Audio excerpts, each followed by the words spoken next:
Hello, my name is Marcus. I'm the compiler of a collection of therapy quotes entitled 1001 Windmills of the Mind. A collection of advanced self-help quotes taken from what's often called the psychodynamic or the psychoanalytic perspective, which long ago, as I understand it, was referred to by some as philosophical medicine or narrative medicine. For the love of narrative medicine, once again to borrow a line from the singer Steve Perry, who has a song entitled For the Love of Strange Medicine. And it's constantly strange a little bit to think about defense mechanisms.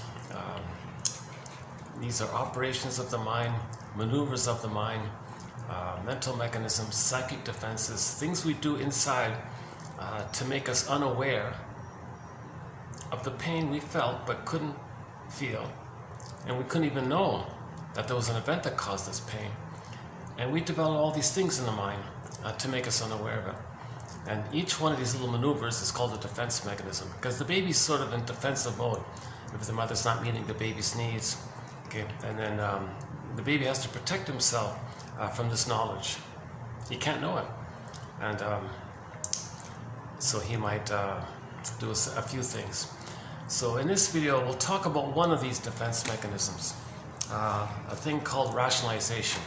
And this will be in two parts. This will be part one of two. And we do have already some quotes in our collection on this topic, so we'll be adding to the existing quotes already.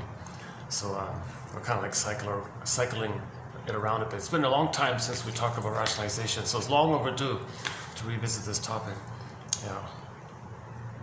So we often talk about repression and projection, and project identification with the aggressor. The splitting one's a major one. Okay, transference, repetition, compulsion, you know, and reaction formation, and and a few others. So okay, so it all starts sort of. The premise here is that I think everybody would. I have a hard time imagining somebody would disagree with the idea, but we're all born with a sense of self, a beingness, an authentic self, a true self. It's like your home within, it's a connection to yourself, it's a beingness. This is who we're meant to be when we're loved. This is who the Great Spirit makes everyone have uniqueness. So even every leaf on a stem is unique. Every bird that flies around is unique. Even every stray cat's unique. You know, so humans are the same thing. So we're all kind of born with this authentic uniqueness, and each person has that. So we're all given a real self, an authentic self, a true self like that. Okay, so this is quote unquote our beingness. Some people call it the feminine element, the feminine principle, the yin, the shakti. Okay, Lou Graham calls it the midnight blue. This sense of the serene, inexhaustible fullness of being. Some people call it embodiment. Okay, your emotional body like that, your embodiment. So we're given this kind of sense of embodiment. So let's just simply call that the true self or something, the authentic self. So the baby has it at the beginning, assuming there's no prenatal trauma or prenatal distress syndrome where you have to freeze it up in response to the trauma inside. Assuming he had a welcoming womb and there were no problems in uterus time, and assuming he did have a good enough, well, even if there were complications at the birth, the mother can heal it if she provides a secure attachment style. Even if the child is distressed during the birth time, as long as the mother can reestablish the connection, the attunement, the blissful oneness, the paradise, the Shambhala, the Shangri-La that the baby had originally, babies need an extended paradise like that, because the baby's brain is so malleable and the mother's soothing and warmth. Then that experience with the mother for the first 4 to 5 months, that consistent paradise with the mother, it's going to heal. It's going to heal whatever trauma the baby had prior to that time. That's the general consensus. So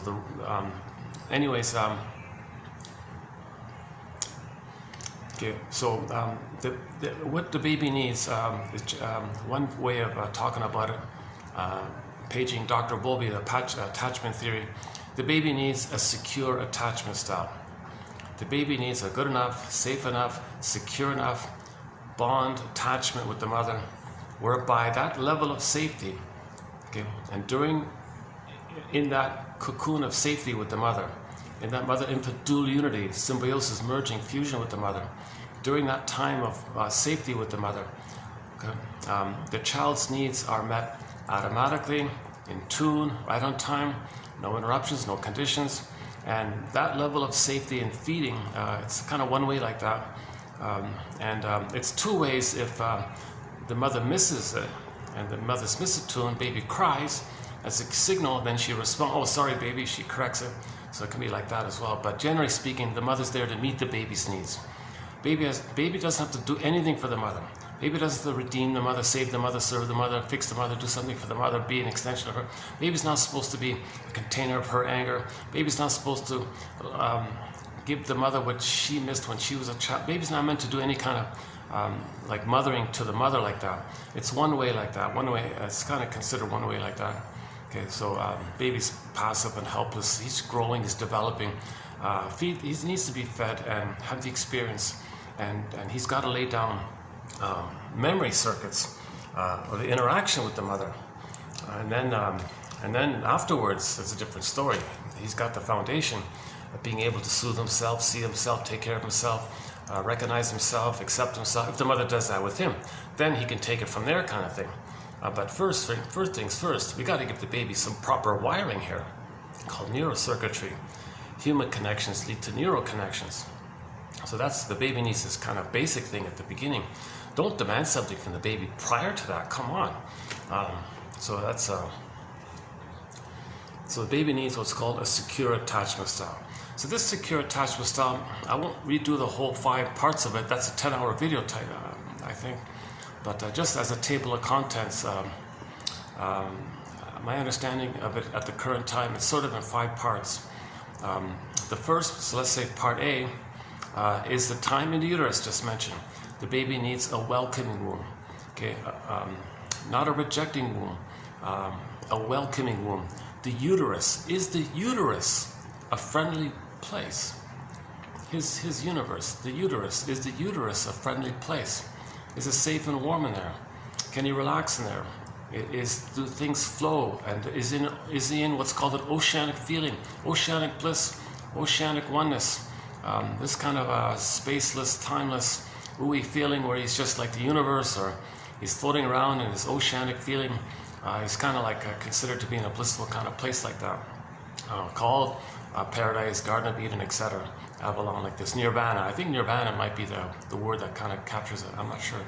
Anyway, the baby's considered in some kind of blissful nirvana-like kind of condition. That's okay, right? He doesn't get yet that he's a person inside his mother who's a person, and there are 2 people there. He didn't reach that place yet. He's still in what's called primary narcissism, where he thinks everything's for him, about him, and he even thinks maybe that the mother's him, meaning he's autocratic like that, like the power of the mother takes care of him, but he thinks because the fusion, he can't differentiate the boundaries like that, and the mother's him. He may think the mother's him, thereby he may think he's infantile megalomania. He's self-sufficient. He can do everything himself, kind of thing, not knowing that the mother's a separate person at that time. Okay, that's called infantile megalomania like that. If there's so like later on, if people have a personality pattern, source point to that point, there's your narcissism where they don't care about others, they can do it themselves, kind of thing. They're too entitled or something, or they think it's all about them, everything's for them. Yeah, so in the uterus, the baby has a sense of quote-unquote entitlement, everything's for him like that. So either he thinks he's the universe, or he's everything, or he's a little god or a little king. Now, in the king version of theory, if he's a little king, he thinks the world is just there to serve him. So he's like a little king like that. If he thinks that the kingdom, the uterus, the mother, the whole power around him, the world, whatever, the uterus, the universe, is just there to serve him, and he was specially chosen for this task. So he's like that one special one, and all that power chose him, and it's just him and this power, and he thinks everything serves him, takes care of him, like a little king like that. Whatever metaphors people are coming up with, nobody knows how to perfectly describe it. One person calls it the unico mystica, or the unio mystica, one with this big mystery, put it that way. And being one with this big mystery like that, the feeling is associated with this delusion or something is this blissful oceanic feeling.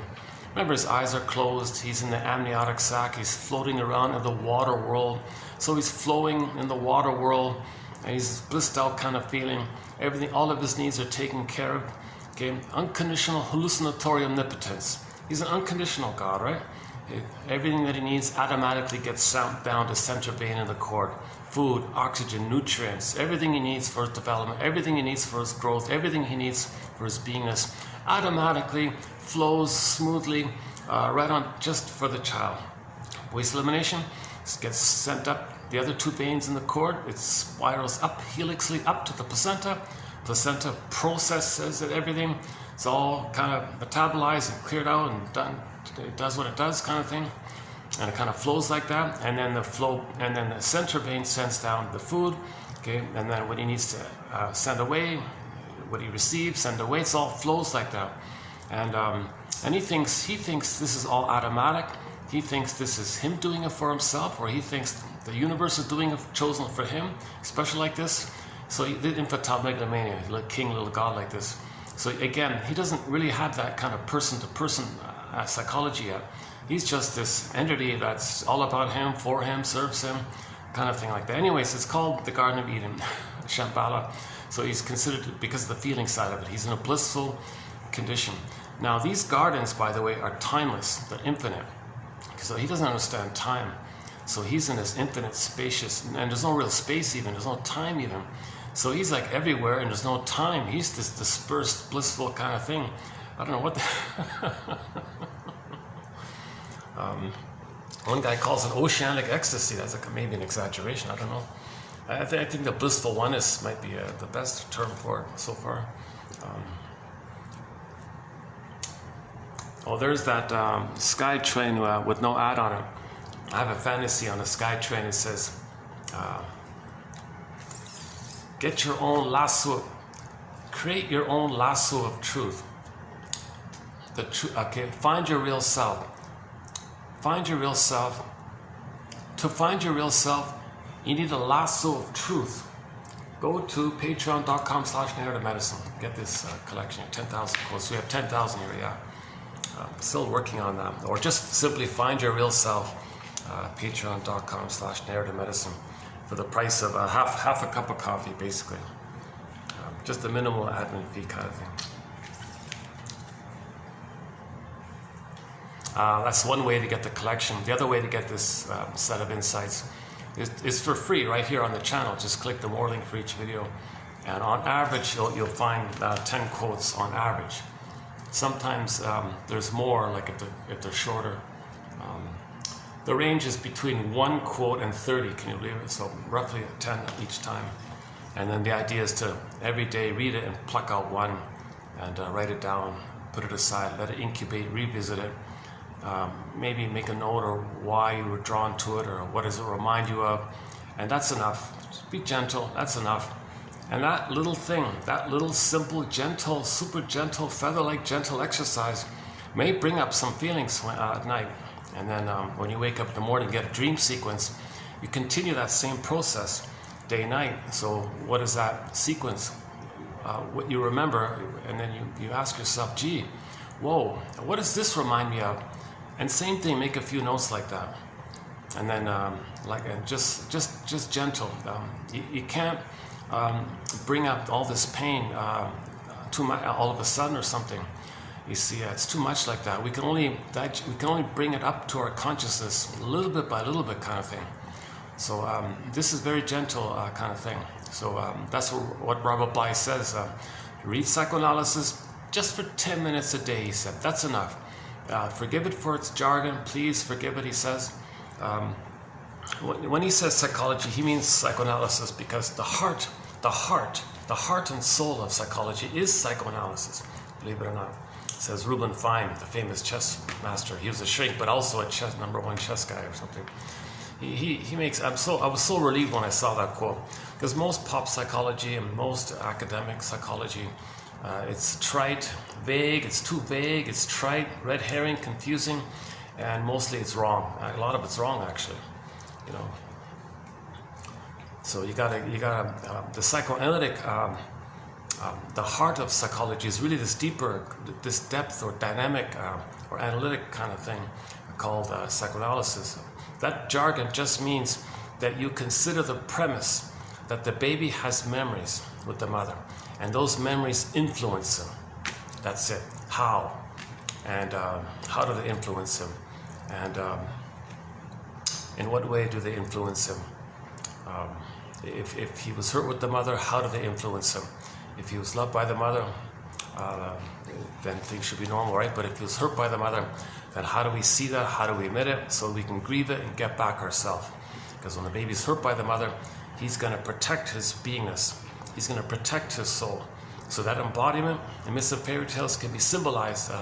In a myth or fairy tale, there is often a character that's a personification or a symbol. Symbols are not real, but they point to something invisible that's real. Okay, so our beingness is real, but the symbol is not real. So, for example, Snow White is a metaphor for our beingness. Okay, so fairy tales and myths, you treat them like dreams. They're productions from the primary mentation. They're true on the inside, not on the outside. They're symbols. Symbols are not true. They point to something on the inside that is true. So you treat myths and fairy tales kind of like a whole long dream. Okay, so like the whole Odyssey, the myth, it's like one long dream. And every character is a personification of some inner element of the mind of a person. Now, myths and fairy tales describe psychological trauma. So psychological trauma is real on the inside, but we don't understand or see it really. So we create myths and fairy tales as pictures and symbols to help us get in touch with our psychological trauma. Because the patterns in myths and fairy tales are all the same all around the world. We're homo traumicus, same patterns, fairy tale motifs and mythological motifs. Okay, they're all code for psychological traumatic dynamics, inner dynamics, psychological patterns like that. Okay, so a common motif in myths and fairy tales is when you have like a princess or you have some innocent kind of character and it's valuable like that and it's lost, wounded in the forest. Okay, so Rapunzel's in the forest in the tower locked away. Snow White is in a coma in the forest in a box far away. Okay, and this can take a variety of forms. Sometimes the trauma is so severe, the primary process mentation wants to hide it from the mother.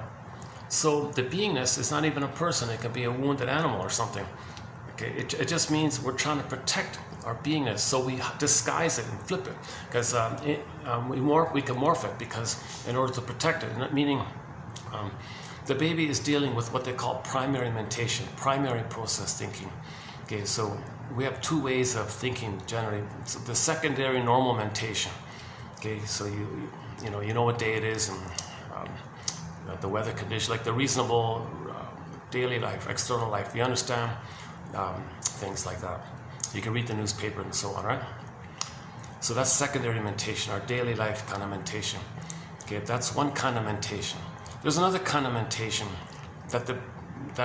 now this secondary mentation begins for the person usually sometime after 3. Some people say after 4. I'm not sure.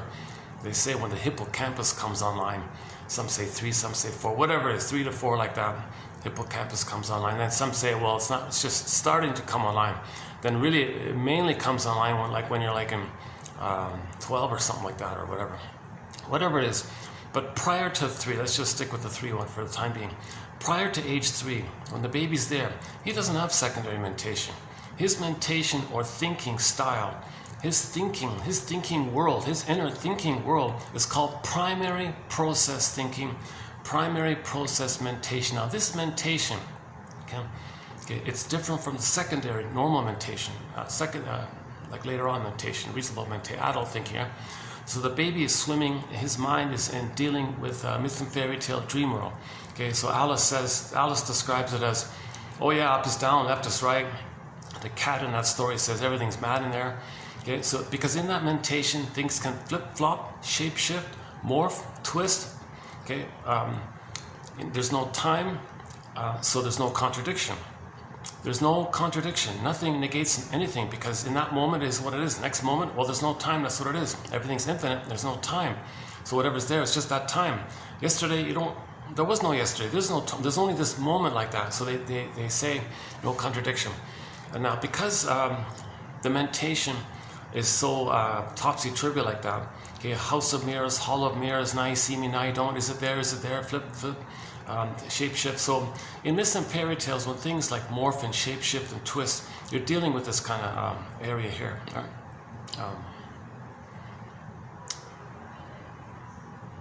A double think when people engage in double think, double talk, double speak, they're drawing from this world, okay? Because they may have an immediate access to that world. If they were traumatized there, that may come naturally to them, because in that world, in that mentation, if there's trauma there, they may engage in that mentation because it helps the person to survive. It helps because that world allows you to dodge and flip and hedge and not this, not this. So it allows you an immense ability to be duplicitous and lie and flip and innuendo, twist. You meant that, I meant that. You thought that, no, I meant that. You thought that. You said what I said, no, I said what you said. And you can twist and flip, and this flippy floppy thing. People who draw on this, that's a kind of a sign that they were hurt as a baby, and they're drawing on that mentation. And they're still flipping around. Where's mother? Mother hurt me. No, I don't want my mother. I need my mother. Where's mother? Oh, she hurt me. I got to avoid. I can't trust. Avoid. Flip. Things are chaotic like that. So, anyways, there's a whole. Oh boy, yeah, that's a tough one. Well, let's update that one. Yeah, let's update that. We have a thread on primary process mentation. Not too many quotes on it. It's funny about that. Yeah, I got it mainly from Ulanov and Ulanov, the Ulanovs, mainly from her. She's got a book on the topic. But anyways, myths and fairy tales come from there. Okay, myths and fairy tales are productions or manifestations or pictures and symbols to approximate, to guess, and make the inference of what's going on in this kind of world like that. So in a myth and fairy tale, all these wild things are taking place. Like in a myth, like in the White Bear King Valamon story. What's this? A boar queen who eats men? Uses his bones as toothpicks? What the hell? Right? This is wild stuff like that, right? Okay, so that means, for example, that the baby was enraged. Okay, he's in the oral place in the feeding time, not just nursing time, but like to take in the interaction with the mother. The baby's got to record in his brain a wiring by the interaction with the mother. So all kind of taking in kind of mode, right? So he's sort of like on the receiving end of the mother's mode. So he's so they generally call it the oral phase, kind of like incorporating and interjecting, taking in not just milk, but the memories of a positive relationship. So the baby needs a positive relationship with the mother. For example, if she sees him, he has the memory that she saw him, the wiring's there, then he can pick up on it and he can see himself. Oh geez, I hope those guys tied 2 cords to themselves. What a sad story. This morning, Jesus. These guys who clean the windows, I hope they're careful, because I just saw a news item at another place, not in this little area, in another area. Some guy forgot. His buddy said, I think he didn't tie the cord properly or something. He's supposed to tie 2 cords instead of 1 or something. So he tied only 1, and so poor guy fell and all this. So hopefully these guys are, geez, eh? I keep thinking of them as Spider-Man. And there are the cords there, eh? Jeez. Yeah, there's one guy there. I mean, as far as I can tell, they're very competent and skillful. Yeah, I think of them as they kind of have a flow and they know what they're doing. But seeing that guy there, just reminds me of the story.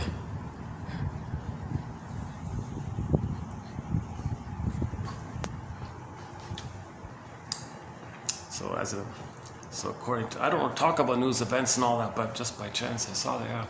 So the news item said these guys have to always have two safety cords with them. Well, one is not enough or something.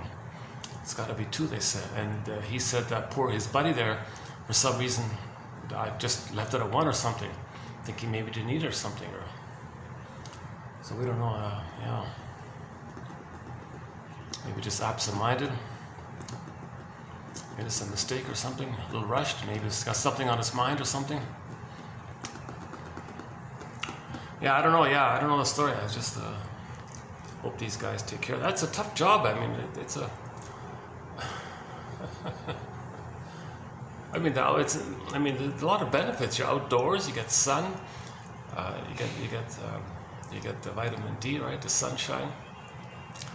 And if it's hot, well, at least it's windy. I don't know. It's maybe get a view, get a view of the city. I'm sure they see all kinds of things by accident when they wash people's apartments and all that. I'm sure they have stories about what they. Some screams. Oh my God! Close the curtain.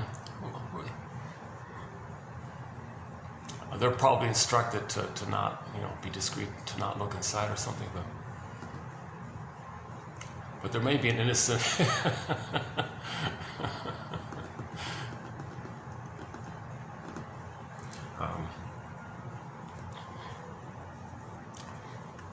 We have one quote from the Spider-Man film. Yeah, one quote from one of the live-action Spider-Man films. I think it's the one. Is it 2012 or something? I think that one there. It's just at the very conclusion of it.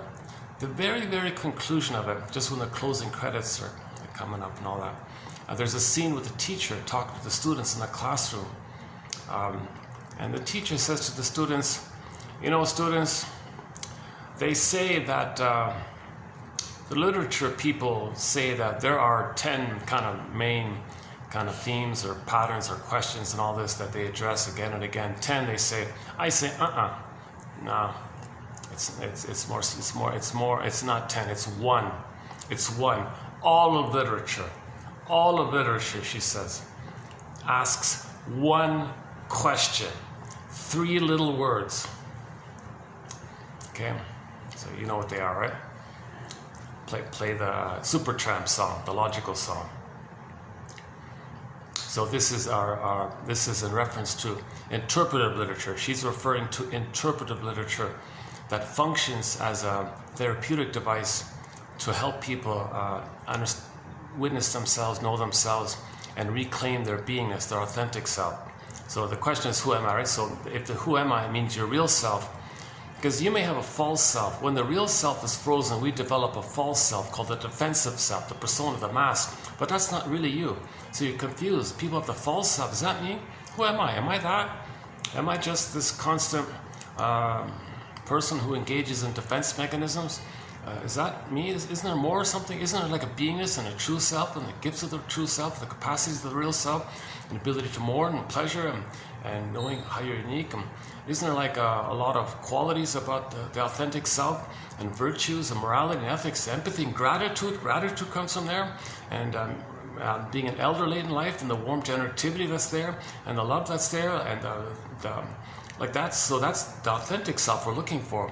People have a false self. And then, so the question is, literature says, well, the theory is we're basically homo traumicus, and so we want to get back our beingness. So literature, and psychoanalysis, and so on. Now, when we say literature, we mean interpretive literature. There's 2 kinds of literatures. Some type of literature is just escapism. Just help people to distract them from the pain of their current problems. Engage in some cookie-cutter, typical set of fantasies that take them away from their current problems for a while. It's just escapism. They call it escapism literature, right? Romance fantasy, revenge fantasy, whatever those. I don't even know what they are actually. So the romance novels usually, or mysteries or something. Actually, Berger. Oh my God, yeah, Berger. One of our mentors, Edmund Berger, thinks people who are fascinated with these mysteries. That's code for how they feel guilty. They don't know they feel guilty, because they couldn't save the mother. Get guilty because they think that mother didn't love them, and they thought mother punished them so they felt guilty. Why did mother punish me? They assumed they did something wrong. That's called unconscious guilt. Okay, and just in general, if the mother doesn't meet the baby's needs, he feels pain, hence punished, hence he's guilty. Some babies think it's they should save the mother. To have a good mother, they'll try to save the mother. No baby can save the mother, so they fail in that task, so they feel guilty. I didn't save my mother, I feel guilty. I failed, I'm guilty. Okay, so this constant sense that, no, we're not born with this, by the way. So the gambit of religion is to use the word sin. Oh, you're all sinners like that. Well, what does that word mean? Well, you did something wrong, committed a crime. Okay, that's the guilt. And then now you're in debt. So everybody's in debt kind of thing. Some put others in debt. Everyone feels guilt. So no, this is nonsense. So by the way, that gambit of the sin thing is to, Jesus. That's a whole big topic. 2725, part 3 of 3. I tried to address it in a thing called the 48 symptoms of homo traumicus, when we talk about that kind of social outer kind of thing. We don't really focus too much on outer kind of thing. 99% is just trying to learn this perspective. It's a perspective. It's sort of a perspective to make you aware of your defenses. Then you can accept more of yourself when you can lift the hood, so to speak. Shall I compare thee to an onion? So we want to get back our beingness, but we got to be aware of how we're afraid of it and what we're doing to make us unaware of our beingness. So we got this layered kind of thing. So we repeat in an attempt to know the story, because we forgot. Memory, repeating and working through. We don't remember the trauma, so we repeat it in an attempt to remember. Once we can finally remember, we can stop repeating. Projection, something you don't know by yourself, too painful to admit it. So you say others are having it, others have it. Okay, that distracts you, that it belongs to you. At the same time, it's a mirror to know that it is yours. Okay, and so on and so forth. So we kind of look at this kind of so-called language, it's considered a kind of language, so to speak. But the jargon is kept to a minimum. When we do offer jargon here, it's clear. I'm finding it as clear as it can be. I'm not a shrinker professor, so I'm choosing quotes that are clear. So this jargon rationalization, by the end of this video, or by the end of the next video, I think this jargon will be clearer. It doesn't mean you're being rational. It doesn't mean you're being rational. It's the opposite. You're being irrational, and you don't know it. It's too painful to admit it. So you want to cloak it by saying something that gives the appearance of being rational, to fool yourself and others, to get away with doing the irrational thing that you don't want to admit. That's called rationalization. Okay, so it's like a blanket to hide the real motive, the true unconscious motive, looking for mother's love, angry mother, and you can't show it. Oh yeah, I just saw another clip of the Jim Carrey clip. Yeah, it might be like this. I did have that thought when I saw the other day. Jim Carrey's in the elevator. He's cursed where he can only tell the truth. So it's a fantasy story where he receives some. He's a notorious pathological liar, and for one day he was cursed where he couldn't lie. So we saw the comedy around him where he didn't want to tell the truth, so he had all this antics involved, trying to distract himself, trying to get out of things. He was a lawyer, so Judge, I can't do my case today. Well, why not? Well, because I can't lie. Well, that's very commendable. Do you have any other reasons why you want to delay the case? No. So apparently the kid made a birthday wish. I wish my father doesn't lie for one day, and it came true kind of thing. So it was a comedy like that. So here he is, for one day he can't tell a lie, and he's in the elevator, and he sees this woman who had, what's it called, like a mammoplasty or something? Is that right, the surgery like that? So she's new to the building, and says, oh, you're new to the building. Oh yes, I moved in a week ago. Everybody's so nice and welcoming to me. I'm so happy here. And he said the truth. Well, it's because of those that appearance you have. What? Oh, you've got big. What? And she's getting angry and angrier. And then he makes the gesture of his unconscious, real unconscious wish that he can nurse. And he was making the gesture that he wanted to nurse with the silly.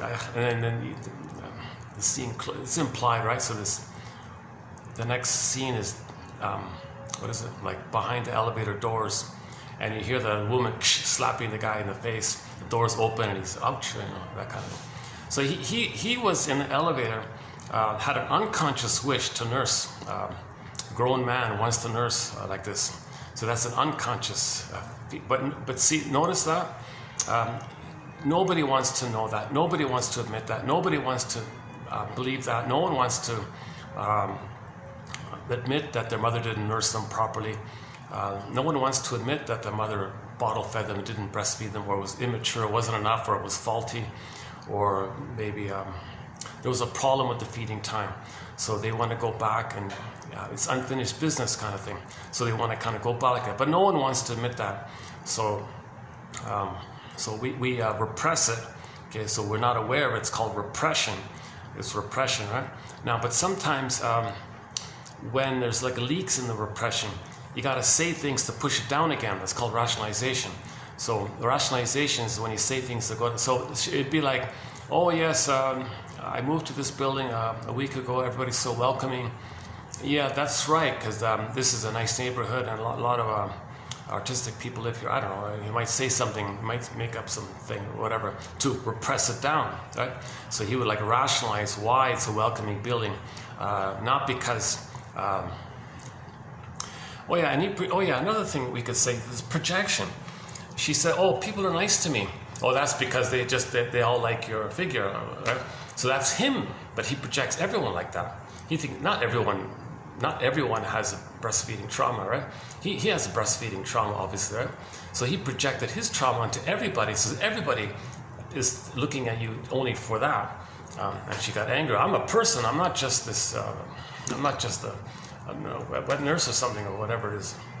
So that's number one. He projected, right? So he only is interested in her for that nursing issue, right? So he said, no. Oh, the reason everyone welcomes you is because of the fill in the blank. So pick your favorite colloquial, informal term for the woman's breast, right? So whatever. So he would call them the jugs or whatever, that kind of thing. What? She slapped him. So he projected.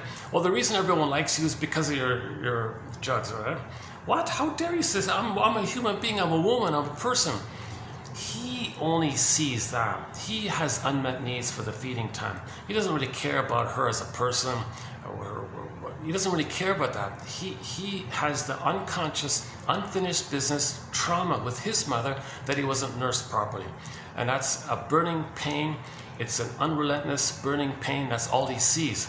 So he's got to lie to not reveal that. He can't, in normal society, you don't say that kind of thing, right? You don't even know it yourself kind of thing. So the funny comedy about that film is his ability to rationalize, i.e. lie, to BS, right? To lie, was taken away. So he openly said it like that. And then you even see him making facial gestures, and then they close the scene. So it's implied that he's like leaning towards her. Can I please put my head in your bosom and finish my breath? And she's like,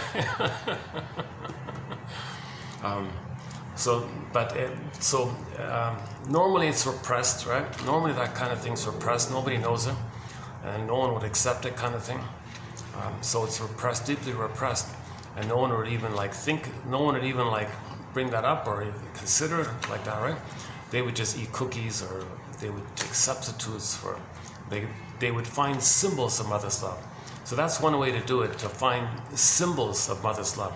So if one didn't get mother's maternal sweetness, they might eat ice cream and cookies, and sometimes in some cases the cigarettes, the thumb which stood for the nipple, see it like that. So somebody would use a cigarette, but unconsciously in some cases, the theory is it's actually a symbol that could be the nipple kind of thing. But there was pain, and it tranquilizes the pain, because he was hurt. So he's doing a double thing. He has the fantasy to get mother's feeding. It was rejected, pain, so he replays it, seeks for it. It's a rejection, pain, but the chemicals in the cigarette gives them endorphins, and they function as a tranquilizer kind of thing. So this is the power of the unconscious. But see, it doesn't directly like that. So, like defense against defense, it's layered. Shall I compare thee to an onion, kind of thing, right?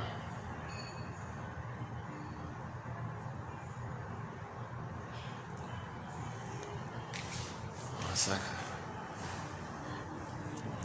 Yeah, I wasn't planning on talking about it. Let me think about it. Let me update that one about the Jim Carrey clip. But projections for sure. He said, yeah, I said it already, right? Oh, all the guys are so nice to me. Well, that's because you have the... But he's projecting. He thinks that. It may not be that all the guys have that issue, right? Maybe yes, a lot do, but not all, right?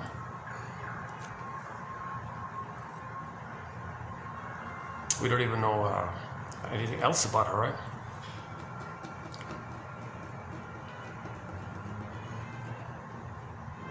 So back to that example. So let's say he wasn't cursed. In daily life, if he wasn't cursed to tell the truth or something, he would just go along with it all, right? He would go along with the excuses. Oh yes, welcome to the building and all this, and that kind of thing, right? So he's being polite, right? So he didn't tell the truth about why he liked her. He just denied it, didn't want to say why he liked her. He just said, welcome to the building, kind of thing, just a ritual kind of thing like that. So in that sense, defense mechanisms are kind of needed for normal society kind of thing, right? But the point is to be aware of them for our personal healing. So there's like a double thing there, I guess. I gotta confess, I'll tell you the truth. This is going to be like a learning process for me, because I have a huge, giant question mark around rationalization. So I'm looking forward to it today and tomorrow to get some better clarity on it. Rationalization is an attempt to justify the denial of truth. Rationalization is justification, or an attempt at it, not explanation. Rationalization, self-justifying explanations are generated unconsciously to conceal from oneself the actual reasons for one's actions. Every sort of rationalization is used to obscure the real reason. Cure of the neurotic is nearly impossible if rationalizations are not analyzed.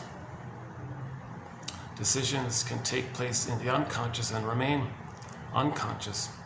Rationalization is then an unconscious defense made after the decision, which obscures the motivations upon which it was made. Okay, hang on. That's just us starting it. Maybe this example. We have one example here, but the guy. Yeah, this one here. Okay, let's try this one. So here may be an example of rationalization. I still have a question mark about it, but it kind of sort of makes sense.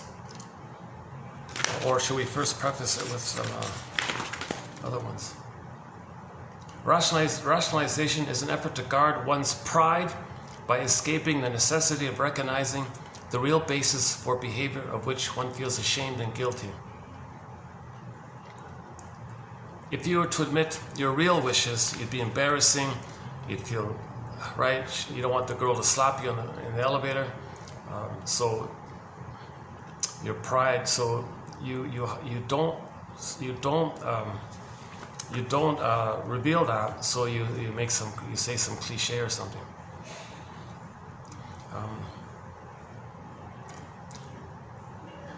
Okay, a lot of it's about self-esteem, to feel important, to hide your limitations. What else? In rationalization, is it not possible for the person to be aware of the fact that the reasons he gives for his behavior is not the true reason? if a person excuses himself with full awareness of what he's doing, can this then be called rationalization? Okay, so rationalization is considered unconscious. You're saying stuff, you're saying stuff, you're saying stuff. It's all unconscious. If you're conscious, that's just regular conscious lying, right? Like deliberately, consciously lying. But generally, when people use rationalization, they may consciously do it, and we may say you're rationalizing consciously. But in the jargon area, rationalization, I think, is considered unconscious.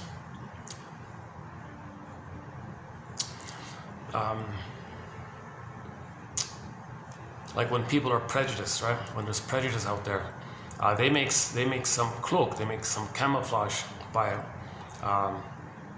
because they want to prop up their self-esteem. They're jealous or envious, so they got to see others in a negative way, and they got to project their own soul onto them. Mother hurt their soul, they felt no good. They project their own soul onto others and say they're no good. They go back to the uterus when they're on the throne, a king, little god like that, and say they're superior like that, and their own soul is no good, so this others are no good.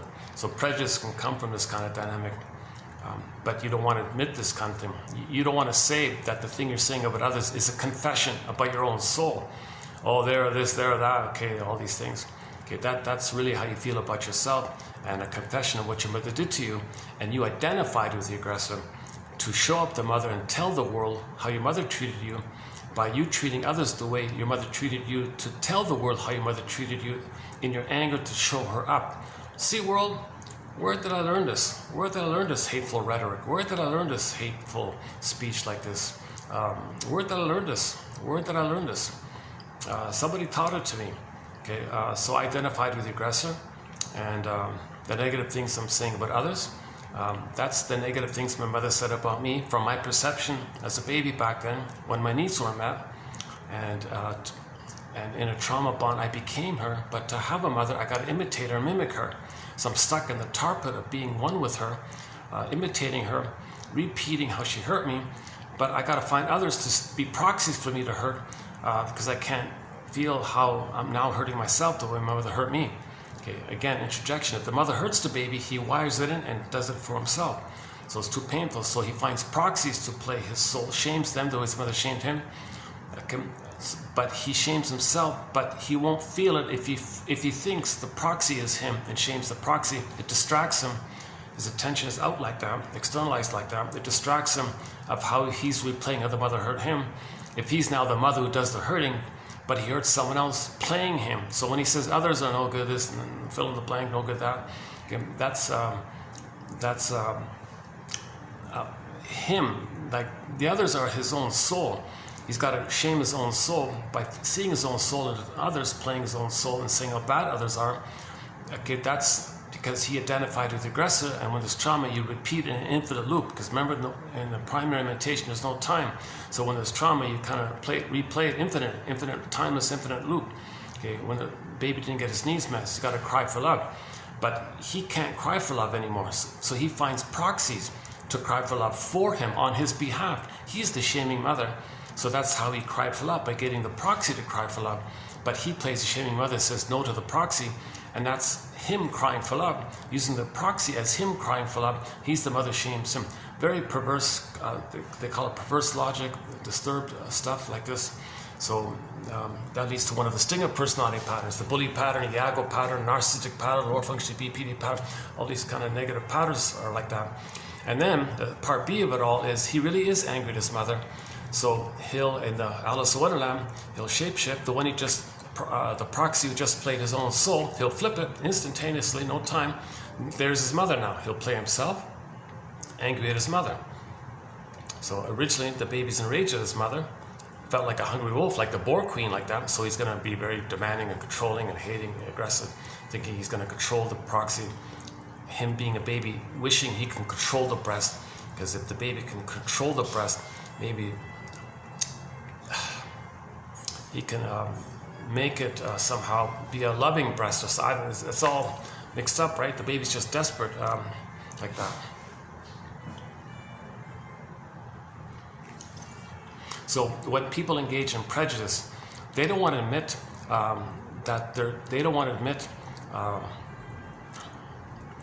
their only identity is the time in the uterus when they were on the throne. You see, that's embarrassing to know that to yourself, to know that to others, and to know that really, it's going to bring up a lot of fears to be aware of that trauma. If you admit the truth, you're facing the fears that you felt as a baby, thinking you'd be a goner when the mother hurt you.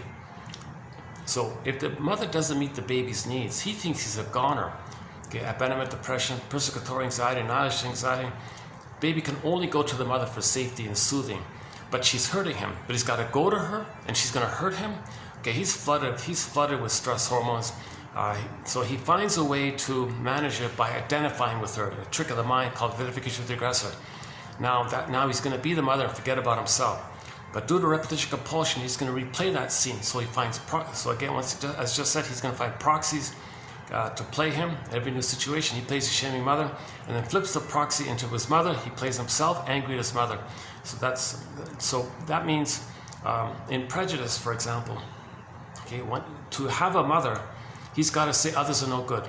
But when he say others are no good, whatever insult term you can imagine, they're sub this or they're inferior, all these kind of there's a whole dictionary of put down terms that you can describe people in all kinds of ways like that, right? Disparaging kind of tones like that. It's basically shame-based, or inferior-based, because that's how the baby felt. He felt no good. He felt defective. He felt shamed. He felt unwanted. He felt guilty. He felt fill in the blank. There's a whole synonym. There's like 1,000 terms to describe that kind of thing, right? So he'll use those 1,000 terms and throw them at others, kind of thing. And but that's himself. That's his own soul. But that keeps him in the trauma bond with his mother, and that's how he has a mother. Because every baby's got to have a mother. That's how he has a mother. He imitates her. Now he's in the timeless loop, but he's got to be bonded to the mother to have a mother. He never got enough love to leave her. So what the baby does is becomes her, is fused with her, and acts like her. Okay, and then to do so, he's got to do what she did to him. She shamed him. He's going to shame himself. Due to the pain factor, he finds proxies to make himself think that the proxy is him.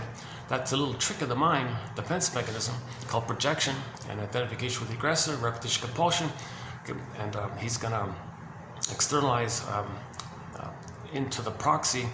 Okay, once again, proxy means when someone else, you think the proxy is either you, or the proxy is feeling for you, or doing something for you, or plays an identity of yours, and so on. So that's like a trick, because if you think that, oh, that's me crying for love, okay, fine.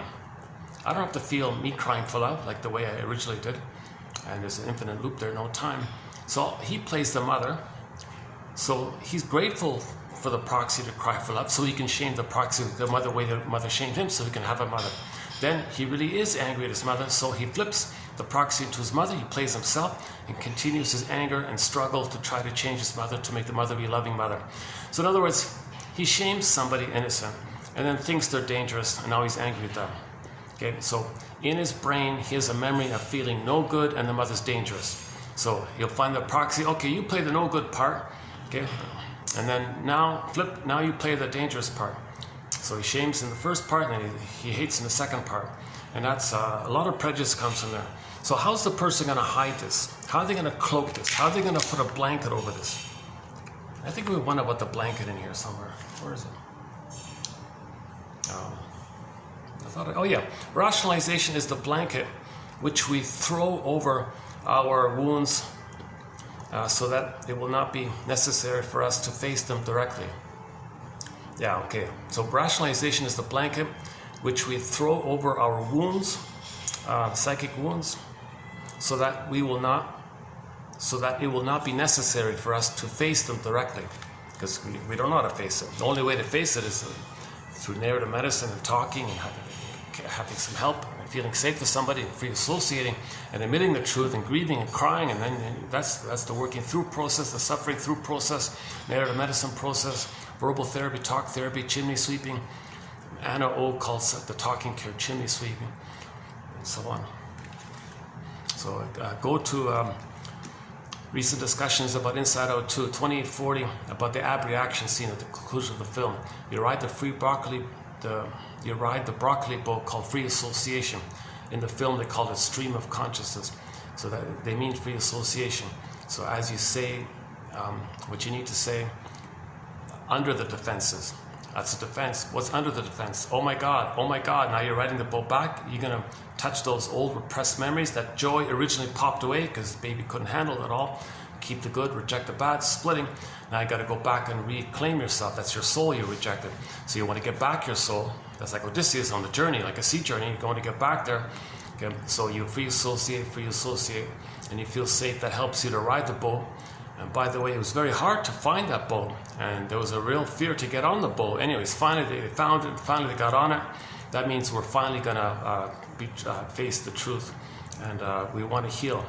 So when they got back to the boat, when they got to the back of the mind called the unconscious, you saw this massive mountain of orbs of the repressed memories. And then if you're ready to really, if you feel safe with your knowledge and being in the presence of someone who accepts what you're going through, kind of thing, which helps you to feel safe. So then you can now face what you couldn't have faced. You can now know what you couldn't have known, and you can now feel what you couldn't have felt. Then the avalanche scene is called ab reaction. All that purification, cleansing, authentic ab reaction. All those feelings, those orbs came rushing to the front. You see the cables to the conscious, and now you're getting the two sides, and you integrate the two sides. You have the new sense of self that holds the two, called the third side of the coin, the middle way, the golden mean, whole object relations, and so on. It's not splitting anymore. It's a both and scenario, where you're a person who's good and wounded, who loves and cries for love together. Your mother is a person who loves and cries for love together, not split, either or kind of thing.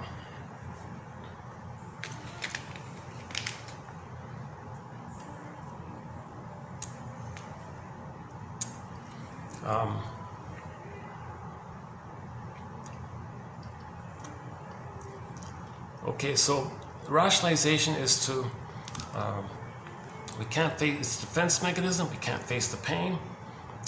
It's a defense mechanism to protect another defense mechanism, i.e. preserving your infantile megalomania, your narcissistic esteem. So the rationalization is kind of like a defense to protect other defenses. Right? Again, the onion thing. So if one defense is, well, I got to see myself as so important, and my own soul is no good, I got to see others. So prejudice is a defense mechanism. Okay, to reject your own soul the way your mother rejected your soul. So to have a mother, that's a defense. Identification with the aggressor, projection. Okay, and prejudice is that there, right? So then in that, you identify with the time in the uterus when you're on the throne, little king like that. These are all defenses. So rationalization is a defense over those defenses, because those under defenses were all adopted to not feel the pain of mother hurting the baby. Okay, so you did all these things, but now you want to it's going to leak a little bit. So you got to find a camouflage. You got to push it down. So you got to fool yourself and others around your behavior, which is symbolic of trying to get your needs met, which is going to be symbolic of expressing your anger at the mother, which is going to be symbolic of still having the hope to get mother's love. And if it's loyalty to the mother, it's going to be symbolic that you got to see goodness damaged because mother damaged your goodness. Okay, and if mother gave you emotional poverty, well, you may give others poverty or something like that. Right? So they got to hide these kind of things. So, truth is, what kind of prompted me? One of the quotes in here reminded me of something I've never talked about before. I didn't even really fully know it, the story, but I saw one of those clips on the internet, one of those famous people quotes or something like that, and I saw it, at the same time I saw this. Yeah, this one here. A rationalizer, a BSer, a liar, right? A liar. You're kidding yourself. You're BSing. Okay. Rationalizing means you're lying. You're lying. It's all a lie. Okay, but you don't know you're lying. Okay, that's when the guy says fish don't know that they're in water. That's the idea that it's unconscious. One guy says, well, think about the fish not knowing that he's in water. That kind of thing. Okay, rationalize. A rationalizer. So the guy who does prejudice and says others are inferior or something like that. Okay, that's he's not aware of it usually. Okay, so then he's got to find some cloak for why he thinks his mother said he was no good. He doesn't want to admit that his mother told him he was no good, defective, unwanted, shamed, in pain, couldn't save the mother. He felt guilty in debt. He doesn't want to admit that his mother did that to him. He doesn't want to feel the pain of his mother doing that to him. Okay, so he identifies with the aggressor, says others are no good. That's called prejudice. Okay. So now, to engage in this prejudice, he's got to find some kind of cloak to confuse himself and others, to make himself and others unaware of the real issue underneath, that his mother didn't love him. Okay, mother failed him, mother betrayed him. There's painful truth like that. Okay, go to 28:22. The shrink said, the shrink Thurot said to his client, "Dear client, is that right? You work as a journalist, is that right? And you ask all these why questions and all that in your work, is that right? I think you might be missing the most important why question that's at the root of it all." "What is it, Mr. Shrinker Man?" Okay, play the song by Katie Lee, Shrinker Man, wise me up if you can. Shrinker. So we have 4 songs by the country singer, folk singer, folk western country, Katie Lee. She wrote some fun songs about the therapy process. She's got 2 albums. One is called Songs of Couch and Consultation. The other one is Life is a Bed of Neurosis. Neurosis, not roses, neurosis. Like a play on roses, right? It's not life is not a bed of roses, life is a bed of neurosis. So we've got 4 of her songs on our soundtrack. One of them is Shrinker Man. Another one is called Repressed Hostility Blues. Jeepers. Oh my goodness. Yeah, check out that one. Oh my goodness.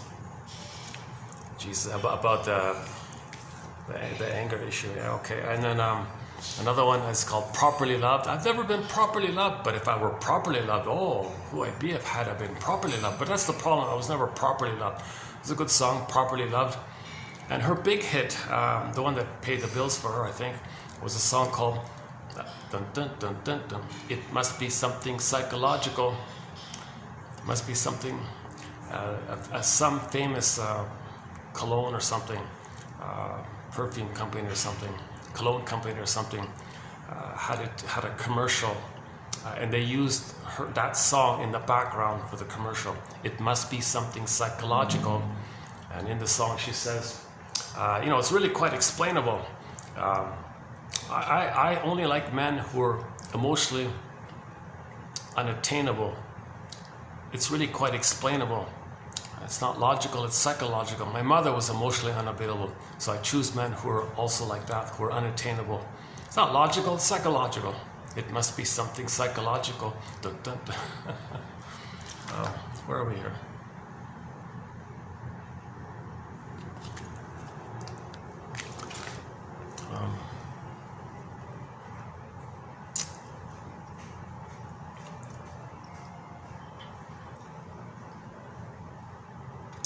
Hang on. Where were we?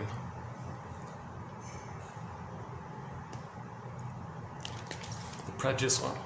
Oh yeah. The thing about the moral thing. Yeah, this is the one. This is the one here. Let me first read this quote here. A rationalizer. So there's a well-known famous guy who is like one of the biggest prejudice kind of persons of all time, kind of thing. And think of Archie Bunker as being maybe like a stand-in of him or something, like a TV version of him, maybe a little bit that obnoxious, quote-unquote equal opportunity bigot they called him. So he's kind of like maybe like a resemblance or tip off to this other guy. I don't want to mention him because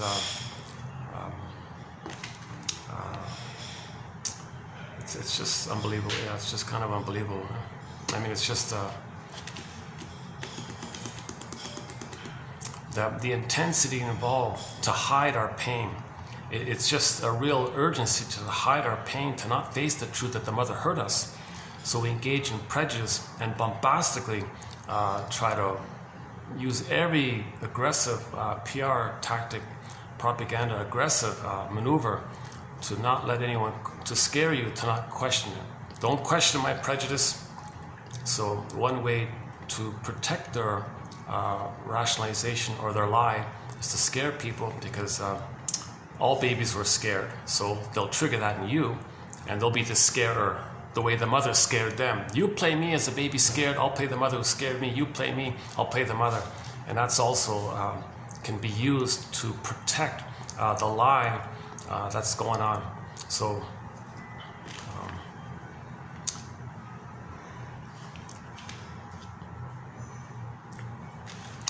okay, let's go back to the quote here.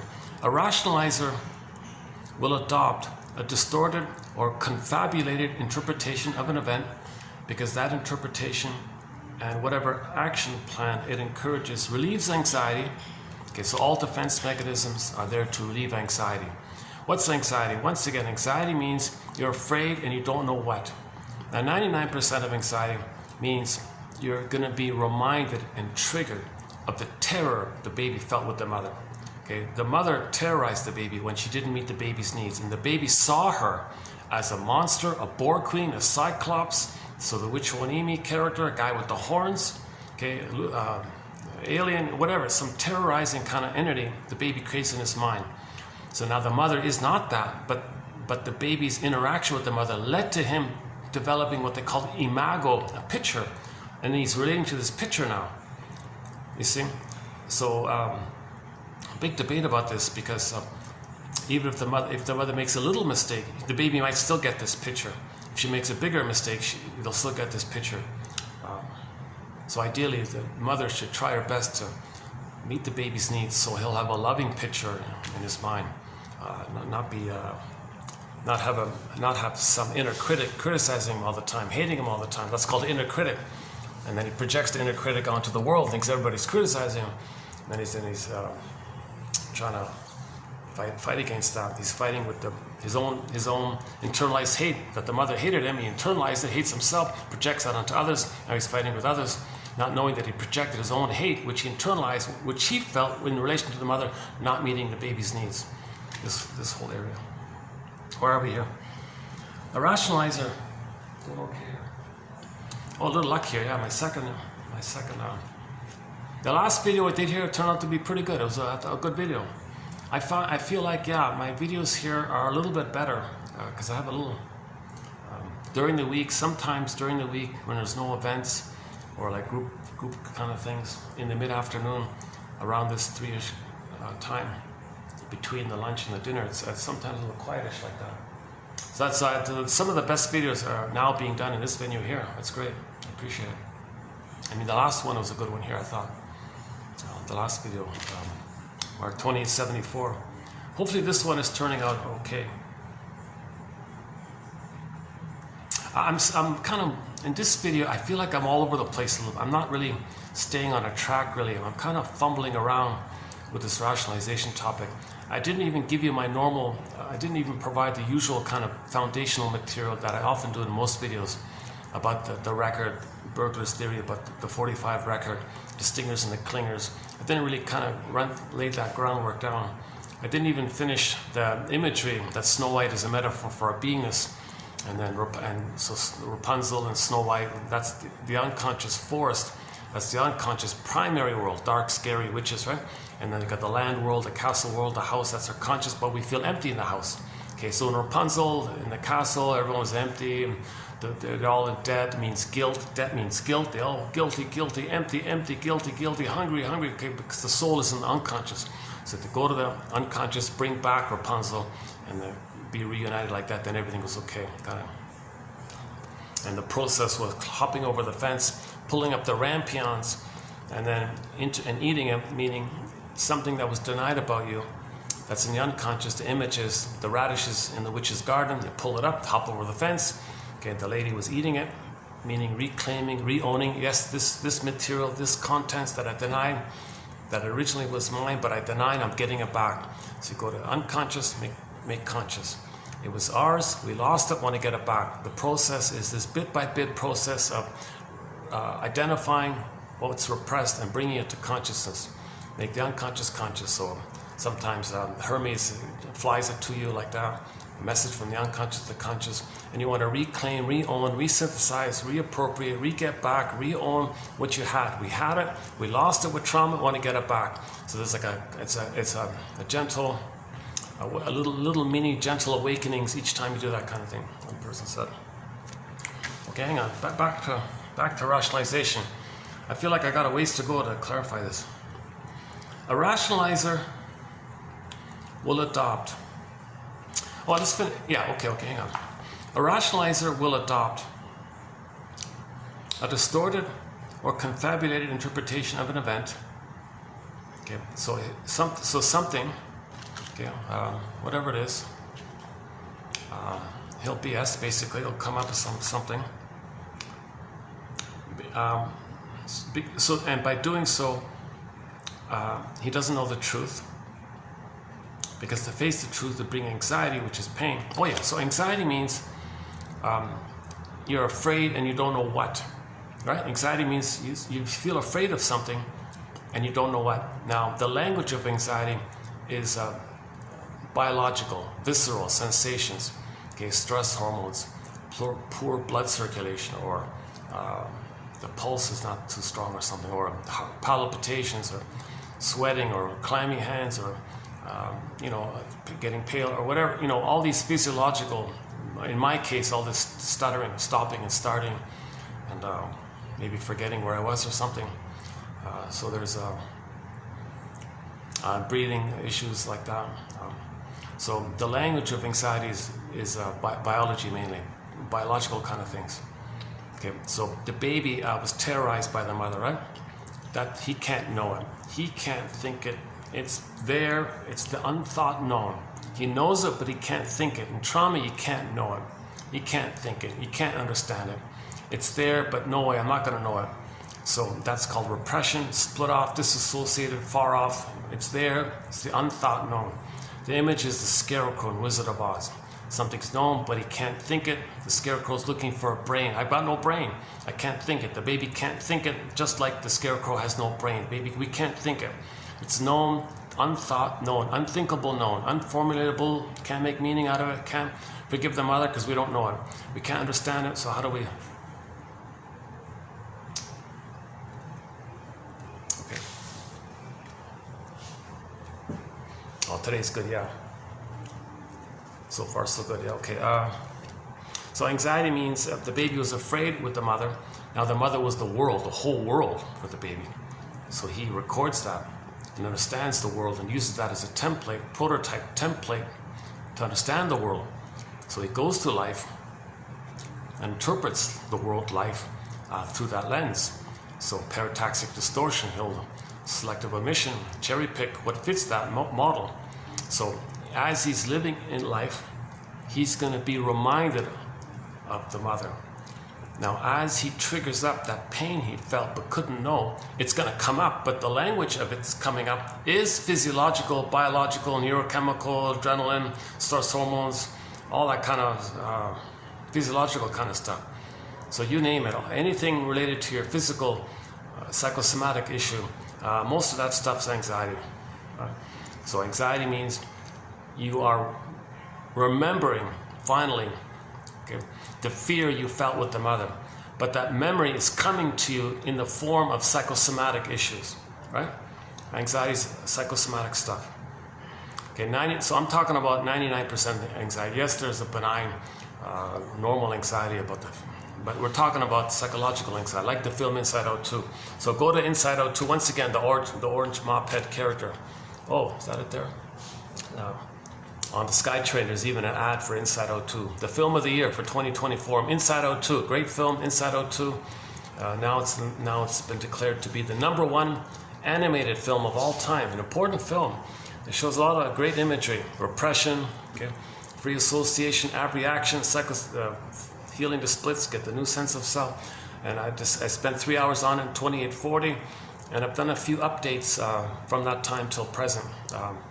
Even in the last video, I think I covered it a little bit. Yeah, go to the last video. I think I did a bit about the Inside Out 2 film. The world's only psychoanalytic presentation of it. It starts at 2840.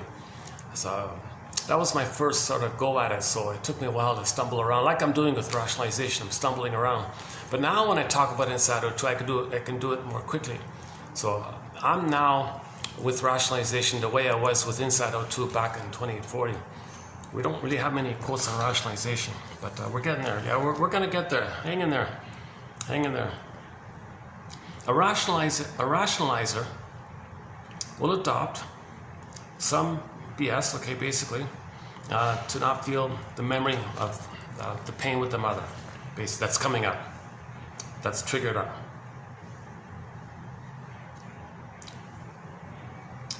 Okay, so let's just read it properly here. Okay, a rationalizer will adopt a distorted or confabulated interpretation of an event because that interpretation and whatever action plan it encourages relieves anxiety and confirms his or her self-understanding as that of a moral person.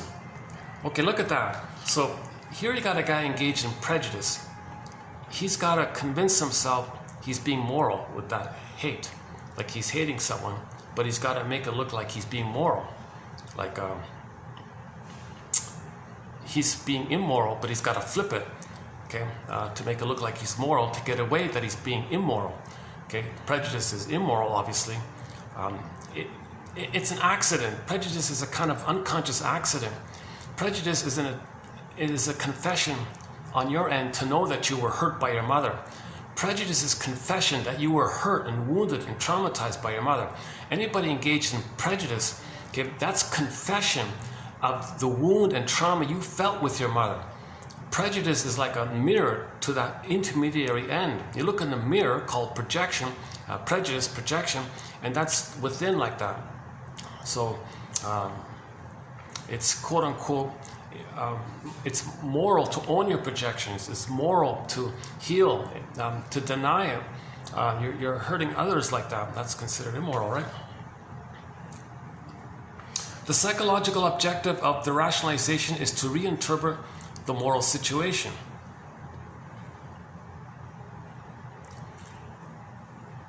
So he feels no good. He says, no, you're no good. I'm moral. You see, he feels no good. He's, no, you're no good. Makes him look moral. Makes him look superior. Right? Look highbrow. I'm moral. Okay.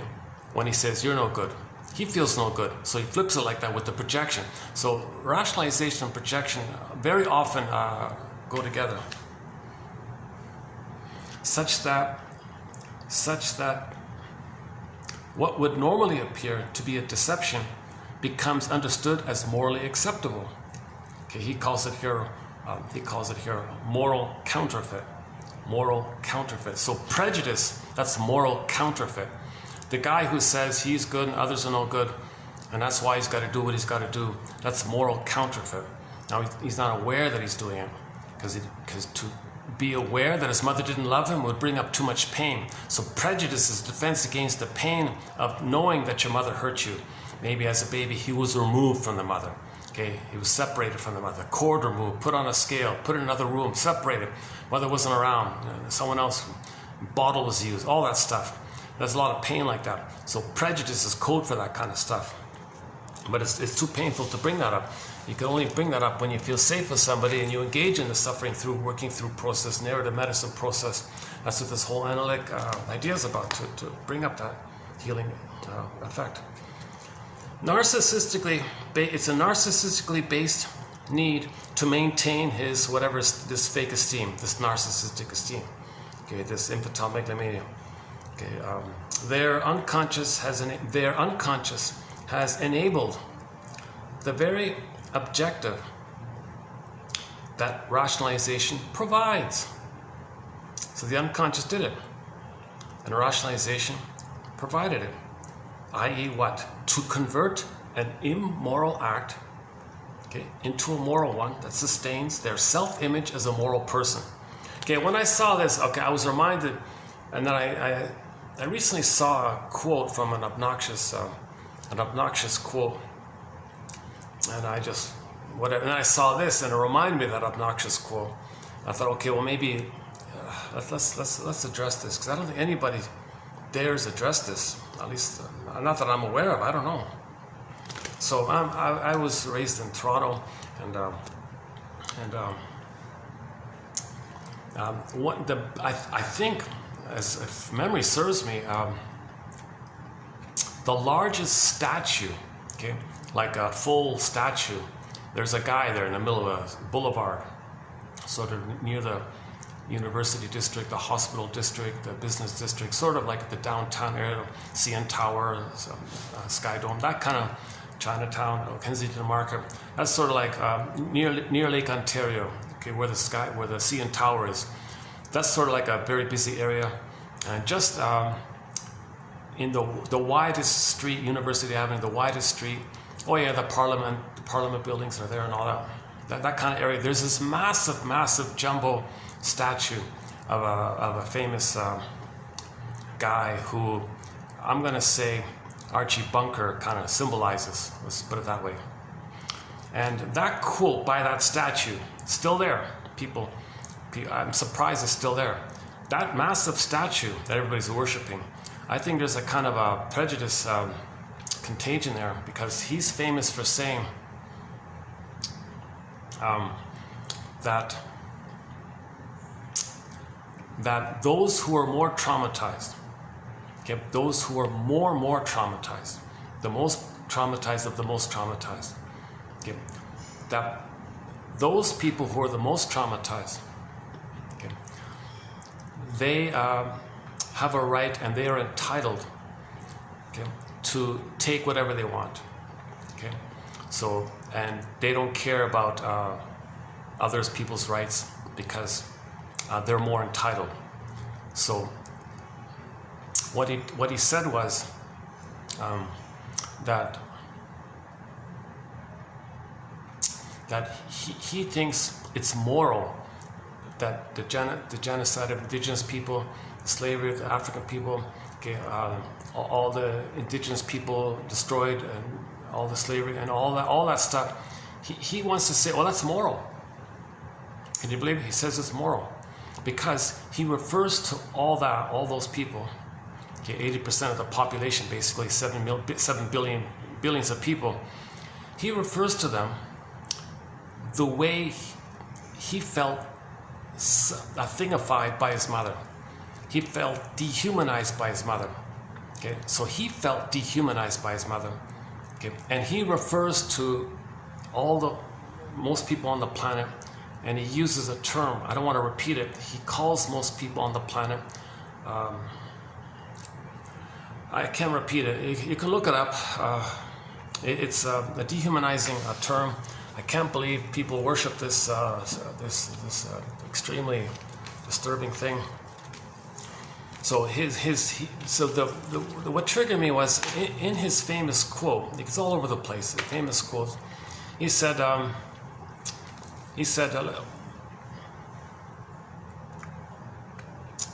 he calls himself, okay, he calls himself with others in his community as the most traumatized of the most traumatized, and that's in feeling immoral, like the mother was immoral who did that to them, right?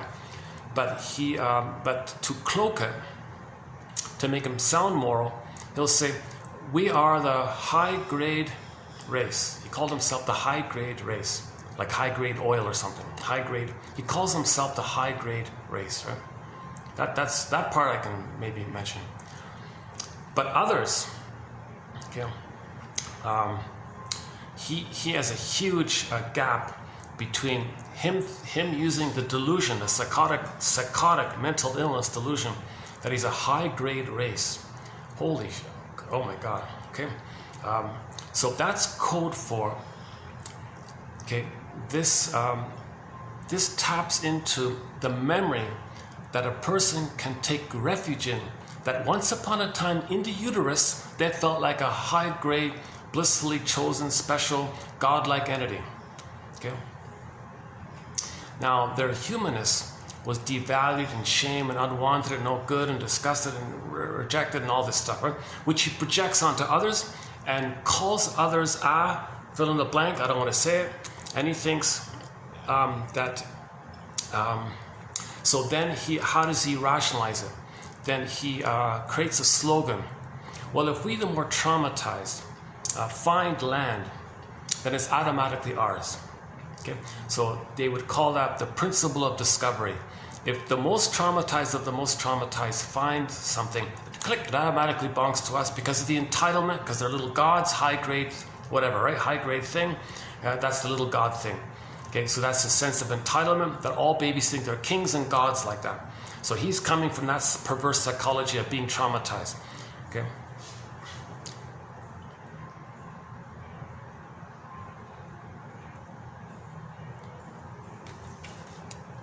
I'm not going to post the quote here, but you can find it easily. Here it is. Oh, yeah. So he said that he used this word moral, right? He said, I don't think it's moral for those who are lesser traumatized to have land. It's not moral. And he refers to them in a derogatory way. So he wants to bombastically say that if on him being a member of the most traumatized, okay, forced feeding, scheduled feeding, bottle feeding, removed from the mother, separated from the mother, okay, wrapped in a towel, okay, sometimes mothers don't even hold their babies anymore, there's no skin-to-skin contact anymore, no natural feeding, and mother's not even around to look at him. He's very traumatized by this, and some babies, that'll do it, that's enough, that'll do it. Now if he's tortured on a torture board, that'll finish him, that'll really do it, of course. So anyways, that's the most traumatized of the most traumatized. So the slogan is, we the most traumatized, okay. We create an image in our mind of someone who robbed our soul, who robbed our land, who robbed our beingness, who robbed our feelings, who robbed our goodness, who robbed our embodiment. That's like a home. So this image robbed our home. That's our mother. We identify with that. Now, to have a mother, we got to repeat symbolically what had happened to us. So if there's land out there, that's symbolic of our inner home, which was lost. We're the robber. Mother was a robber baron. They become robber barons. So and they say it's moral. So he said it's moral what they did. Right? So he said it was moral to do this, right? Because that's attached, paging Dr. Bowlby, you got to have an attachment. You got to have a mother. Oops. Hold on a second. Oh, somebody wants to see the room. Hold on a second. Yeah, come in. Yeah, come in. It's okay. Please, come in. It's okay.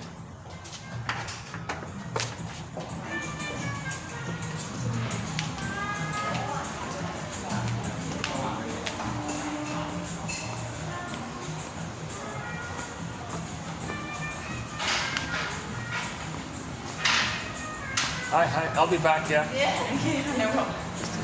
Take a little walk. Stretch, get some exercise.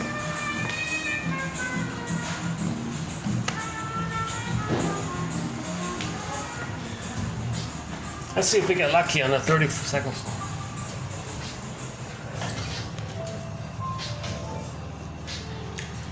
Okay, now, as a cloak,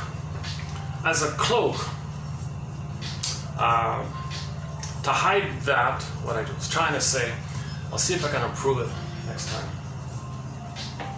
This is my first attempt to kind of put that obnoxious quote on the couch. I'm not a shrink, by the way, so I'm trying to learn this myself, so forgive the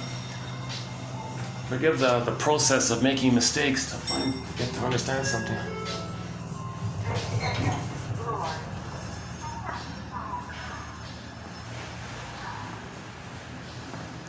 Oh no. Unless, let's see, wait a minute, maybe I can.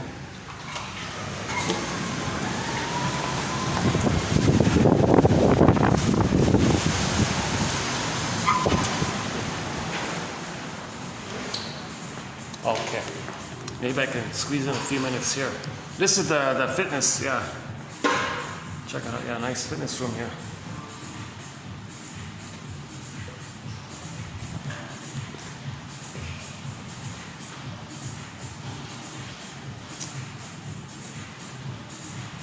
It's a nice fitness. Can you imagine doing an exercise here?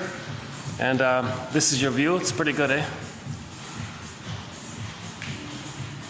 And the pool is just, people are in the pool, so I gotta be careful. Okay, so the most traumatized of the most traumatized feel the most entitled and more deeply cling to this delusion that in the uterus they were king and a god like this. So his term for that, high-grade race. We are a high-grade race. Oh, I'm gonna puke. Oh my God. Okay. So that's code for infantile megalomania. That's code for trauma. That's code for the loss of the soul.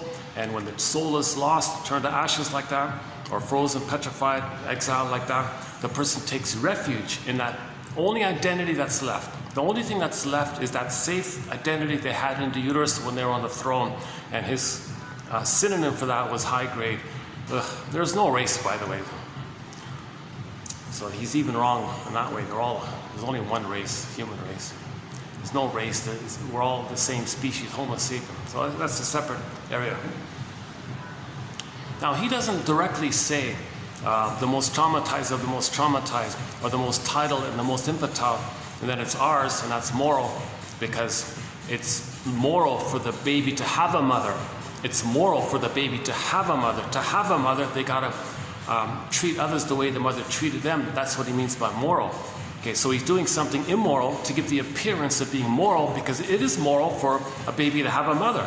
So he's kind of coming from that kind of confusing terms. So in propaganda, things are so twisted and flipped in. Remember at the primary mentation? You can take all these quote-unquote beta elements and fuse it in like that. People who are traumatized are kind of intuitive.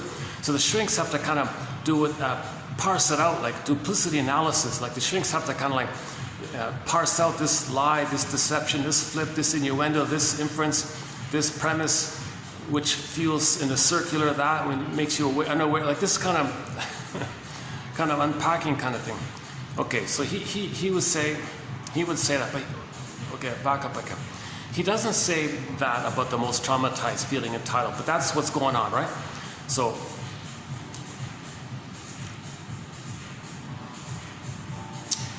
his bombastic technique is to shout it, to frighten you in an aggressive, loud, voracious tone, to scare everyone and make people childlike and scared, and then people submit in a trauma bond. So he would use the trauma bond phenomena called trance logic. If they scare you and you're in a trance, babies identify with the aggressor. So you agree with him. So in Toronto, you see all these people bowing to this statue, or so, I don't know if they bow or not, or just they wouldn't question it. Like I'm sure there'd be an uproar if somebody said, "Let's get rid of this goddamn." I'm not advocating anything. I'm just saying, you know, sometimes we hear stories of people trying to get rid of all these genocide statues, these cool things, and you know, indigenous person, somebody, or either, who knows, some mysterious person would throw red paint on a statue like that to make it clear that these people committed genocide, killed 70 million people, massacred them, and there's a lot of blood like this. And then some people might say, you know, maybe it's time we kind of admit the truth here and not glorify this kind of thing. Let's move towards making amends and healing ourselves. We're perpetuating this, but the plunder system wants to, but there's still this perpetuation of it, because indigenous people could just please stop using the slogan, doctrine of discovery, principle of discovery. And the Pope guy, the top guy there, one of the branches of the pillage says, oh no, if we the most traumatized find some land, it belongs to us. That's the entitlement. And the slogan that high-grade oil, a high-grade race, he said, right? Now they don't. Okay. Now what they use then in this area is the confusion of the phenomenon of projecting the other. Okay, mother dash other. Okay, so there's no white or black. Forget this nonsense. Nobody has white skin or black skin. Everybody is a human being with a shade of beige tone of skin to maybe more like a shade of brown tone of skin. Jen Elliott says the shade of beige is a shade of brown. We all have a shade of brown tone of skin. And if somebody looks kind of palish, that's because with the pain of anxiety, the blood may go inward to protect the vital organs, so they may be palish like that. But they're not white. It's just still a shade of beige. So that's just looks different, but it's just the blood diversion of the trauma like that. Okay. So what can make prejudice convenient, let's say, or whatever, for the psychology, is the adoption of the appearance that in places where babies were still more loved in a more traditional way. Mothers held their babies, nursed their babies, sung lullabies to their babies. Yesterday we played the song Rock and Roll Lullaby by the Nylons. So there was more traditional, natural, intuitive mother-child bond took place right? Now, for whatever reason, I don't know exactly why. I'm just guessing here, question mark, question mark, question mark, I don't know. But it seems maybe, just as a question mark, could it be, I don't know, it's a question mark, that in places where there was less sun, were the babies more traumatized in the places where there were less sun?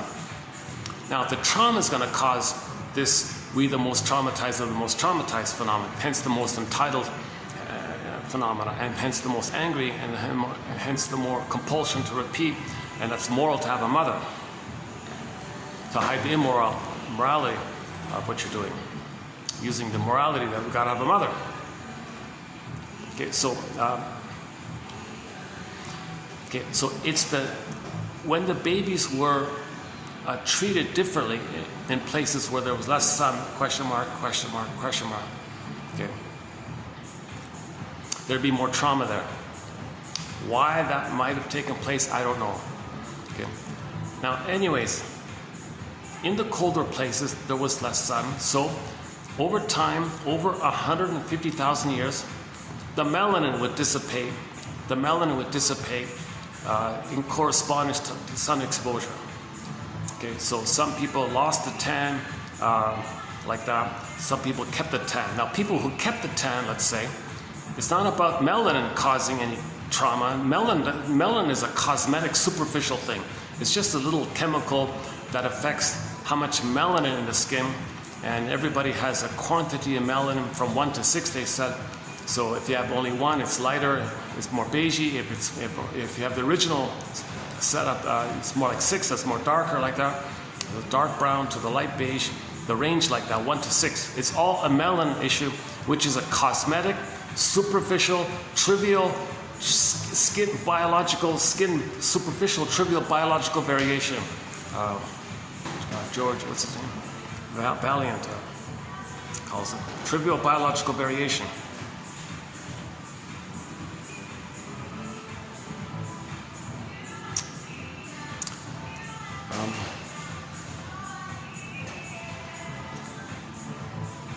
Okay, so when people spread around and settled different places, then we had our discoveries while we were in separate places.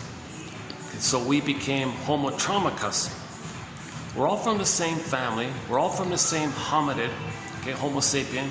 Only one hominid grew the cortex. That's us, Homo sapien. That was in Africa. Then we spread around.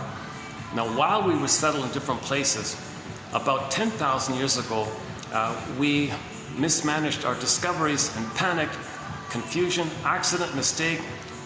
Due to the mismanagement of our discoveries and the serotonin we got, we went into pillage mode to get the serotonin, because the discoveries gave us more serotonin, And when that dissipated by the discoveries, we wanted more to get the serotonin, so hence we clicked into pillage. How do you pillage? Well, we're normally tolerant, so you have to invent the prejudiced personality. You have to create it. How do you create it? Traumatize the babies. Once you traumatize the babies, okay, they'll be afraid of mother.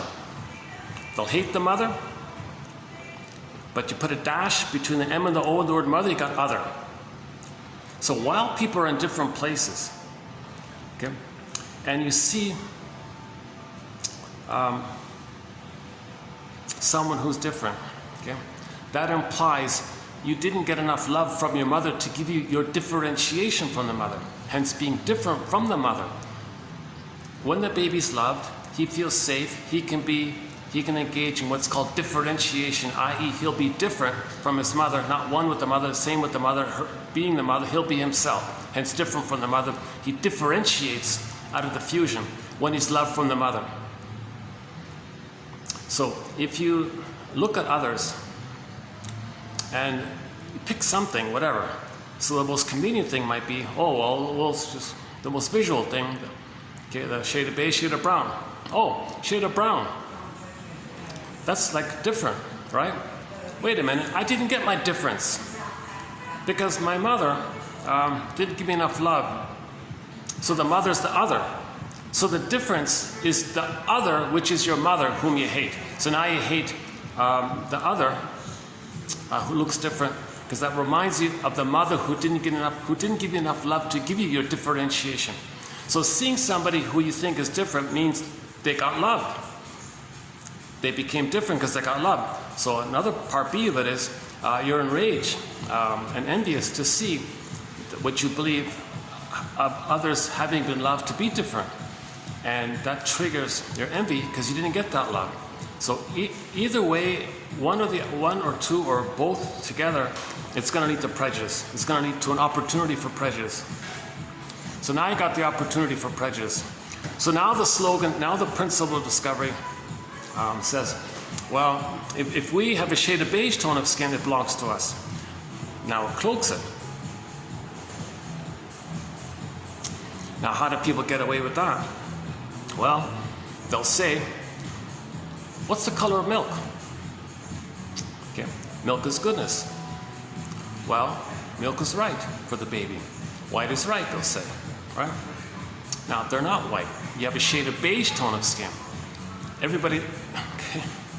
But they'll say, well, shade of beige, we'll just say white, to give us the chance to click the association that milk is good, and we're good. Now your skin is a shade of brown. So now you're muddying and confusing things. Now you're triggering the association that milk is somehow good, okay, for a baby. And you want to find some way to blur in the association that those of the shade of beige, okay, triggers the positive association to milk. So now people are feeling pride or some neurotic pride, that shade of beige can be associated more easily with milk, I guess. Is that the idea?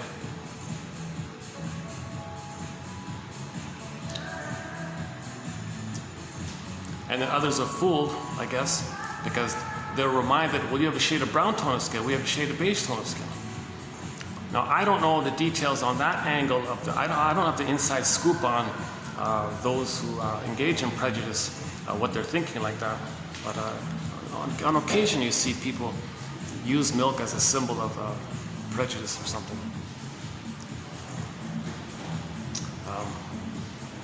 Okay, so back to that obnoxious statue in Toronto. This huge, massive, I don't know, 5-story, no, what is it? Maybe like a, maybe like a 2-story giant statue of the guy with the coat, the big overcoat, pompous looking guy or something.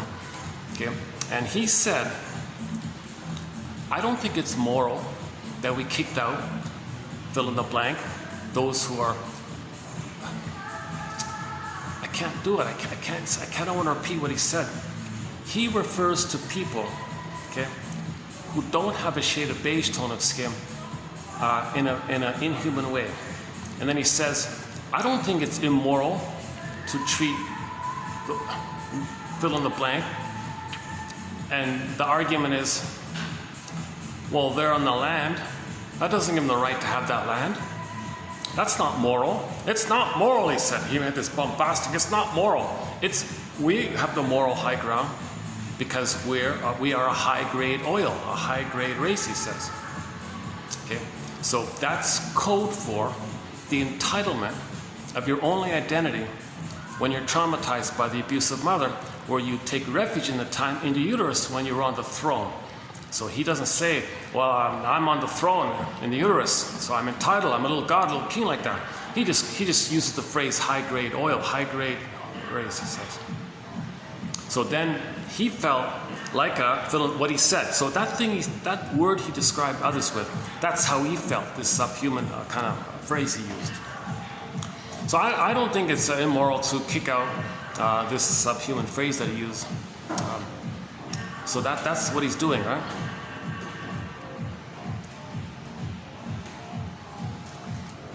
This appeals to people's self-esteem. This is a defense against anxiety. This represses the pain of not being loved by the mother. This is again, these are all defense mechanisms to make the person unaware. Matrix. Well, I see the word matrix here. Matrix means womb, right? The mother womb. Maybe there was even prenatal trauma. There might have been prenatal trauma as well.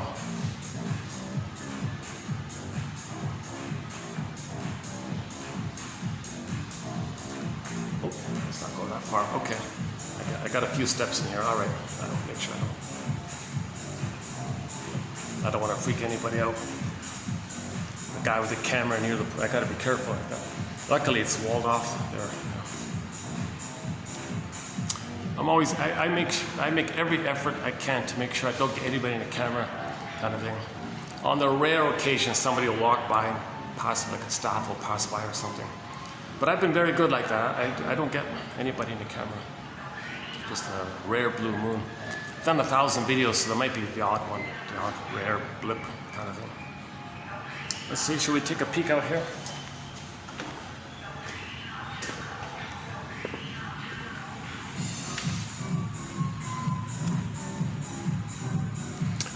I think that's southbound.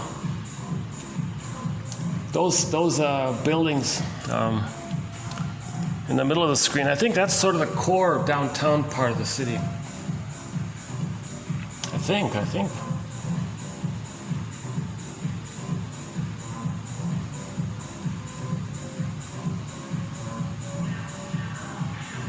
That's sort of more in the east.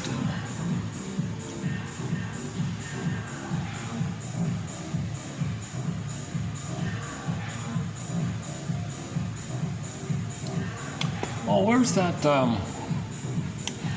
some of that greenery,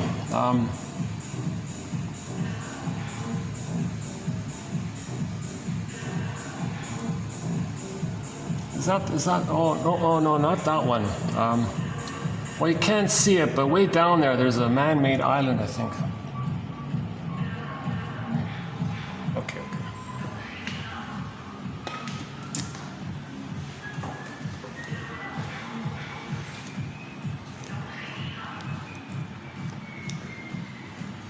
So can you believe it? There's a statue perpetuating the subliminal memory of the ultimate racist slogan you can imagine. That it's moral, what the plundering and pillaging that took place was moral, twisting it with the idea that it's moral for a mother to love their baby and a baby to have the mother. See, they're co-opting it. Okay, so this is a defense against the anxiety of the truth that the mother hurt them. The mother failed them. It's called the betrayal trauma, relational trauma, attachment trauma, interpersonal trauma, arrested development, stunted development. So if the beingness is frozen, okay, the symbol is Echo becomes a statue. Okay, the beingness is frozen, Snow White in a coffin, Rapunzel far away, so on. What else about that? What else did he say? So if you want to look it up, the quote is called, I can't even tell you the name of the quote because it gives it away, right? You can find it. I think you can figure out what I'm talking about. I just don't want to repeat it. It's one of the most ugliest, racist, not racist, here we go. See, look how it affects people, right? There are no races. That's a made-up thing to divide people. And when you divide people, you can pick some people and say, and use them as a proxy memory of how you felt shamed by the baby, by your mother as a baby, and make some other people describe that as code for how you felt with the mother. As above, so below. Okay, inside out. There's a strange link, a quote coming up today. There's a mysterious link between as above, so below, inside out. So when he says others are no good, okay, he felt no good by the mother.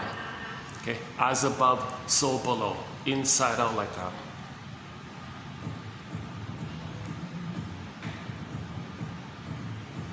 We can go back down.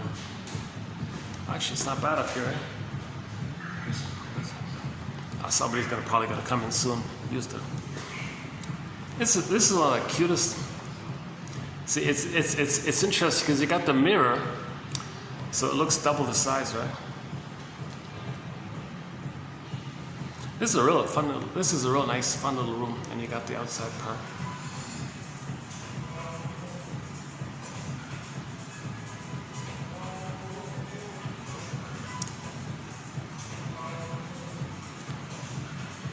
So his posting the statue there, okay, that's also defense. Okay, admire this. Here's a symbol of something. Here's a giant figure or whatever. Well, that's like you can unconsciously project aspects of yourself or your mother onto that, I guess. It's your need for connection. It's your need for fantasy safety or something.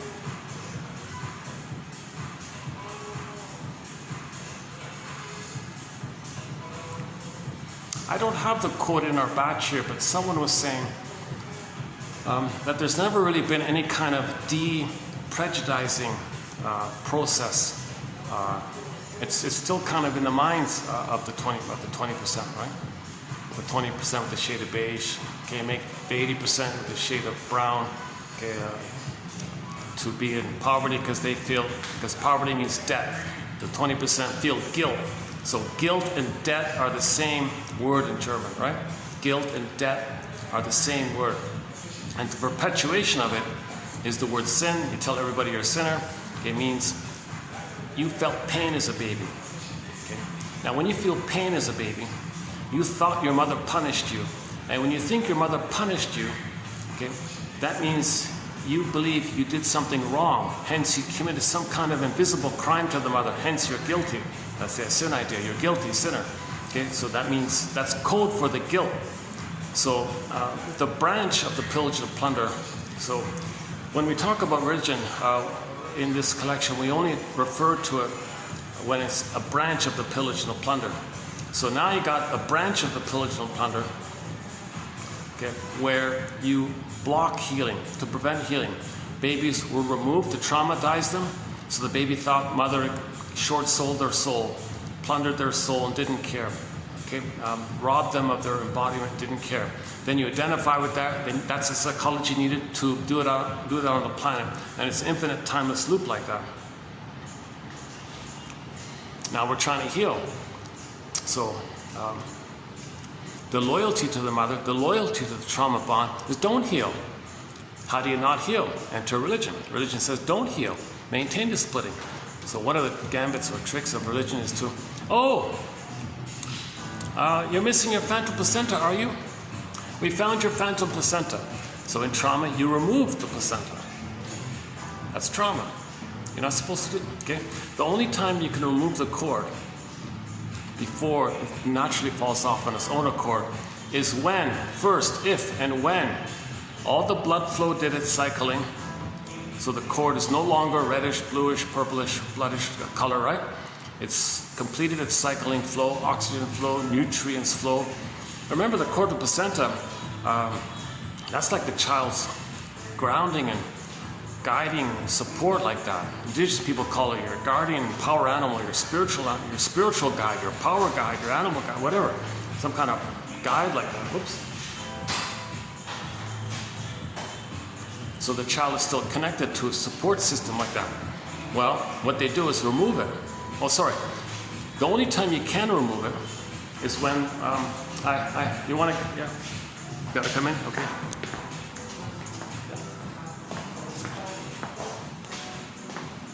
He's got to do his chores here. Okay, let's let the guy do his chores here. Let me.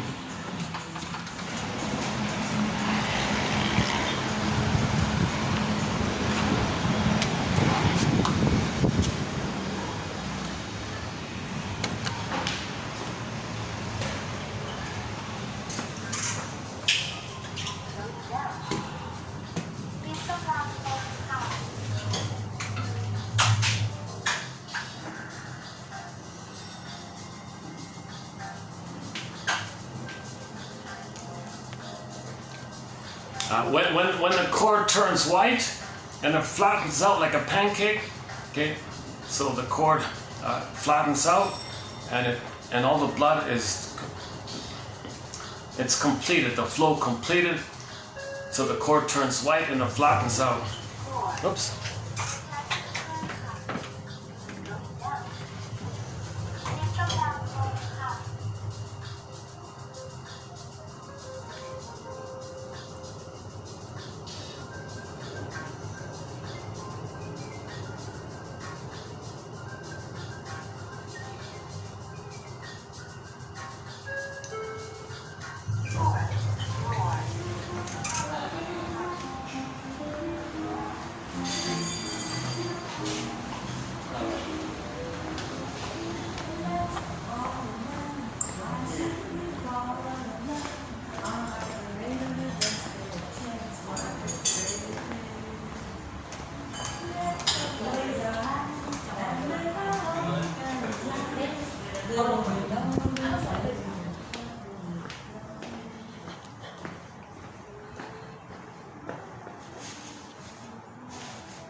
Okay, once again, for the price of half a cup of coffee, one can get these quotes, interesting quotes.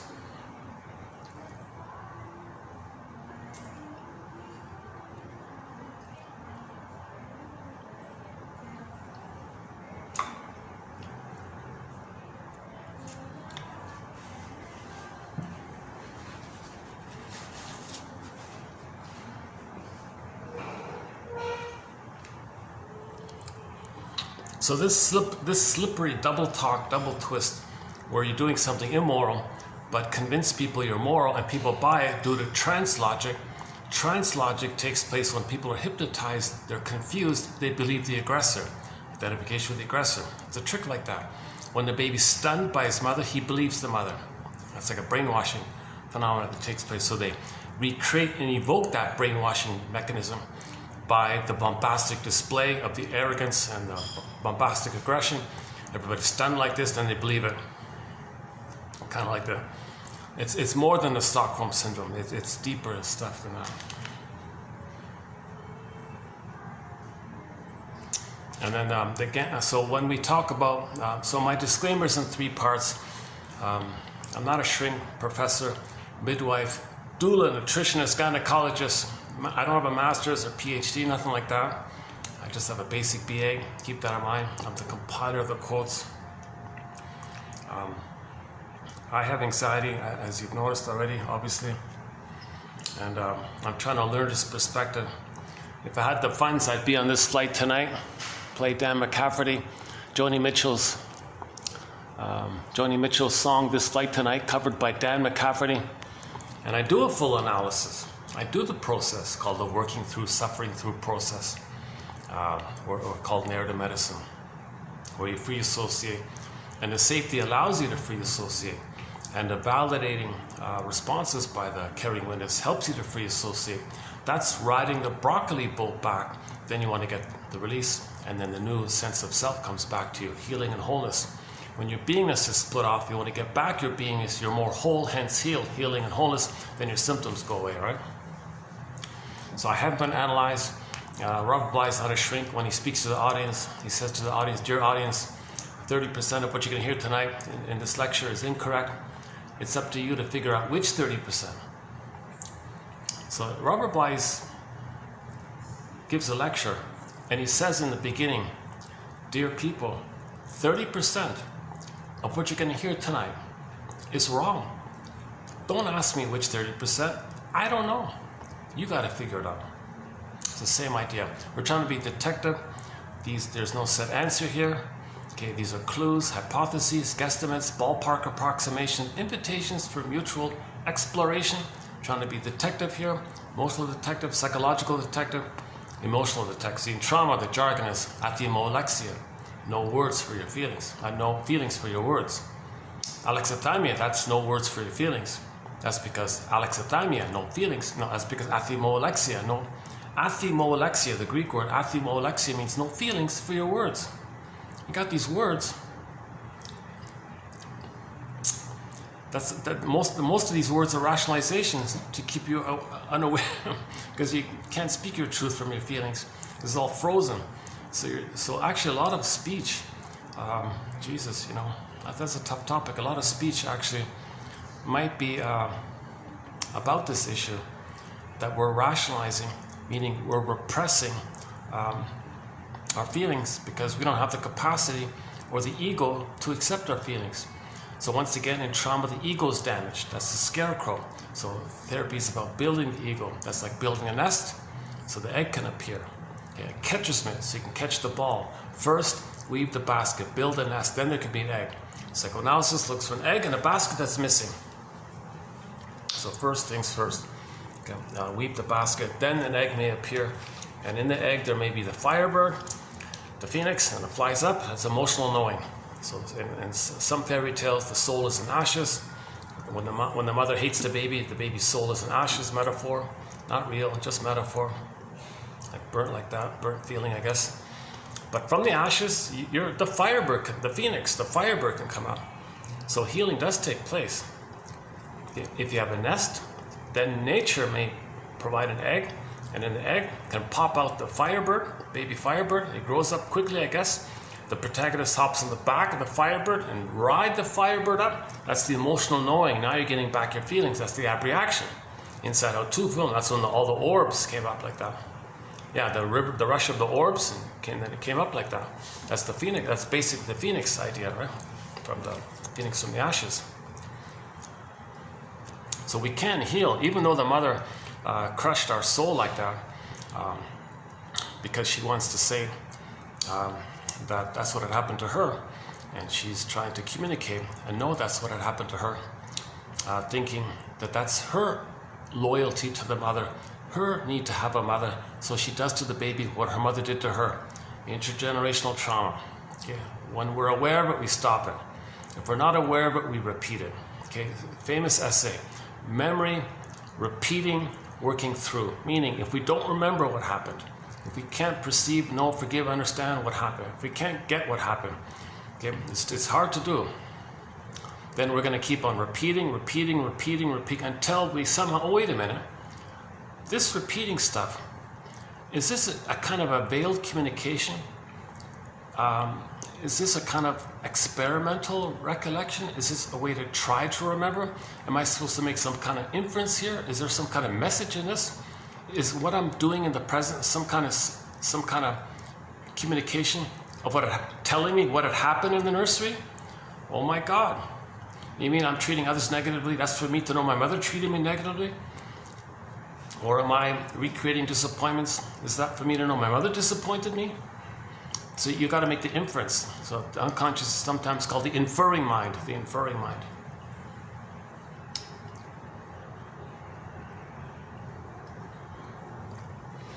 Back to the religion one. So After the baby's traumatized, he engages in splitting to cope with the situation. Mother's a monster? No, mother's got to be made up goddess, right? So missing phantom placenta. The speaker at the podium says, oh, I found your phantom placenta. He doesn't use the word placenta, obviously. He describes some invisible, powerful entity in the sky that feeds you, it's there for you, it's always reliable for you, you can turn to it, it nourishes you. It's unconditional support for you. You can express your anger at it, it'll accept you. Just like the baby sends its waste elimination, and the placenta accepted it, and then sent down to goodness. You can send your bad, it'll send you good. Okay, you describe the placenta, and you imagine a cord there, and it can blip up the memory of you once upon a time having that connection. Then you get that oceanic blissful feeling, and you get a blip like that. And the speaker at the podium says, oh, did you get your little hit there? Did you get that blip up? Are you a believer now? Put money in a basket. That's just part of it. That's just part A. So to keep you infantile like that, they don't tell. Now, the placenta is then described as the breast. So you describe the breast in the same way. It's bountiful, it's beautiful, it's abundant, it's there for you, it's reliable, all-knowing, all-powerful, all-seeing, omni this, omni that. Okay, it's all these powerful kind of things. And you just go, oh, wow. So that blips up the fusion that you had in the uterus when you were one with that. So the speaker at the podium, I want you to feel one with this invisible orb in the sky. And it loves you like that. Oh, really? And it blips up. Okay, that feeling you once upon a time had but forgot, he just triggers it up with his poetic, hypnotic, suggestive, imaginative kind of thing, because you want that, you missed it, because we still have the hope for it. Oh, you have the hope for it? I'll supply your hope for it. Imagine it. Imagine. Oh, wouldn't that be nice? Oh, blip, that's a trick. That's part A. Part B, it's to prevent healing the splits. Because if you put the ideal breast in the sky like that, okay, then he tells you stories about good and bad, keeps the split. Healing is about resolving the splits. At the end of Inside Out 2, we resolve the splits. Okay, the part self by joy, the part self by anxiety, the two either or, they were both, those two part selves were removed to make space for the new whole sense of self. That's a both and, not an either or. That's the healing. When you get the both and, you get back your feelings. And joy runs the conceal and your symptoms go away when you get the both and. If you do splitting, you don't have your beingness. Your mother's not a goddess or demon. And in correspondence to your mother being a goddess or a demon, you think you're a special chosen one. Okay, like that obnoxious guy, you're a high-grade oil race or whatever he says. Oh my God, what a butcher, oh my God. Like, you know, it's quite a technique to be so intuitive, to shock you and disgust you and scare you, because that's the intuition of how they felt with the mother when the mother did that to them. So they identify with the aggressor and try to recreate it. So when people try to shock you like this, they're trying to say that they were shocked by the mother.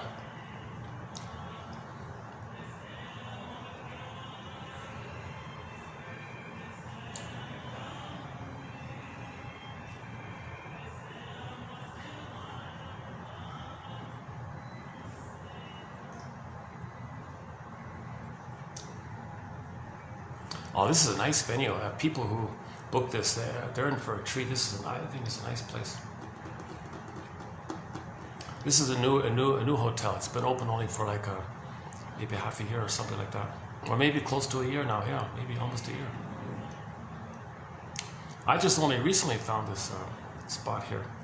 I'm always on the lookout. Where can I do my videos, kind of thing. I'm usually bouncing around. Okay, never mind. Sorry about that. Never mind about that part. All right.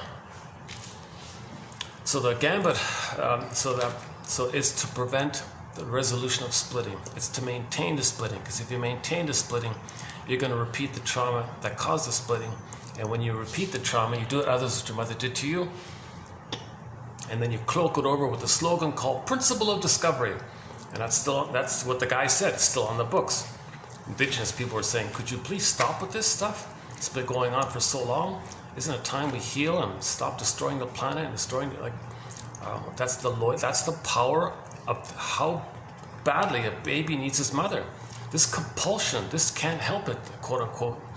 That refers to the compulsion that the baby would be a goner if he didn't have the mother.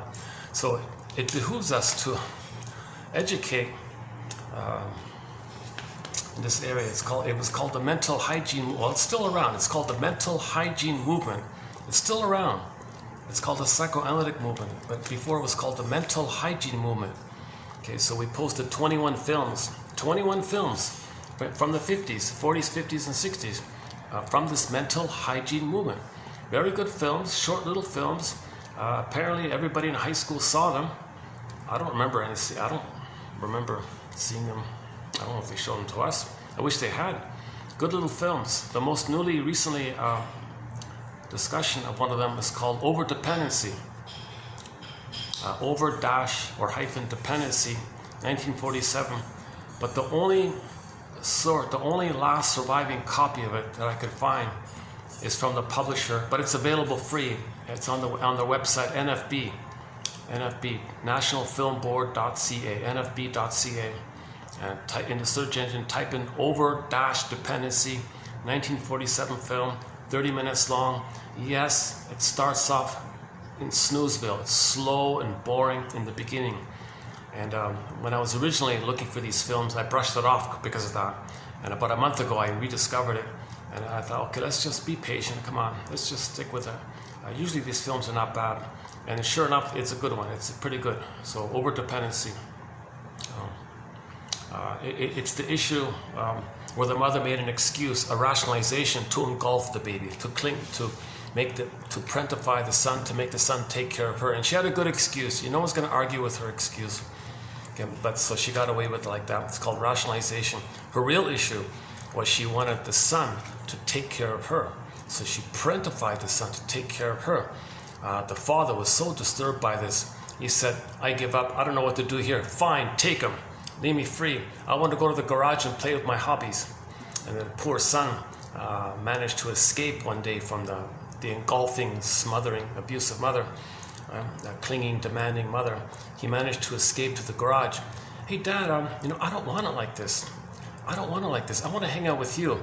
Oh, leave me alone. Get out of here. He already rejected the son because he was overwhelmed with the situation. Either he may have been jealous that his wife didn't want him. He wanted the son instead, or he felt like it's an opportunity for his own freedom. Maybe wanted freedom from his demanding wife, and used that as an excuse. Ken Adams calls it like a sacrifice. He's going to sacrifice his son. Here, take him. That's a sacrifice. Please you, placate you, and he's free like that. Okay, that's in a book called When He's Married to Mom. So that little kid in the film, he was married to mom like that, right?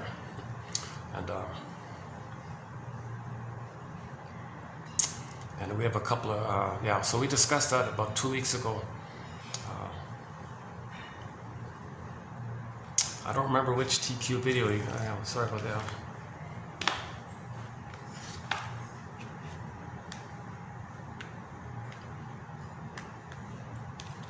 But she used the but she had a very good rationalization. It's going to be hard to call her out on the rationalization. Now she may have set it up like that, so she can create the rationalization to engage her deeper motive, which is she had the hope to get mother's love. So she transferred the need for a good mother from the past to the child in the present, and parentifying the child, using the child to comfort her, which the child was doing. And he was a mess by this. Everybody rejected him now. The brother rejected him. The friends rejected. Oh, you're such a sis. You go play with the sewing club. Because he had a psychology like that, right? And the mother maybe blocked him from hanging out with the father. The father got fed up. Fine, take him, leave me free, kind of thing. That's what he said. That's a common pattern. That's a very common pattern. It's called Oedipus complex, right? The mother was Jocasta. He becomes Oedipus. Okay, no, the son didn't want that. The confusing thing about that story is, no, the son didn't want that inappropriate intimacy with the mother. Now, that story is a symbol for inner dynamics. It's not literally true the way people describe it. That's meant to confuse people. It's not like that. Inwardly, the child is one with the mother, like married to the mother, right? He's supposed to be loved from the mother, to separate like that. And if the father's around, it kind of helps it like that. But the father's missing, quote unquote, not there. So it looks like they're one like that. But the son didn't want like that. it's closer, it's more accurate to say that the mother wanted it that way. The mother wanted to engulf the son. So psychologically, inwardly, the self concept is blurred with the mother concept, and the son's self complex concept is originally gone, and his concept is one with her. That means psychologically, he can never be free from her. So that's what the mother wants, because the mother likes to have somebody around to be there for her, be present for her, listen to her, respond to her, respect her, see her, let her never feel alone. She never feels abandoned, she never feels separated. She has a permanent kind of steady base like that from which she can find herself. She made him to find herself. Back to Anne Sexton. I made you to find me, the lady said. Okay, for more on that topic, go to yesterday's video about Anne Sexton, 1960. The older lady said to her middle-aged daughter who was having a nervous breakdown, sorry, I think I know what's happening here.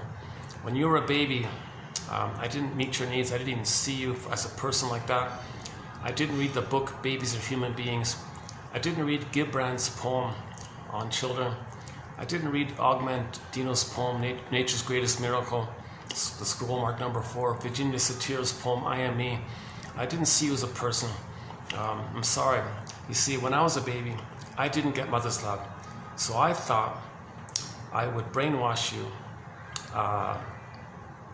to not leave me, and then that would mean I had a stable base out of which I would parentify you and make you be the stable base for me, for which I wanted to find myself with, using you as a mother for me. I made you to find me. I didn't have you to love you. I made you to find me.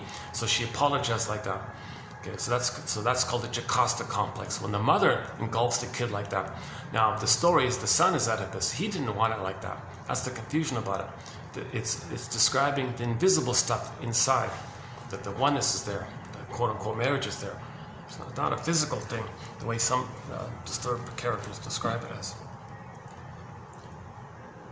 See, if the affection is missing, things are disturbed like that. Hold on a second.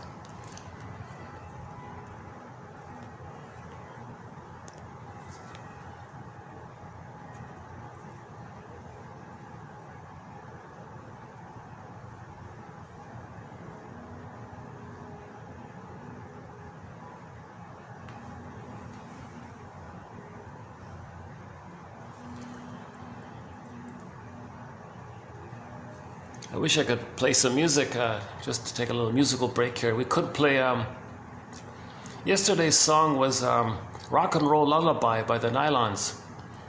Or we could play Deli Rizdik's cover of Carry On Wayward Son.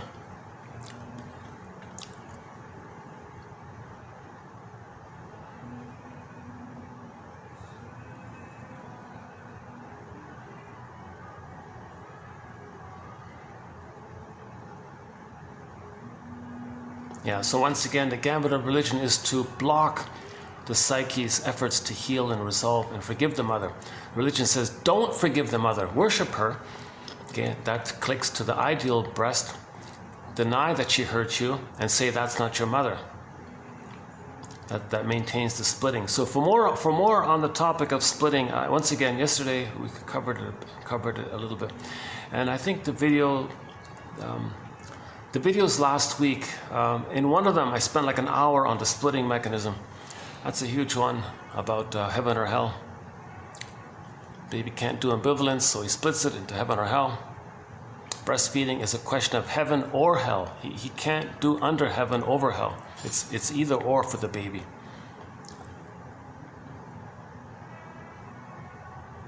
In the beginning. And then if the mother's more loving than frustrating, it gets resolved, everything's okay. But if she's consistently frustrating, the child maintains the splitting. That means he doesn't differentiate. And if he sees people who look a little different, that reminds him of the mother who didn't give him differentiation, so he's envious. So those who look different, he calls them the other, that's the mother, and he hates the mother who didn't give him the love to be different, so he hates difference, kind of thing. So that's the Archie Bunker, and that belligerent guy in Toronto, that statue in Toronto.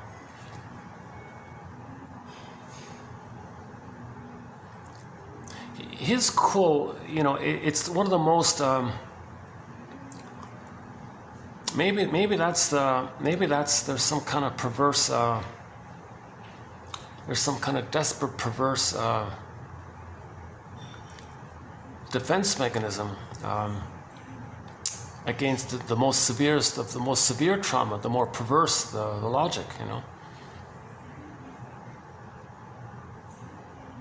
That, and the statue there is the bombastic, that's to trigger the trance logic, to make you identify with the aggressor who uses defense mechanisms.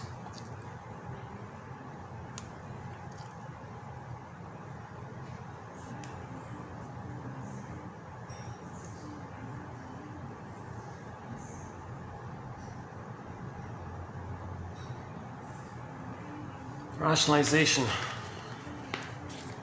Okay, let's see if we can make some headway with this rationalization topic.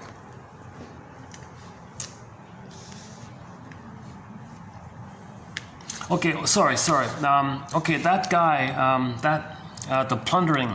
Sometimes the plundering is called as expansion. Why don't we just do this one here? Sometimes the plundering is called expansionism. Expansionism does not seem based primarily on the real need to get more, but rather on factors of an emotional kind, such as the desire to shame others. Yeah, because you were shamed by the mother, so plundering allows you to shame others. Okay, because you have the compulsion to replay how your mother shamed you, but you are the shamer, and you're in an infinite timeless loop. So plundering is an infinite loop. So we're destroying the planet for a quick buck. We're destroying the planet to be loyal to the mother who shamed us. So expansionism is the way to shame others. I mean, when you expand, you shame others due to the prejudice factor, and that keeps you loyal to the mother who shamed you. Expansionism and then you use tricks. So in order to pillage, okay, you use rationalizations or tricks or stunts or whatever, right? And then people feel that's a defense against their insecurity, meaning anxiety of being remembered of the mother shaming them. Very good question here. Instead of expansionism and the need for more growth to get bigger, maybe we just need to get better. D. Morgan, yeah. So here's a good one. Maybe we just need to get better. It's not about stealing more land. We need to get better. Again, instead of expansionism and the need for more growth to get bigger, maybe we just need to get better, meaning heal. That's the Kristen Wilson calls it the moral revolution. Oh, we can't use the word moral in this video here. Okay, so that's just the self-help revolution, the healing revolution. Or Michael Jackson describes it as look in the mirror, heal the man in the mirror. If you want things to get better, start with the man in the mirror.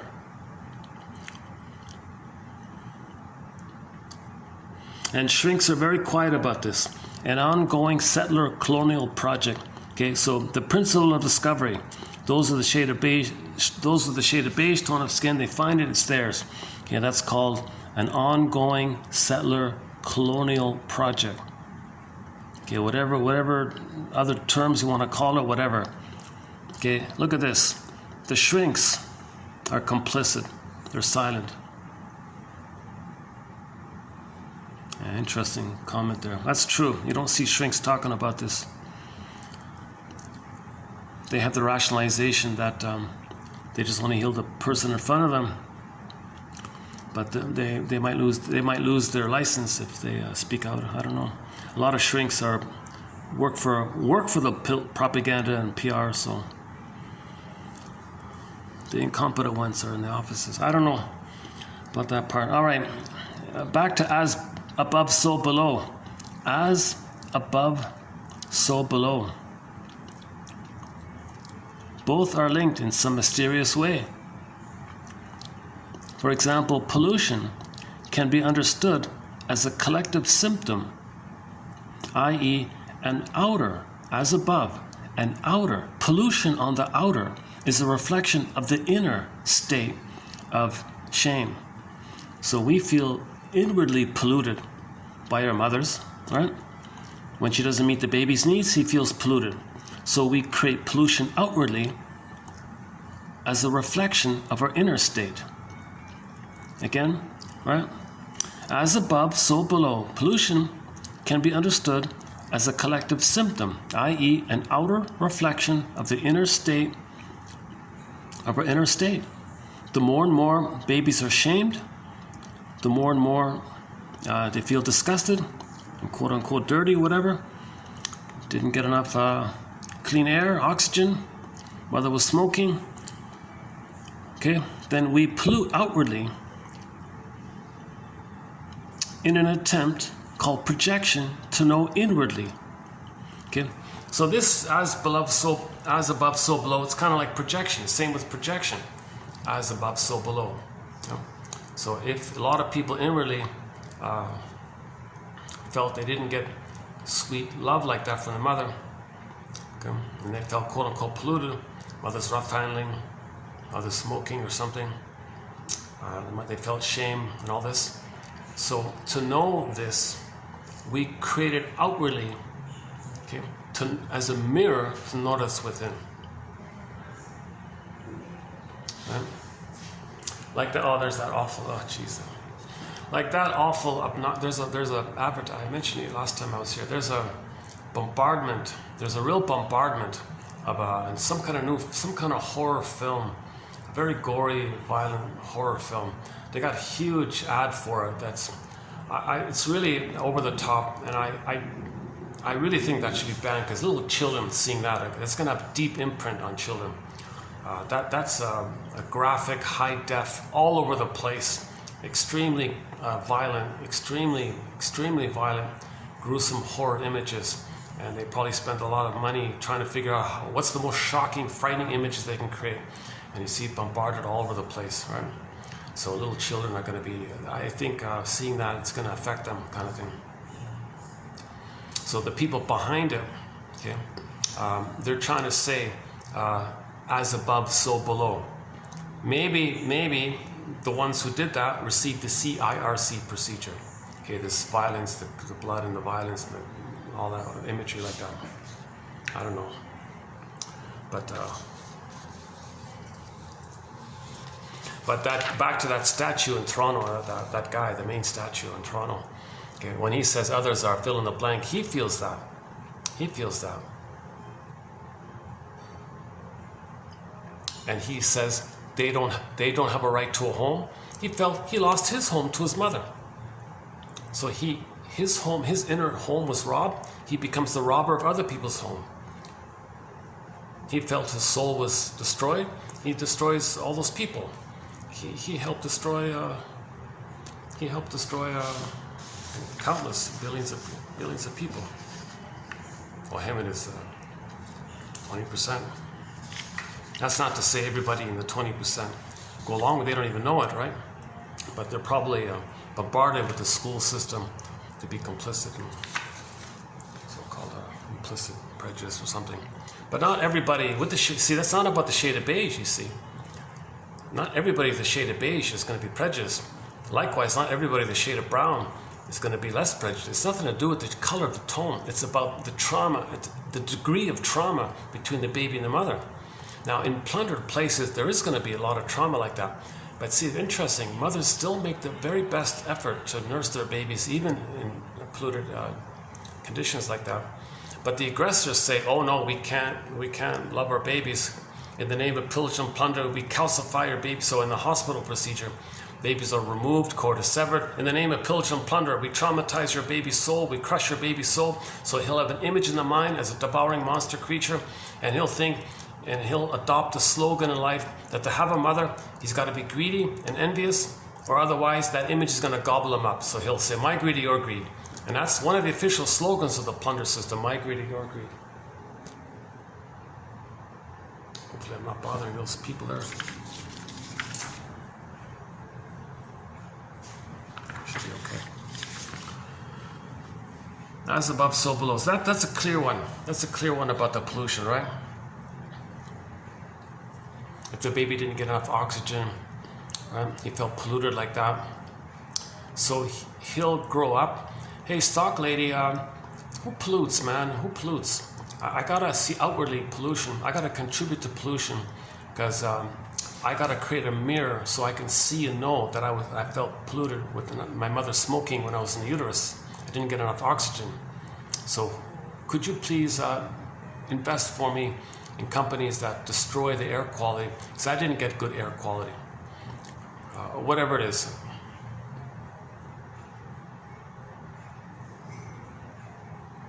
As above, so below. It's really quite a. It's not just wordplay. There really does seem to be some kind of patterning that's taking place. We create prototype imprint patterns, and we just recreate it, spin it around, and we create it to see the pattern. We recreate.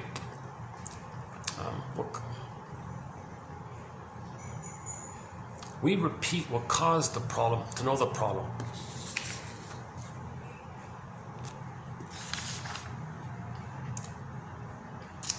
One variation of this is that the shrinks say that what goes on between the client and the shrink in the room, that's like inner, the microcosm. Okay, that's like below. But when he goes outside the office, that's outer, as above. He may do that regularly with others. The microcosm of the analytic space reflects the macrocosm of the world. So, as above, so below. I know the self-help, there's a self-help slogan, the way you do anything is the way you do everything, like the micro, as above, so below. So you have a recurring pattern, well, you'll see a micro example of it with your friend or something.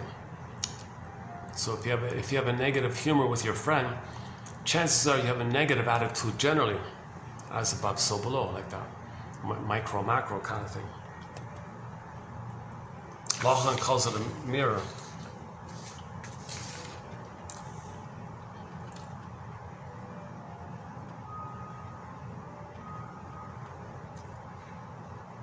Okay, and part of this is that the mother, in order to recreate what the mother did to us, we may engage in techniques and tactics to give us the excuse to repeat it, because the compulsion is to repeat it. Okay, let's not do that.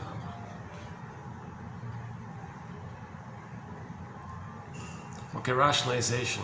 Now this issue of rationalization. So let's tighten this up here with rationalization. Okay, here we go. Rationalization. Cure of the neurotic is practically impossible if rationalizations are not recognized, analyzed, and removed. Rationalization is an attempt to justify the denial of truth. You want to justify the denial of truth. You can't know the truth, so you want to justify that. In 1911, rationalization means that the ego believes everything to be its conscious doing and overlooks the unconscious motives.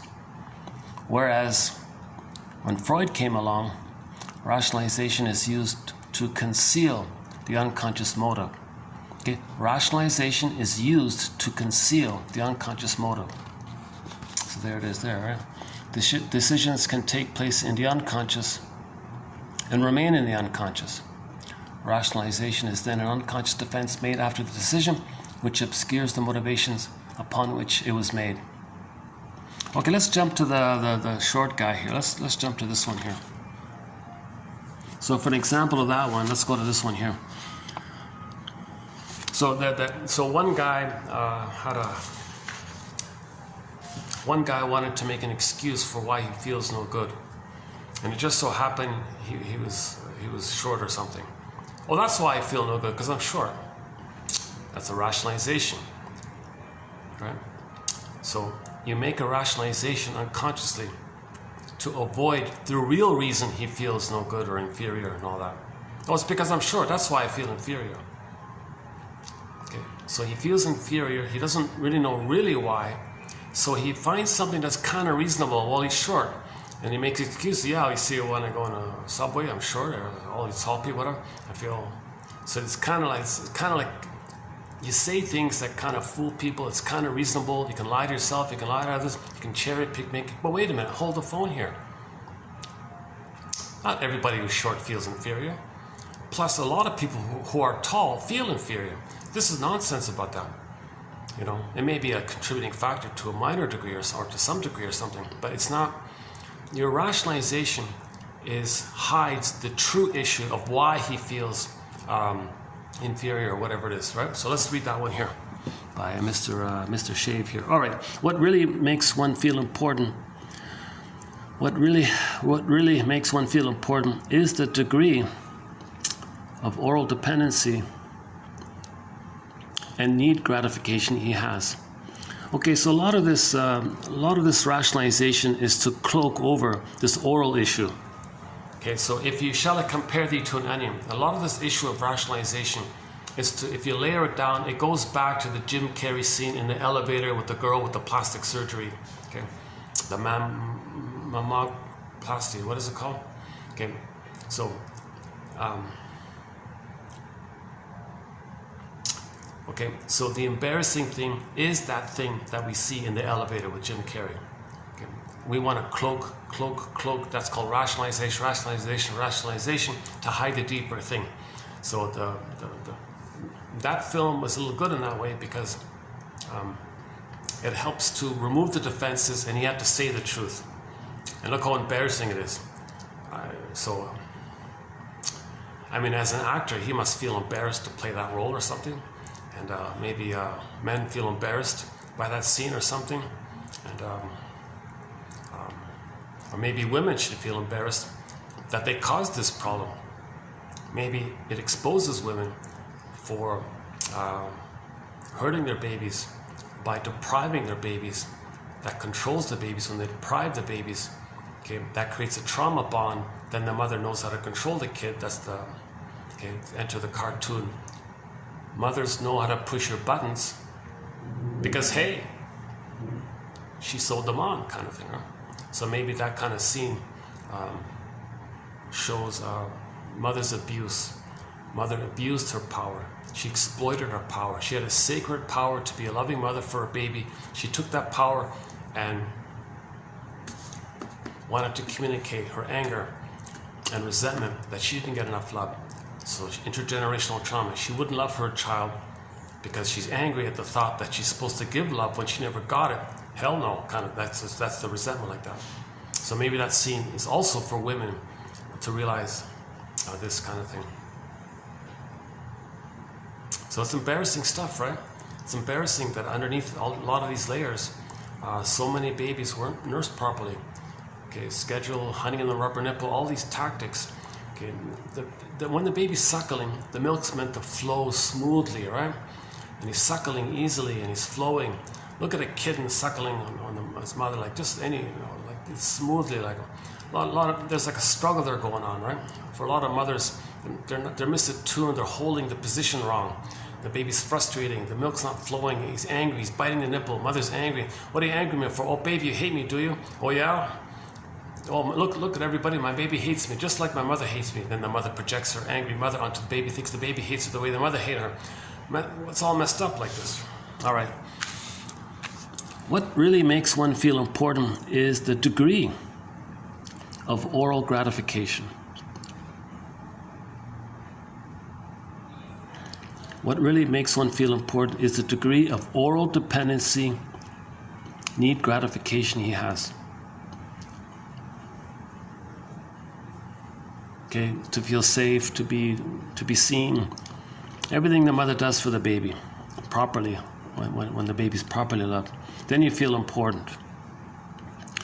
Just as oral dependency need gratification and expressed anger are rationalized, unconscious guilt is reflected in rationalizations that are reality-oriented and make sense. Okay, but underneath the rationalization are all these feelings. Okay, so here we go. Here's the example here. For example, a man may say, quote, I feel inferior because I'm so short, unquote. Saying that he feels inferior because he's short in stature is something that his listeners can understand. It makes sense. He could list all of the inconveniences and disadvantages of being short in reality, right? Like a crowded subway train, nobody sees you, somebody steps on your foot, I don't know, whatever. The deception is that he thinks the feeling of inferiority stems from the fact that he's short. That's the deception. He thinks that the fact he uses a rationalization comes first. Right? He thinks that the fact he uses a rationalization comes first. The rationalization comes first. So the rationalization comes first. So he thinks the rationalization, I'm short, that's the cause of feeling inferior. That's the trick. Yet there are other men who are just as short or even shorter and don't feel inferior, and many tall men who do feel inferior. The primary feelings are already there in the unconscious. And the rationalization is presented to the conscious and to other people to explain those feelings.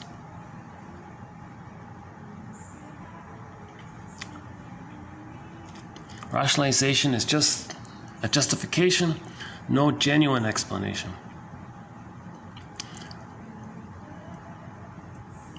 Yeah, okay, so the cognitive facet of rationalization, okay, I'm short, I'm inferior because I'm short. The cognitive facet of rationalization is merely a corollary of the defense of repression, whose function it is to neutralize the emotional threat in the domain of unconscious. Yeah, okay, so this is a tough one. So we repress, but if something leaks up, we rationalize, it represses. So when you rationalize, you're going to repress. You got your normal, regular repression, but there's always something there to remind you. Then you rationalize it away, explain it away. Press it down. Then you get symptoms. Then you get ill or something. Then you become a bigot or something. There's different. Then the response to all this repression can be psychosomatic. It can come out in bigotry. Okay, it can come out in justifying. Treating others the way your mother treated you, and being angry at others, thinking they're your mother. Then you create excuses.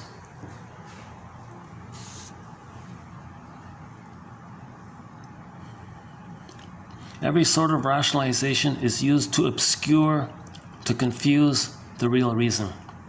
Intellectualized rationalization is rampant in the OCD population. The client's rationalization, a wish to avoid the emergence of new feelings previously avoided by idealizing and eroticizing the relationship.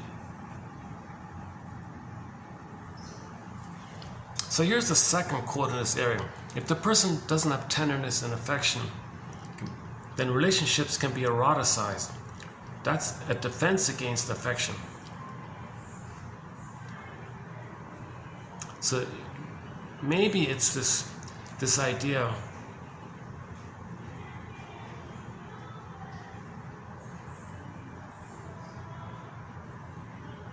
I don't understand this defense mechanism known as the eroticization defense, but they say when there's no feelings and tenderness, to make you unaware of the pain around having tenderness and trust and all that, something takes place called the eroticization effect.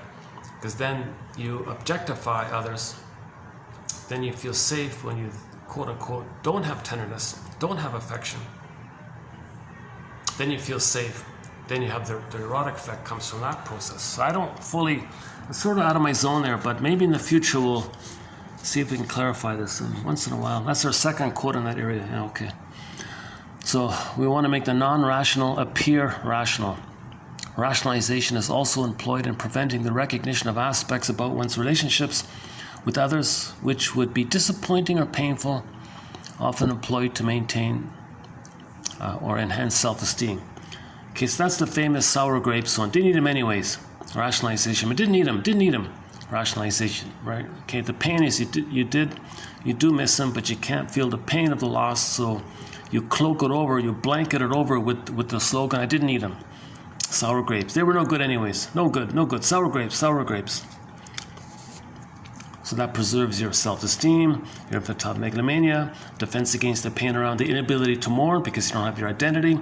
And once again, you need an identity to mourn, but if you don't have an identity, you can't mourn.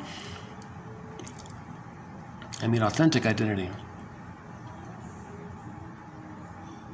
Rationalization is then an unconscious defense made after the decision, which obscures the motivation upon which it was the outcome. There it is there, all right. One of the anecdotes I use with clients who lean on the rationalization is this, quote, fish don't know they're in water. The immediate point of the fish story is that the most obvious, ubiquitous, important realities are often the ones that are the hardest to see and talk about. So that's why he's going to be so bombastic and belligerent. Let's create a 2-story statue of this bombastic guy saying, high order, oil, we're a high order, and others are no good. And then we're the moral, because it's not right that someone who's no good should have something. Because when I was a baby, my mother robbed it. So now you're getting into this kind of area. What was it again? The immediate point of the fish story is that the obvious, ubiquitous, important reality are the hardest to see and talk about. So that bombastic scene, like just pick Archie Bunker like that. It's obvious, it's ubiquitous, you can see it. Okay, he's infinitely enraged all the time, right? The only reason he has a wife there is so he can belittle her and mock her. So the wife's name was Edith, right? But he would never call her, he would rarely call her Edith. He kept calling her the dingbat. Look at my, hey dingbat, where are you dingbat? So he kept referring to his own wife. Okay, he was always trying to help him and take care of him. She was a pleaser and a clinger like that. And he kept abusing her, verbally abusing her. And the whole show, I don't know how many seasons it went on for, but week after week, it was just 30 minutes of verbal abuse. Hey, dingbat. Hey, okay, this aggressive hate onto his mother, onto himself and his mother. So he married her and only accepted having her there because he needed somebody to shame and belittle. So this is an obvious thing. What man goes around constantly verbally abusing, constantly, minute after minute, his caring wife like that, right? So he kept calling her this crude, violent. He was a very vulgar, verbally abusive, aggressive, hateful character, right? And kind of like the honeymooners guy, he kept threatening he's going to do all this one of these days, Alice, or that one there. Kind of like the Al Bundy one, is sort of in that kind of area.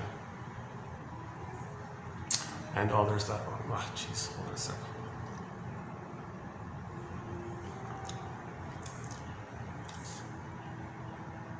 Even the Danny Thomas, I didn't like that one either. He may be seen as the least verbally abusive, but there was this constant innuendo of jokes about capital punishment, right, with the kids. And the kids would even bring him the belt, the little girl, 5-year-old girl. Here's the belt, Daddy, you can hit me now. Like all these, he made gestures about hitting it. He always tried to make fun of this constant kind of crudeness going on like this, right? How did I get there? Oh yeah, so this is ubiquitous. It's obvious, it's in your face. What's going on here?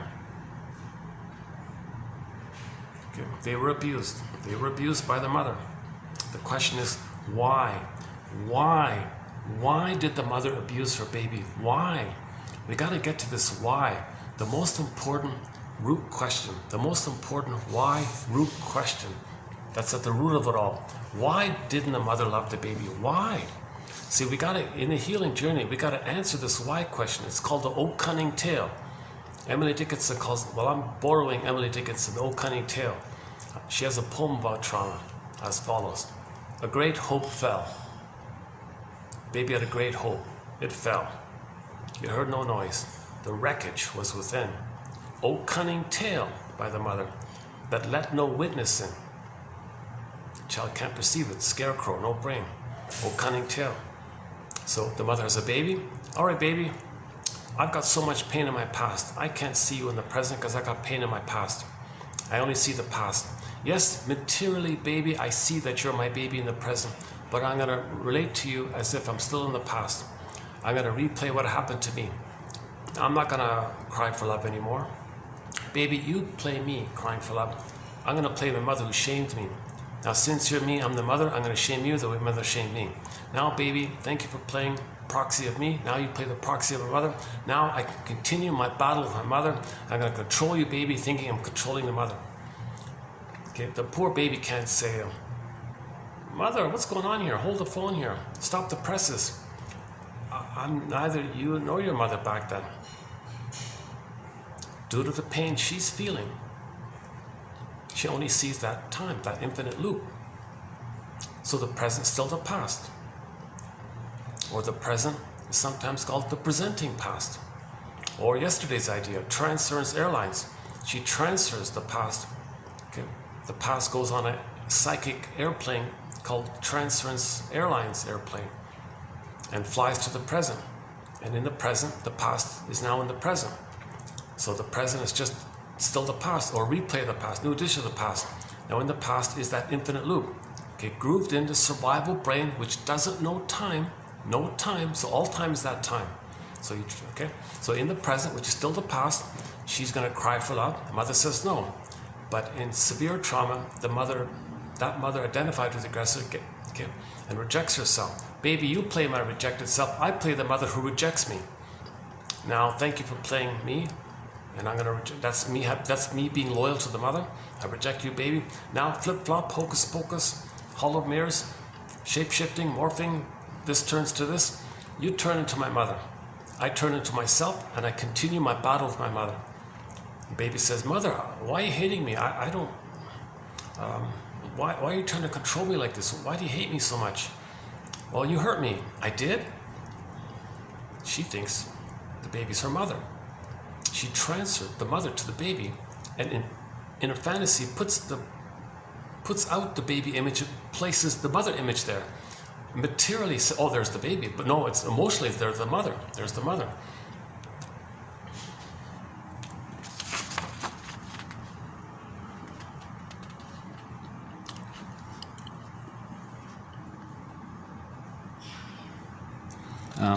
Okay, let's continue a little bit. Pointing out to the client how through his rationalization, his projections, and other forms of evasion, or through his acting out, transference acting out, repetition compulsion, transference acting out, replaying the past, that's called acting out. Okay, pointing this out, okay, pointing out to the client how through these things he is avoiding facing unpalatable truths about himself. As the client is able to accept these interpretations and understand the defensive nature of his behavior, it becomes increasingly possible for him to face and accept those actions, feelings, and defenses which he was formerly unable to accept. So in the healing journey, you got to lift that kind of stuff. You got to lift these defenses. You got to identify the defense, loosen it up, lift it up, and the feeling's going to come up. Now again, you got to have a caring witness. You need some ability to talk it up like that. Talk your feelings. Your feelings come up. But your feelings, your beingness won't come back to you if you don't lift that lid, so to speak. But you can't suddenly do it. That'll clamp down like that. So it's a gentle awakenings, bit by bit awakenings, she said. Rationalization is an effort to guard one's pride by escaping the necessity of recognizing the real basis for behavior for which one feels ashamed and guilty. Yeah. So that belligerent guy in Toronto, that statue, he feels obviously kind of ashamed. But that belligerent behavior, okay, that rageful, aggressive tone, is a defense against the shame. Okay, so anger is an expression of unmet needs. The unmet needs led to shame. Okay, then anger appears, because when the needs are not met, joy and sadness zoop away. Disney film has said out, joy, sadness zooped away. You got fear, anger, disgust at the console for the survival brain. So that's all amygdala stuff. That kind of talk is all amygdala stuff. It's all survival anxiety stuff. You see, the thing about us is that we have the capacity to heal because we could be conscious that we're traumatized. See, the consciousness of our traumatization it's built in nature that we can heal because we're conscious of our traumatized state.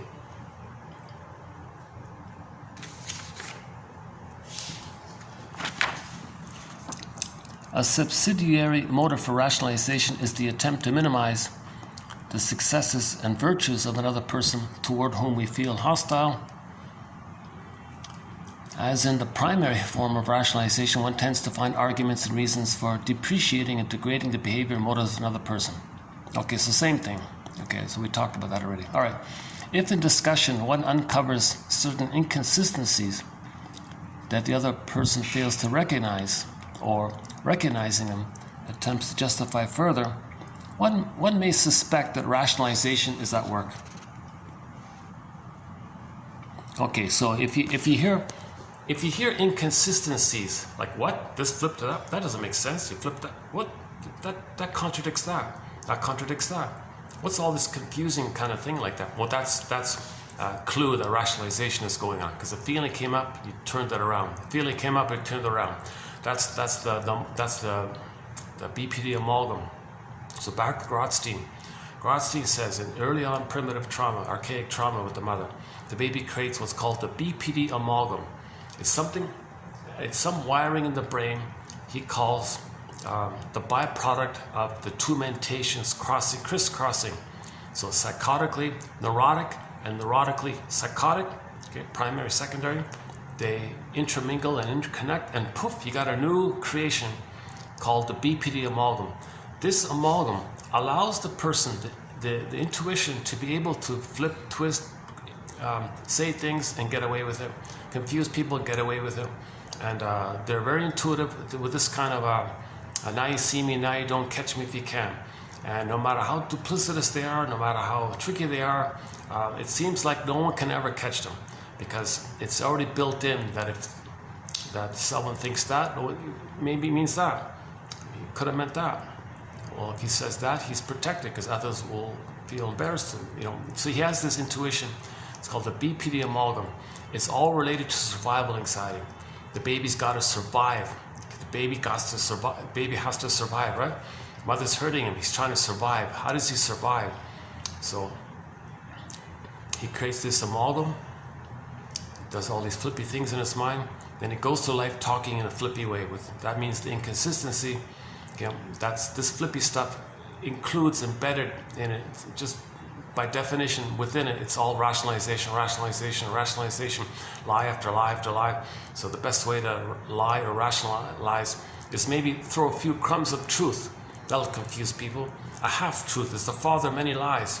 And you play on people's emotions, and you play on their unawareness of themselves.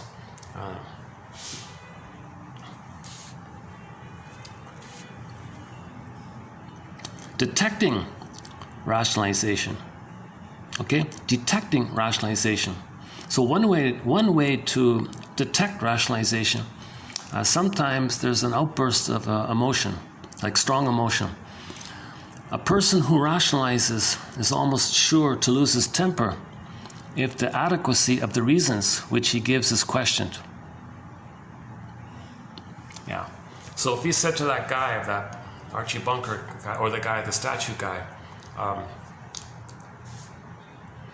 maybe what you're saying is code for that your mother hurt you. Okay, wild emotion, shouting, bombastic. Okay, that's code to rationalization, because you're exposing the truth. Okay, so that's why it's a common feature with this is that the feeling of eggshells, because every little thing might reveal a little bit of the rationalization, and all that pain comes up. Defense against the pain, you are aggressive in your anger because your need to rationalize wasn't met.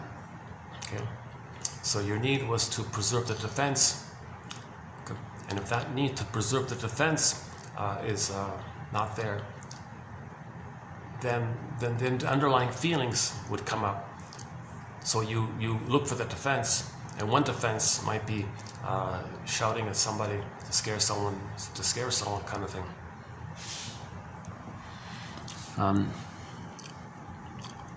A person who rationalizes is almost sure to lose his temper if the adequacy of his lies, okay, is questioned. A man who is not rationalizing,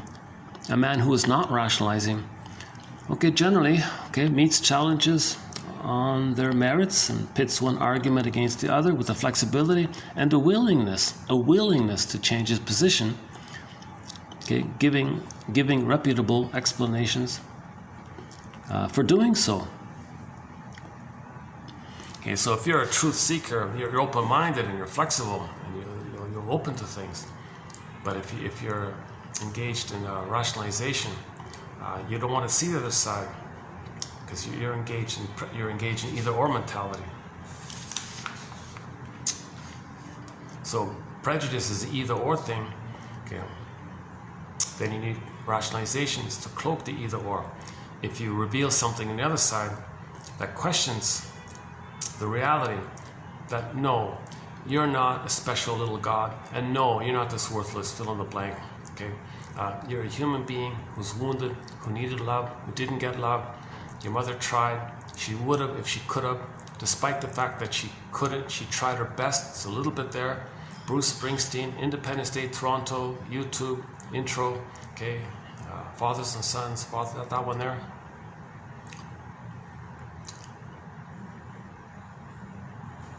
Everything's love or a cry for love. We're all born to be loved, to be ourselves, but some others can't do it because they didn't get the love. So there's a little forgiveness and understanding like that, but that's not an organic kind of thing. We're not born with hate or something. We're born to be loved. Hate is the reactivity of the fear of our needs not getting met. And when a baby's needs don't get met, he thinks he's a goner because he's helpless like that.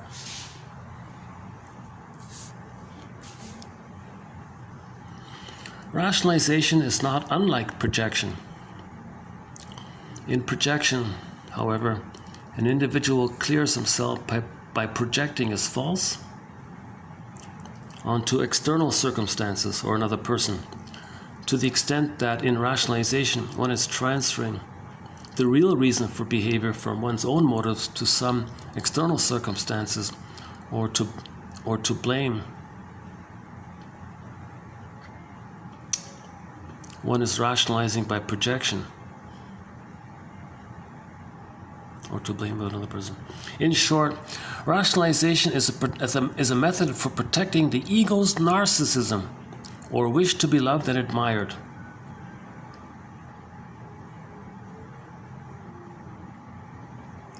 Okay, so when somebody's lying, underneath there's a cry for love. There's a cry for love, to be seen and to be soothed and to be accepted. Everything's love or a cry for love. So you could think of the Archie Bunker character basically as a baby, a wounded baby screaming all the time, colicky. Archie Bunker seems like a colicky, a constant colicky kind of rage like that. He just pipes it out. Like every time he speaks, it's got like a rage, kind of colicky rage kind of thing. It's almost like that. I have a sneaky hunch maybe that character was put there. I wouldn't be surprised if somebody pointed out, or if somebody revealed that there was some kind of link between that character and the statue guy. The statue for another guy who said those awful things, and if maybe like micro macro kind of thing. If that Archie guy was like a symbol or trigger to link to that other one, because they do seem to have a little bit in common like that. I don't know. I have no evidence to that, but if somebody revealed some kind of link like that, I totally wouldn't be surprised personally. All right, next one. Often a teacher asks a child, "Why did you do that?" And the child is forced to answer, "I don't know, teacher."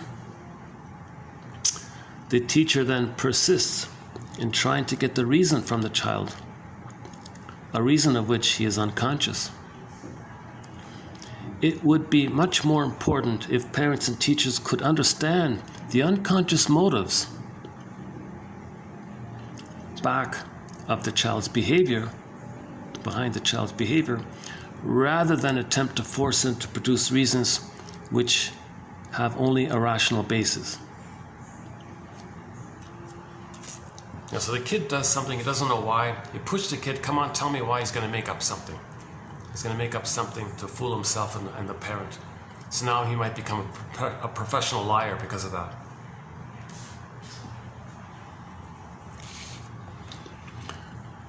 Yeah, blanket. Rationalization is the blanket which we throw over our wounds so that it will not be necessary for us to face them directly.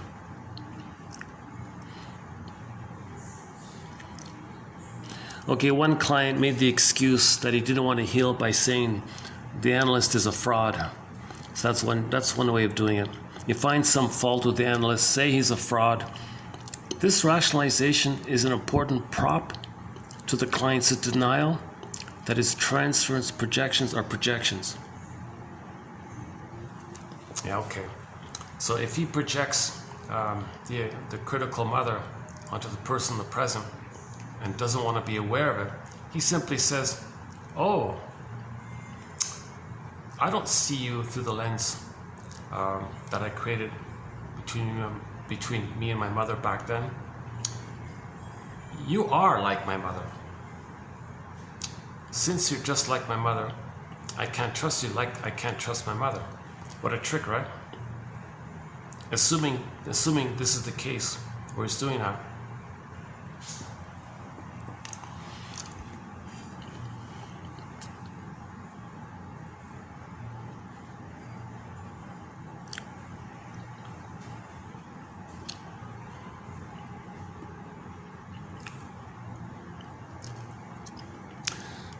The metaphor of therapy as a descent into the unconscious to alchemically transform the base metal of ordinary self-defeating patterns into the gold of the fully individuated and integrated self. The therapist is the facilitator. So the facilitator transforms the lead to gold, right? So the lead is the self-defeating stuff. And if you get back your gold, lead to gold, the metaphor. So in the psychology area, alchemy means your dysfunctional stuff is the lead stuff. And if you get back your beingness, right? In the healing, you get back your beingness. I feel, therefore I am. Those primary feelings are symbolized as the golden ball, the radiance, that's the embodiment, the gold. So if you get back your gold, before you couldn't feel, that's the lead. Now you feel, that's the gold, hence alchemy, lead to gold. So the shrinks kind of adopted this ancient practice that some people had, that they thought they could transform lead to gold, like literally, the chemistry thing. The shrinks said, well, let's borrow that. As above, so below. As above, so below. How inwardly are we transforming the lead of unhappiness and dysfunction? How are we trying to get instead of that the gold back, lead to gold? So alchemy. So the shrinks would be considered to be the alchemists in that way. But that implies they're very active like that. No, the shrink is just gives you a little feedback, makes you feel safe, and the client does the main detective work. Shrink just makes you feel safe by saying things like, "You must have a very good reason for saying that." "Thank you for that. Yes, I do have a good reason for saying that." Then he speaks, and then he free associates. What's the hardest thing about that? Yeah, good question. The hardest thing is your free associates. Go on, your free associates. Okay, that's the riding the broccoli boat and Inside Out 2. Okay, here's a question. This next quote is about free association. So the idea of lying on the couch is meant to facilitate this free association. Lying down on the couch and facing away from the therapist. The rationale is to de-emphasize the physical and social interactive aspects of the process and allow the client to focus on the internal flow of experience. So you're not distracted by the shrink's new hairdo or something like that. The instruction for free association is to report whatever comes to mind in an uncensored manner. A dictum to report the contents. Just say what comes to mind freely. It's not going to leave the room. It's safe. I'm not going to criticize you. Ride the boat. I want you to feel safe to ride the boat. Say whatever comes to mind. Report the contents without hindrance.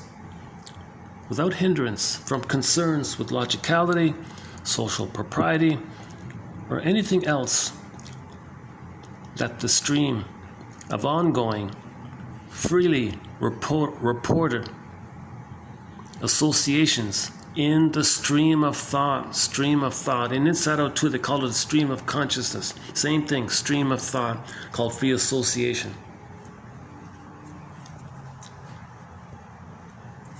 So that was the original idea. So I think that, as I understand it, first he would hypnotize the people, bring up stuff, but when it comes to it, he forgot it. So you don't heal like that. You got to be conscious. If you're unconscious, if you're under the hypnotic thing, and you manage to say stuff, and you come to it kind of, it doesn't help you. Did I say that really? I don't remember. It doesn't work if you don't remember. You got to be conscious. So it's gentler to let the person just relax, say what comes to mind, because he'll be conscious of what he's saying when it comes to mind. He'll have that conscious-unconscious link like that, and the conscious can accept the unconscious. But if you're under hypnosis, you can't do that kind of thing. Or if you take a mushroom or whatever, you can't do that kind of thing. So we talked about that. The good news that they banned that thing. It's not going to heal like that. You can't bring up stuff if you're not conscious. So the mushroom thing is kind of like hypnosis kind of thing. It's alluring because you're going to blot out. So we talked about that this stuff was fine-tuned over thousands of years by the shamans and the healing ritual processes, but that's all removed. That level of safety is removed. So if you do that, you're harming yourself because you don't have the safety. So Mr. Freud made an evolution like that. The recognition, no, you can't bring it up like that. It doesn't heal like that. It might actually hurt people like that. So the image for this is the Weeds show. I remember that lady went to the ayahuasca thing, and later on was having psychotic breaks, was seeing things that weren't there. Like, whoa, yikes. At least in the film called the TV show Side Order of Life, no DVD by the way, but I remember she was having these little things, but she was aware of it. And I remember her line, I'm still sane, right? Because I know I'm projecting it, although I see it, but I know it's not real. But she was really on the edge like that, right? The Alan McBeal had one with the dancing baby one, right? But she was aware that it was a projection. Now how she dealt with it is a different story. That's a mistake like that.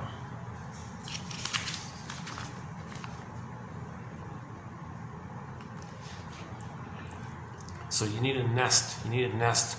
If you think you can bring up stuff without a nest, that's called spiritual bypassing or leapfrogging. You can't do it. You need a nest. A nest.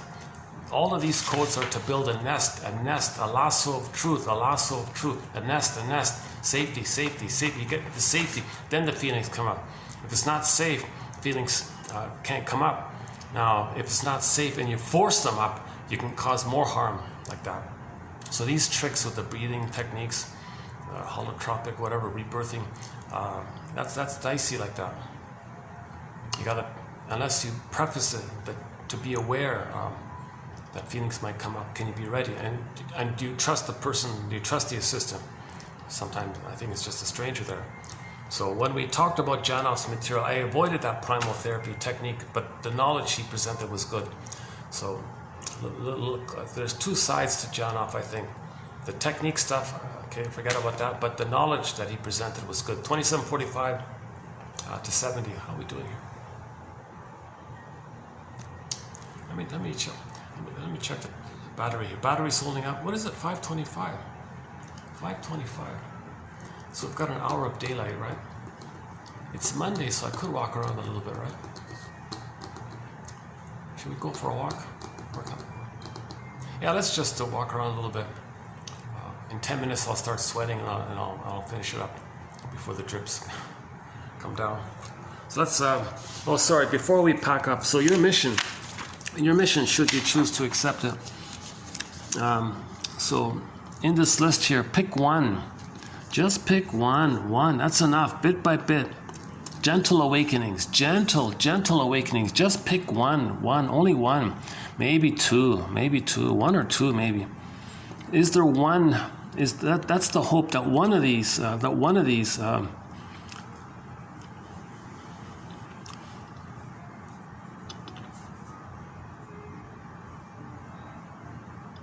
Yeah, I got this one. Who is he? Banjo. This one is not bad. That's the one that kind of made me, prompted me a little bit to this thing with the statue saying he's moral. He got it. Unbelievable, right?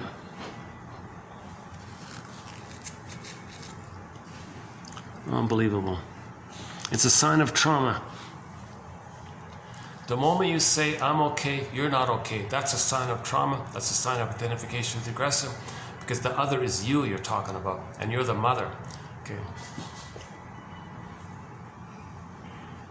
That's what babies do when they're traumatized. They become the mother, okay? In ancient, so that's Goethe talked about it, to deal with the aggressor, and you live forever because there's no time there, and you got mother's power like that.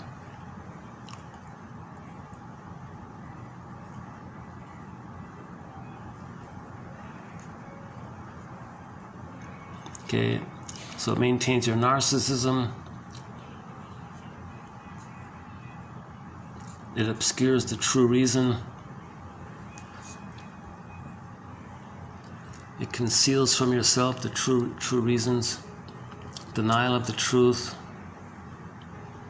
All this oral issue, that there's a link with the oral. Again, the example of being short. Okay, this is good. I think this is not bad.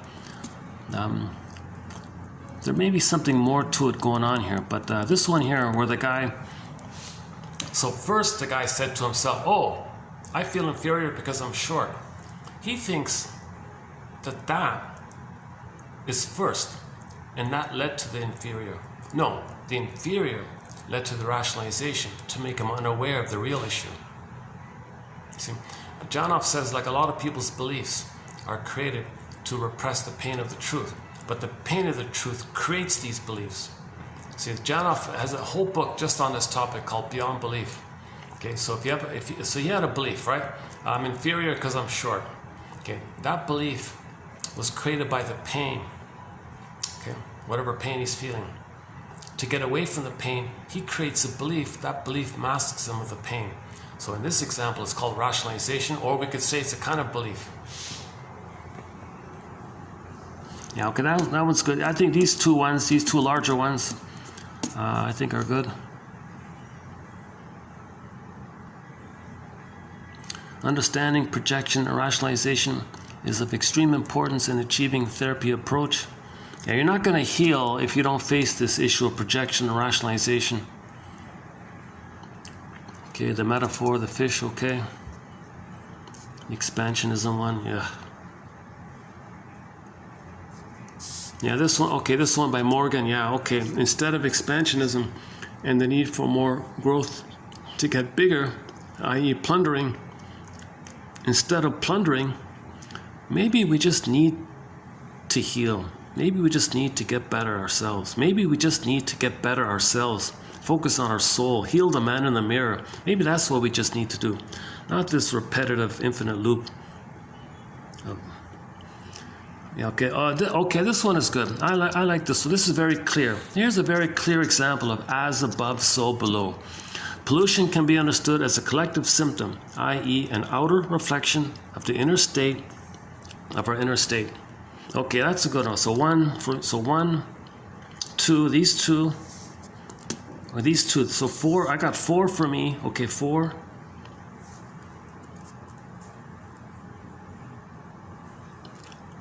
Okay, let's just see. Yeah, okay. So 4. I got 4. Well, that's quite a lot for me. So usually there's just 1 or 2 for me. This time there's 4. Yeah. How about for you? Is there at least 1 in here? Your mission. So I just did my mission. Identify your favorite ones. 1 or ones. That's okay. Sometimes you get none. Sometimes you get 1. Sometimes, in my case, I got lucky. I found 4, kind of thing. Okay, this is part 1. Now, in part 2, I'm going to kind of redo this discussion in the next video. And I feel like I got a long way to go to understand rationalization. So after we do part 2, the second video on rationalization, I think there's going to have to be at least one more, part 3. So this is going to be a 3-part video run. And this is the part 1 of 3 on the topic of this current round on rationalization. So we'll be doing 3 videos. We just completed the first one here, and I did a preview of part 2, and there'll be a part 3 as well. So so stay tuned.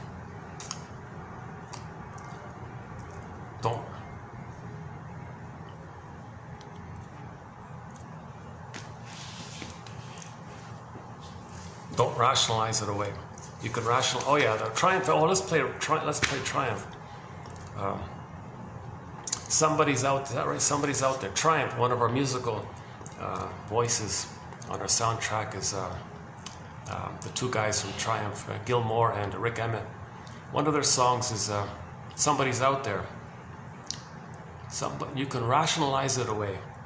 I forgot the line of it all, but is that from that song? One of the Triumph songs has a line in there about rationalizing things away. I forgot which one.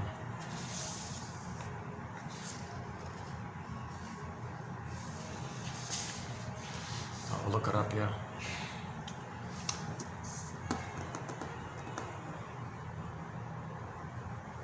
Oh, they left it. Oh, if they left, maybe I can just stay there. Let's see.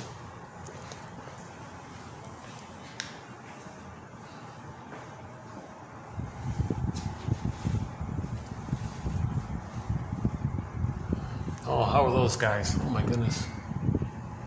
Jeez.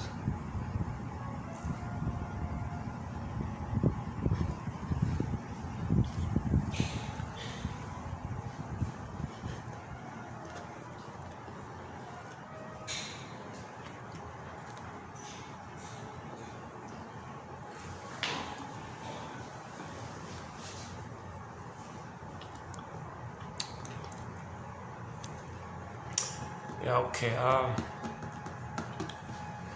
Let me think about this moment here about rationalization. Hold on a sec for myself here. So let's say, what do I really feel about the ending of this video?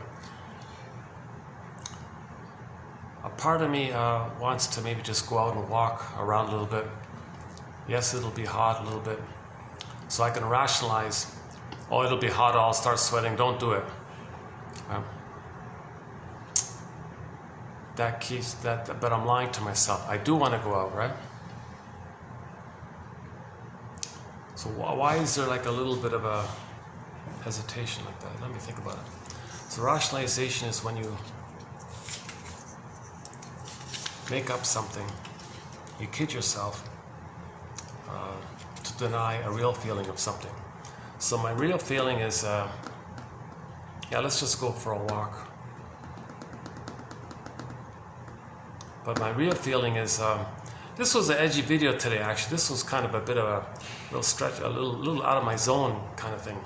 I'm trying to analyze that famous person like that. Because a lot of people, he's like a brother, oh my God. If anybody reveres Archie Bunker, oh my God, yeah. Okay, that's we got to think of. We got to be realistic. So we use defense mechanisms to deal with pain. So admiring somebody who displays these defense mechanisms, that means they're dealing with their pain, and you may relate to those defense mechanisms and be comforted that someone else is using the same defense mechanisms that you are, so you don't feel alone, right?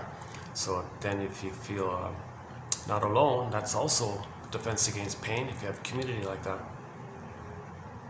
So defenses against pain. All of this psychoanalysis studies this. We felt pain by the mother and we hide it. Let's look at it. So we can mourn it. Yeah, all right. Let's see. Go downstairs. I'm just thinking where to go. We got some. Yeah, we still have some daylight. Yeah, what is it? 5 something, right? 5:35. Well, there's almost an hour of daylight. Where can we go, huh? There is that little road down beside here. Yeah, okay, let's just walk down that side road and wrap it up that way. Now, give me a minute to pack up here, and we'll just go for a little walk a little bit. Not too much to see, really, but just...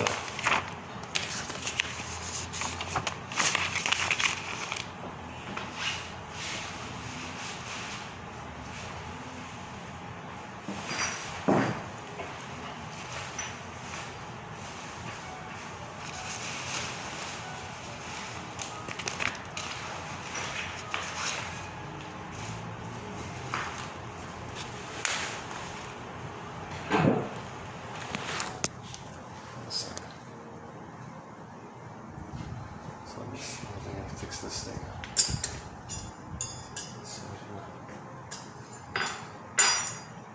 The spoon goes on the outer side, right? Goes on the side. I think the waitress fixes it anyways, but still, it's just... Is that right?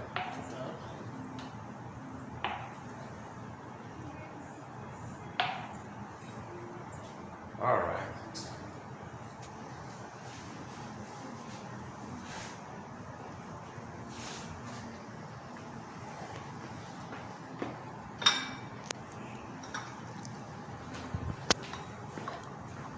Oh wow, well, they got a whole crew here doing something, huh?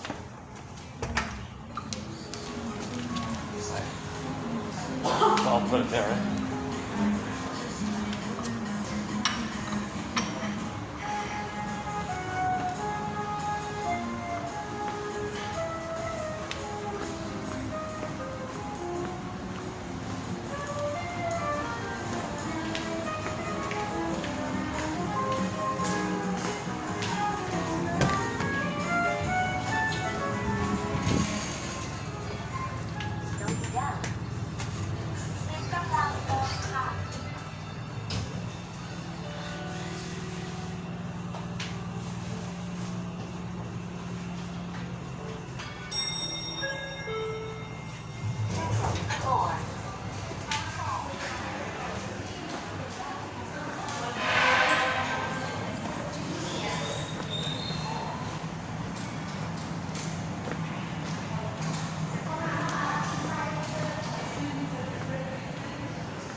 It's okay, thank you.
Yeah, Rick Emmett's the voice.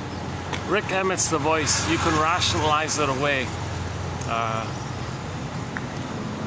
So at least we identified the singer.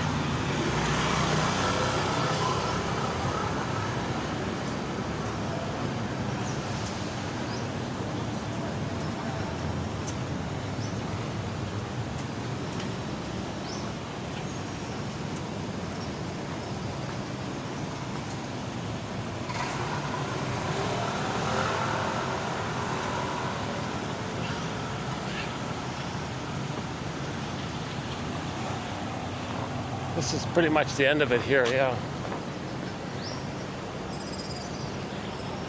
This is a dead-end street here, yeah. There's another little hotel we can maybe just peek in here for a bit.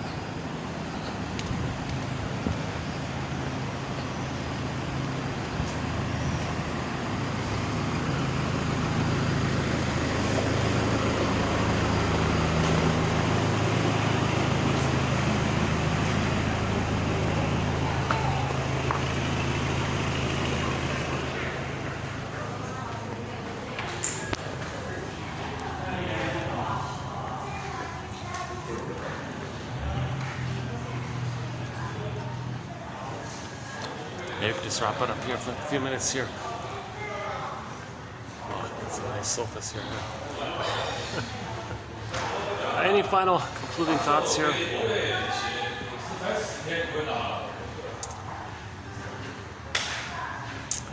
Yeah, I want to be more articulate. And, I want to be able to be a better presenter. It's a work in progress by end. So the give back for these sometimes messy deliveries is once again the quotes are posted below. You click the more link, you'll see the 10 quotes on average. 1,000 videos times 10,000 quotes right here in the channel. Robert Bly's advice to pick one a day. So in 3 years you're going to have your own lasso of truth, basically. That's sort of the hope kind of thing. So what would be some rationalizations to not read psychoanalysis every day for 10 minutes? Well, I'm busy. 10 minutes a day? That's a rationalization. That's an excuse. It sounds reasonable. Yeah, I'm busy. See, I gotta do this. I gotta do this. You can present it in a way that's convincing,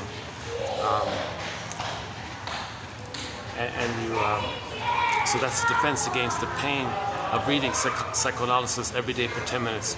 Now, when I say psychoanalysis, I mean the clear presentation of it that we're offering here. These are the clearest quotes from this psychoanalytic perspective. Again, psychoanalytic perspective. False self, true self. Okay? We got these two selves. Understand how the false self is there to be a defense against the pain of the loss of the real self. As we do so, we get back the real self. So study these two selves, study the mechanisms involved, and create a new link, a new bridge, lasso of truth up. A lasso of truth can just naturally bring up the real self back to ourselves. What other defense? Oh, the compiler. He doesn't know what he's talking about. He's not a shrink. I'm not gonna. Well, that's very convincing. Yes, I'm not a shrink. Yes, I'm not a shrink. Yes, I have been analyzed even. So that's a tough one to debate. That's a tough one. So that's why I keep saying, well, read the quotes directly. Read the quotes directly. The disclaimer is already there. I'm not a shrink like that. But here are clear quotes, and ironically, consider this. If these quotes are clear to me, they're going to be clear to everybody, pretty much, I think. So that's the benefit of these quotes, these selected quotes being here, plucked out by a non-shrink. See, you can go to another collection, and there's a lot of Freud quotes in there. But those Freud quotes are not really Freud quotes. They're the translator's quotes, really, I think. So it's kind of mixed up like that. So the shrinks might be comfortable in that area, I guess. So I'm not, right? We don't have Freud quotes here, except for the one exception. So I'm choosing quotes that are clear. They generally fit Grice's criteria for communication. Grice, Mr. Grice here. Relevance, manner, quantity, quality. So the quality part is, yeah, that's subjective. If 1 out of 10 helps, maybe that's quality. I'm just making it up for myself like that. If 1 out of 10 gives you a little aha, oh wow, that's interesting. That's quality, isn't it?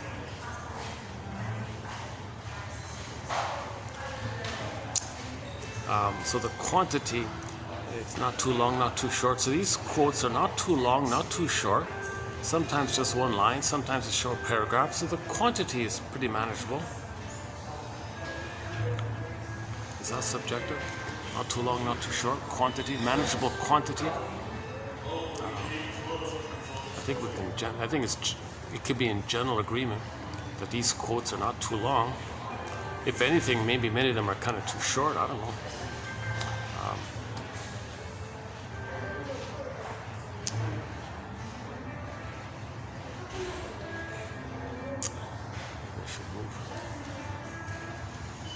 Yeah, not too many chairs are out here for people.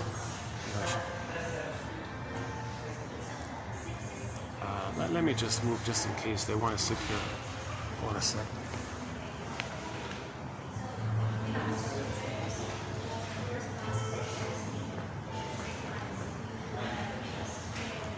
Oh, well, there's chairs right there. Oh, it's okay. There's lots of other chairs.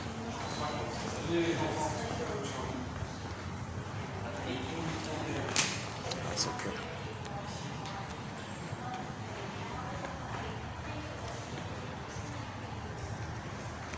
So quality, quantity, relevance. Yes, all on topic to making the unconscious conscious. All on topic to help you weave that lasso of truth, that basket, that catcher's mitt, giving you a lantern to see what's unknown. So dark, unknown, repressed, denied, unknown, dark. Need a lantern. These quotes are kind of like a lantern so we can see it, pluck up the rampion and reclaim it. So it's all relevant to the topic of healing our souls, getting back our real self, making the unconscious conscious, reclaiming what we lost in childhood with a mother who was emotionally wounded and traumatized herself, who was quote unquote in above her head, someone said, wasn't ready to be a mother. And the manner, so sure, the quote, the manner is very, I think that's excellent, the manner. 90% of the quotes are written by the shrinks. They're soul doctors. They have empathy. They want to help others and heal others. They're generative like that. 10% maybe are roughly by the self-help authors. But we're choosing self-help authors that are psychoanalytically minded. Like the recent one by Tian Dayton. We did three videos of hers. Jana before that.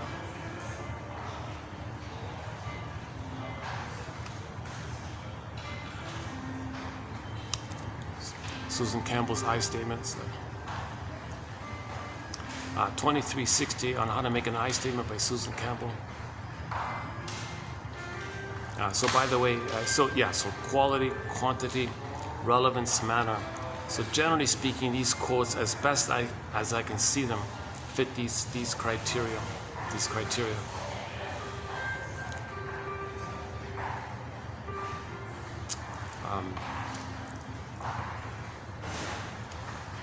So I regard these quotes as really the best of the best. So from Bauer's collection, I collected the best from there. From Henry Hart's collection, I'm in the process of collecting the best from there. And that's it. Oh, and LaPonche and Pontalis' dictionary, the best from there. And Moore and Fine's dictionary, glossary, the best from there. And the best from various dictionaries of psychology and psychotherapy. When they include analytic concepts in those dictionaries, I pluck out the best from there. So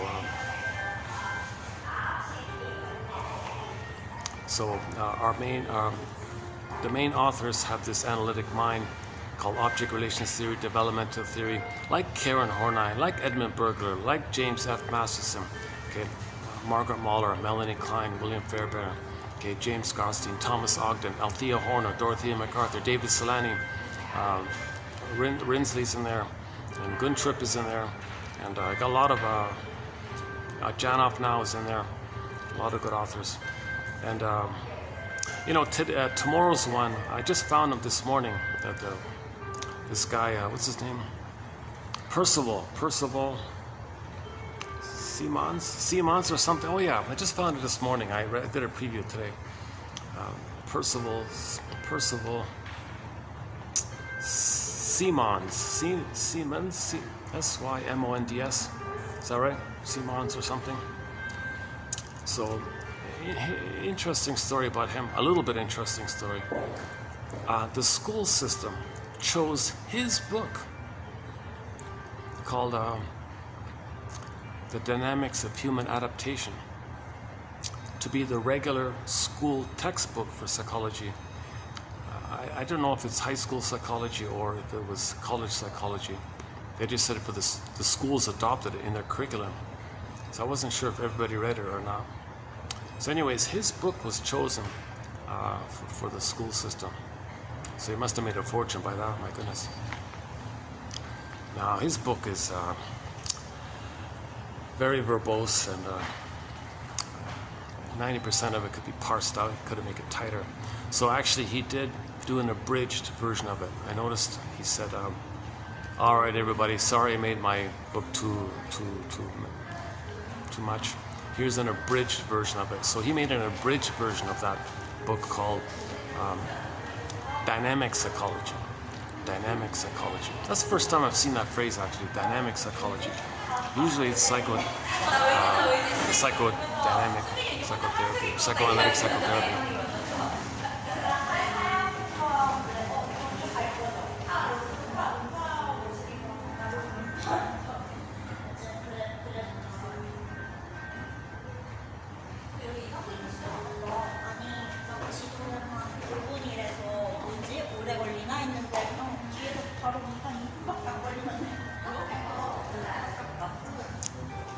These three ladies remind me of the Desperate Housewives Women's Club at the other place.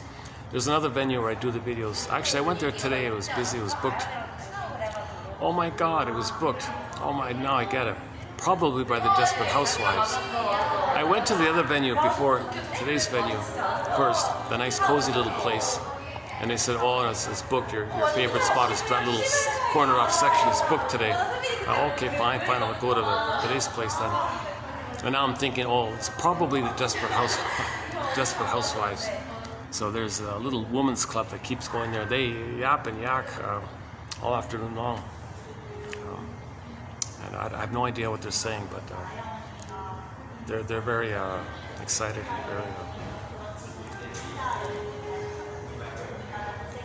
Yeah, I can't last too long when they're going on like that.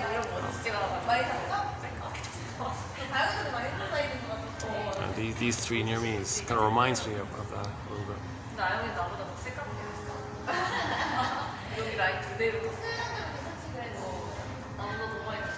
So this is I'm gonna guess this is a 4-star hotel. The other one is a 5-star.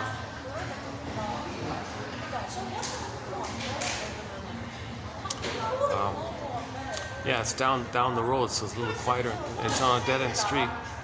So it's not a bad little area here. Although the road itself, the road I walked on, there wasn't much going on, right? But still.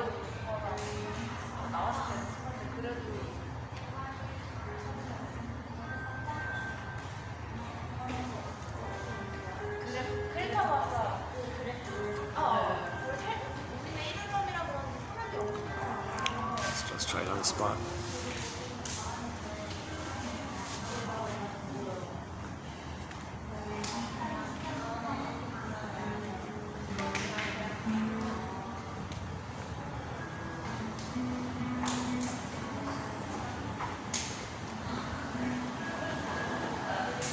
Maybe I can, let's see if I can just sit here for a bit.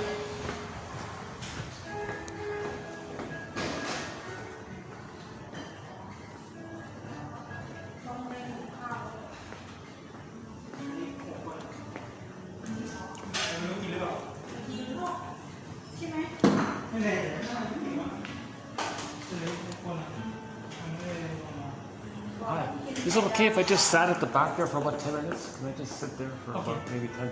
Okay. Yeah, great. Thank you.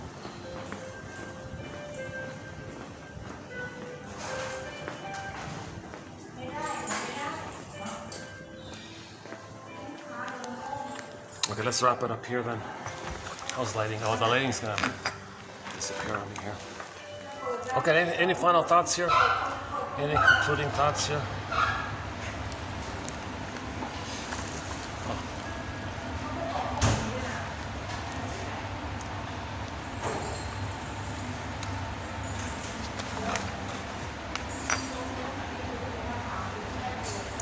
Any final thoughts here?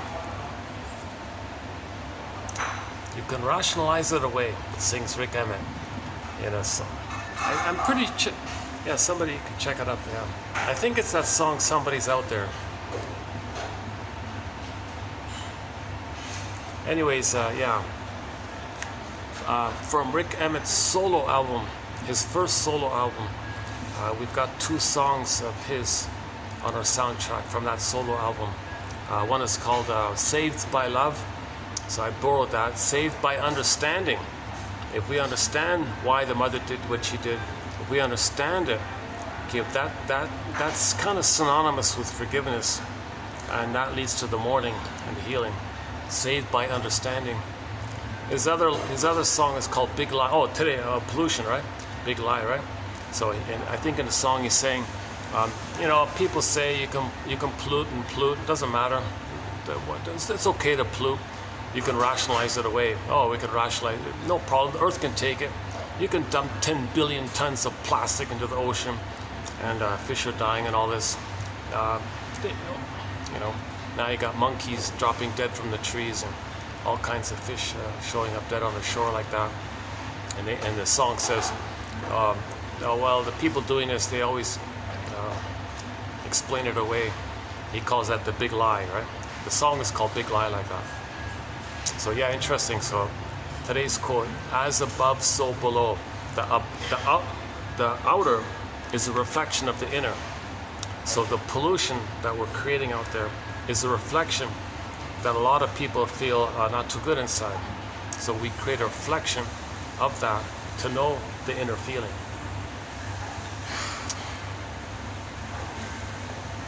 It's analogous to the symbol pointing to the invisible.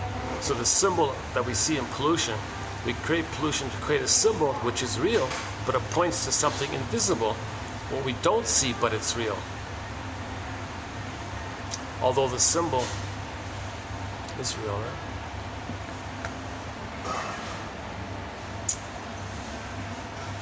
The pollution is real, right? So it's a reflection or a symbol of what's real within.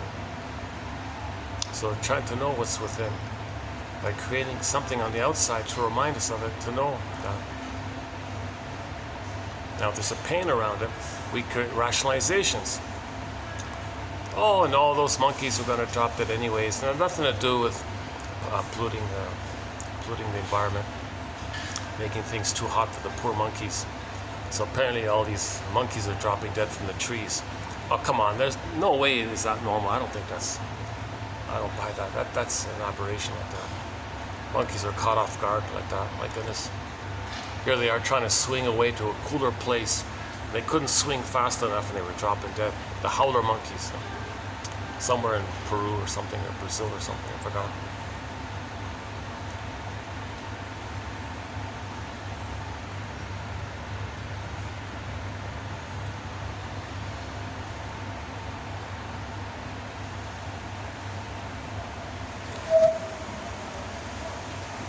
Yeah,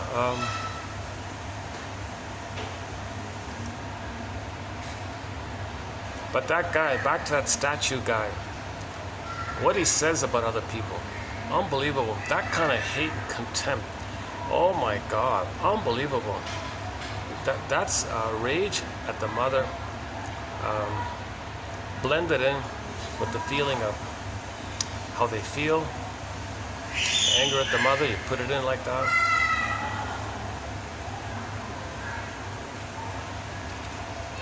So, is it Leon Psalm? Is that the one, Leon Psalm? Prejudice is his line is prejudice is confession. Okay, as above, so below. So the negative things you're saying about others, usually it's a reflection of how you feel about yourself within. Prejudice is confession, as above, so below, inside out kind of thing. So we'll pick up on this topic in the next video.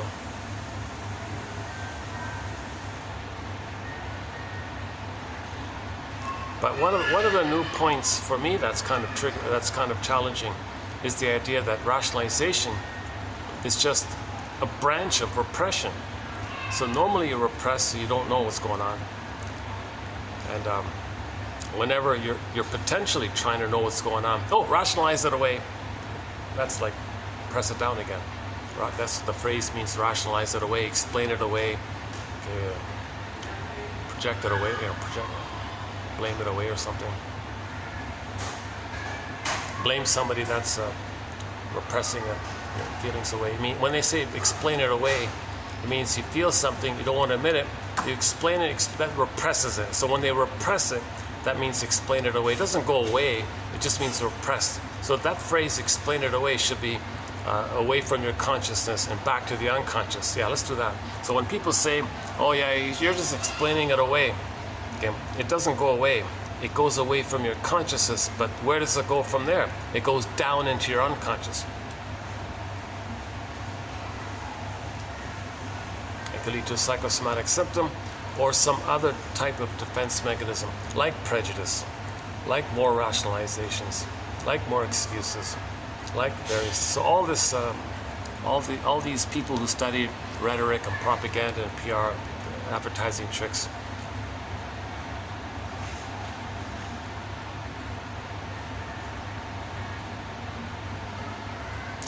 Oh, buy this product. You don't need it, right? It's expensive, right? But the unconscious is, that could be mother's love. Well, make you unaware of it. Appeal to it, but make you unaware of it. So you buy it with the excuse, the rationalization. Oh, well, it might be useful if we have that, because you never know, we might need this third appliance in case the other two break down. So why don't we have it on the side like that? But the advertisement was so appealing to your need for mother's love, you had to buy it. And then your partner says, oh, why are you buying that? Well, you know what, rationalize, make it reasonable. Well, those first two could break, and that's on sale, so we should have it. It kind of sounds reasonable to have a third one like that. Rationalize it away. But the deeper issue is, she thought that third appliance presented by the new ad there, by the new ad company, she thought that it could give her the love that she missed as a child. That's what she thought. Doesn't know it, unconscious, but the advertising trick tapped that to sell it. Then she wants to buy it. Partner says, why are you buying that? We already have two of these things.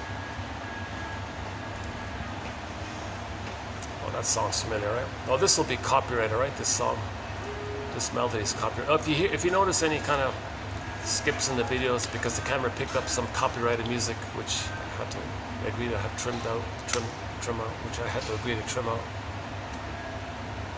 This is the melody for a famous song, right?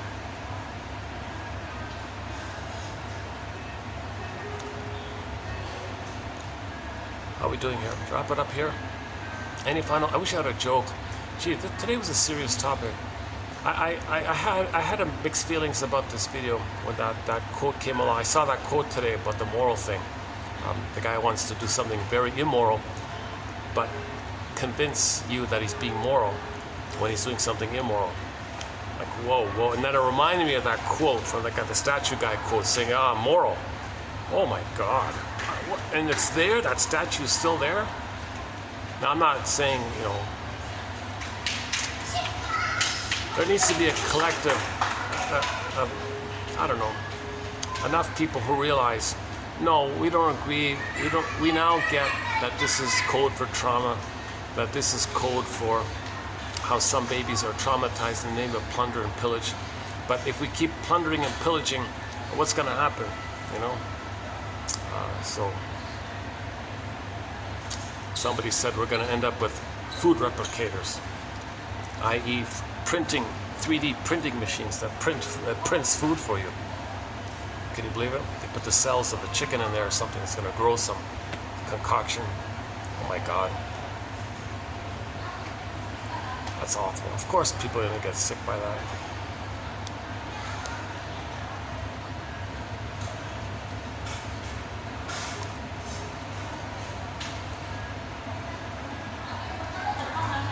Any slogan that's based on I'm okay, you're not okay is a sign of trauma. Because when you say you're not okay, you're talking about yourself, which you project. Because you identified with the aggressor to have a mother, and you're addicted to that. So greed, envy, sarcasm, all this stuff, this is addictive because it keeps you in the trauma bond with the mother. Embedded in the trauma bond with the mother is the blissful oneness of being one with the mother.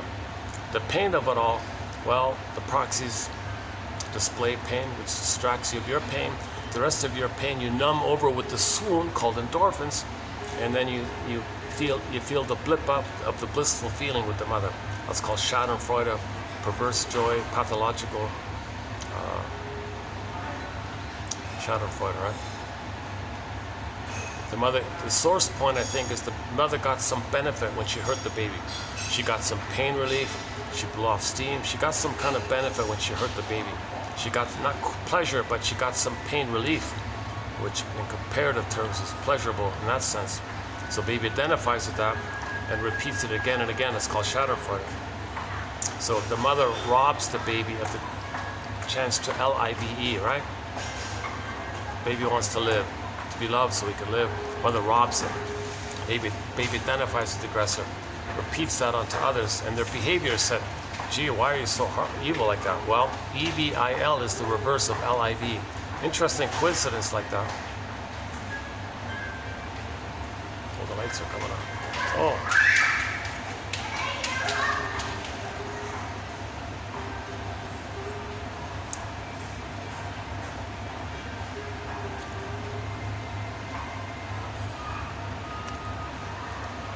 Hey, here's a thought. What if I came here, did a video here? Oh, this section.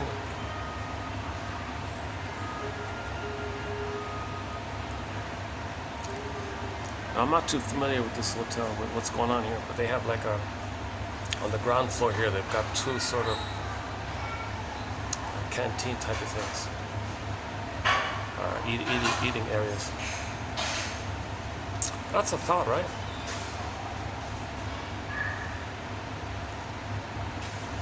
I tried the other side. It's kind of in the dark, a little too dark. Here the lighting's better, actually.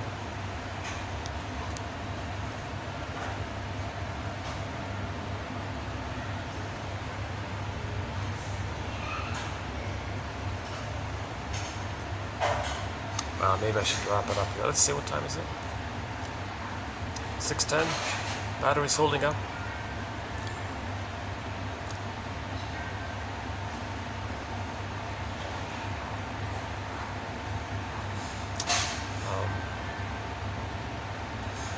Okay, why don't we just close it up outside then?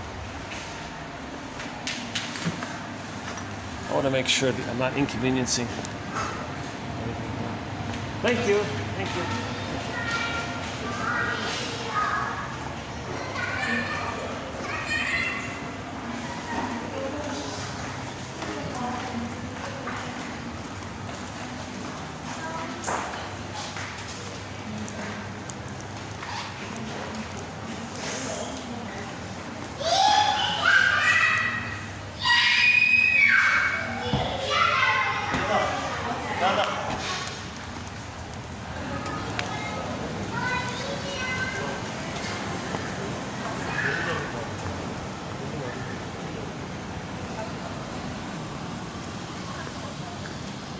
Oh, it's hot out here. Wow.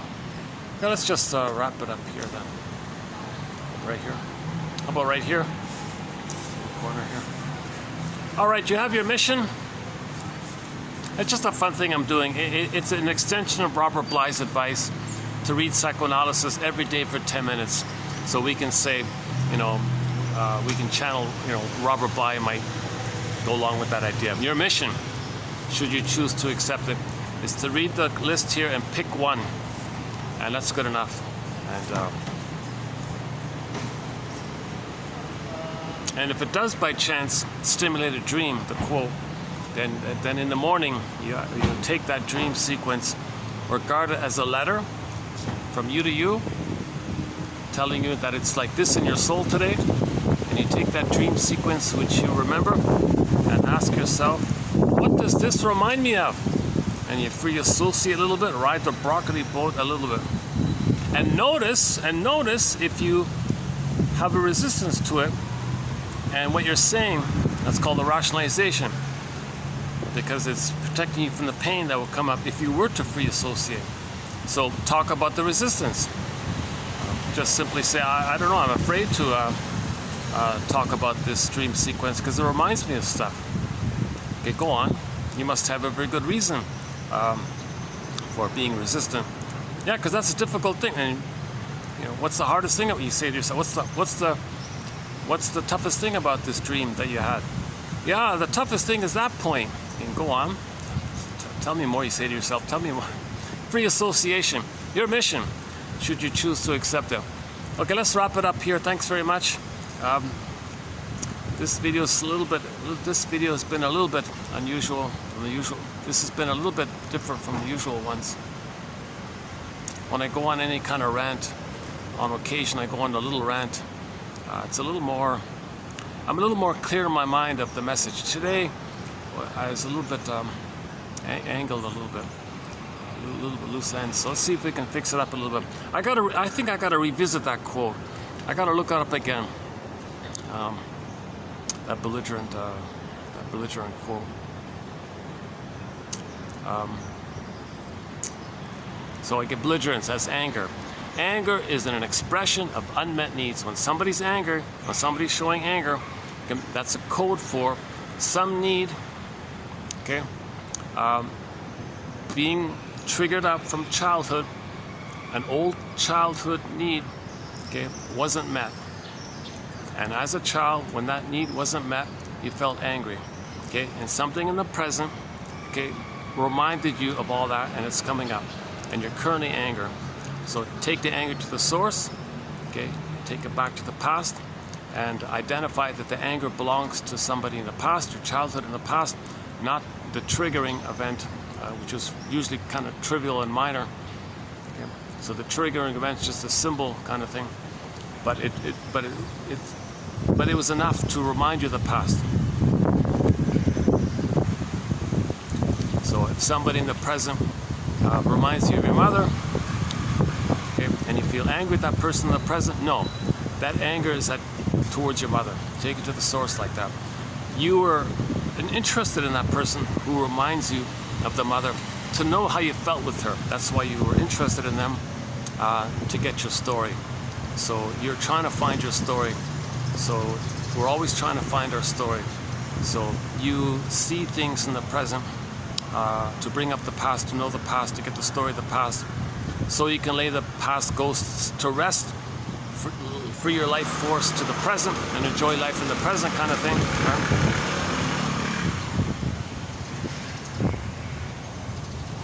Nice summer breeze here. Yeah, it's hot, but there's a breeze here. I'm holding out for a little longer.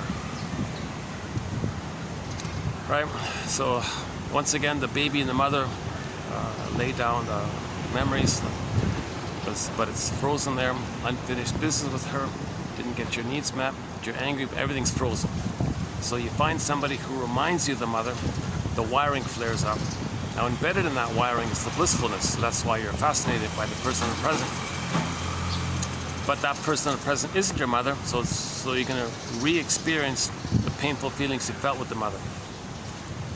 So now that helps you to realize that you didn't get the love that you needed. The person in the present isn't a mother in the past, and they're just like your mother, and they can't be the mother in the past, so you got to give up this unreal hope. Janoff's line is, it's the death of unreal hope. That's the birth of new life. Now you got the phoenix. When you realize the ashes, then you get the phoenix kind of thing.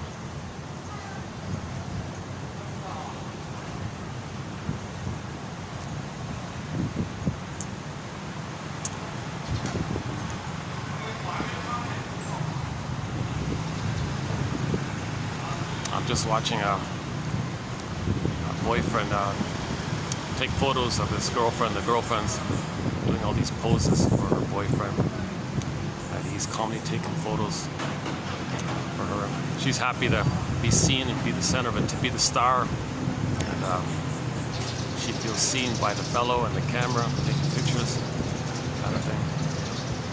So we all have a need to be seen. The baby has a need to be seen. The baby has a need for the mother to see the child and see, oh, there you are, look at you, how wonderful you are. Oh, amazing, that's great, that's awesome, I see you, look at you, look at you. Well, mother sees me, then you can see yourself. You can know yourself. Mother knows you, you know yourself. Mother accepts you, you accept yourself. Mother soothes you, you can soothe yourself. Mother's present for you, you're present to yourself. Okay?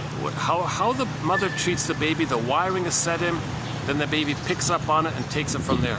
If the mother rejects the baby and hates the baby, he does that to himself. That's called the inner critic, which they project onto the world. You see, that's the problem. Once again, the best introduction to psychoanalysis is the comic. There's a comic out there called Psychoanalysis. It was put out originally in 1955. Every 3 months during that year, an issue came out. It ran for 1 year, 4 issues. Okay, lost for decades. 4 years ago, the complete run was reissued into both hardback and digital. Dark Horse Publishing. The best intro to psychoanalysis, like this stuff that we're talking about here, and repetition compulsion. They cover, that comic shows you 12 therapy sessions presented in comic book format with the shrink and 3 clients. So there's Mark with 5 sessions, Freddie with I think 4, and Ellen with 3, is that right? Anyways, 12 sessions all in, and they cram in a lot of material. The script writing was excellent. The graphics are fun, they're clear like that. Yes, a little bit kind of exaggerated, but not to the point where it's ridiculous. So it's still preserved. It was meant to teach psychoanalysis. Back to the mental hygiene movement of the 50s. It was part of the mental hygiene movement of the 50s.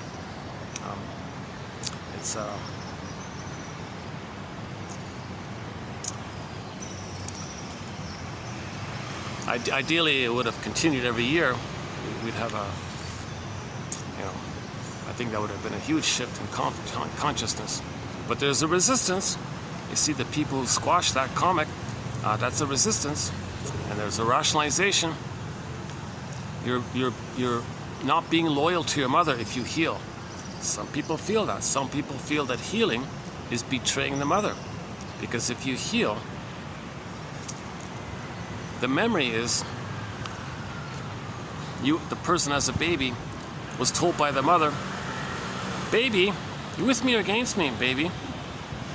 If you be yourself, you abandon me, I don't want to feel alone, so I'm going to scare you and I'm going to abandon you. With me or against me? Baby? No, don't leave me, mother. What do you want, mother? I'll be loyal to you. So that prototype is there. So later, that's triggered up. If you try to be autonomous, okay, you feel like you're not going to have a mother, you're going to betray the mother, she's going to abandon you.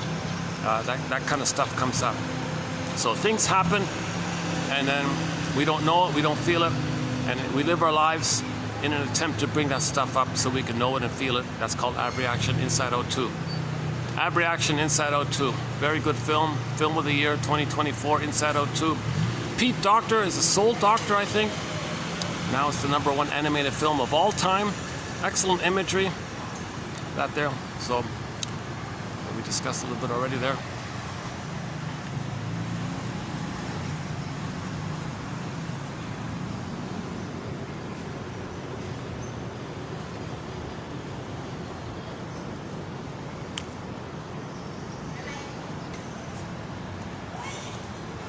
It's a nice night here. Monday night, yeah, Monday night.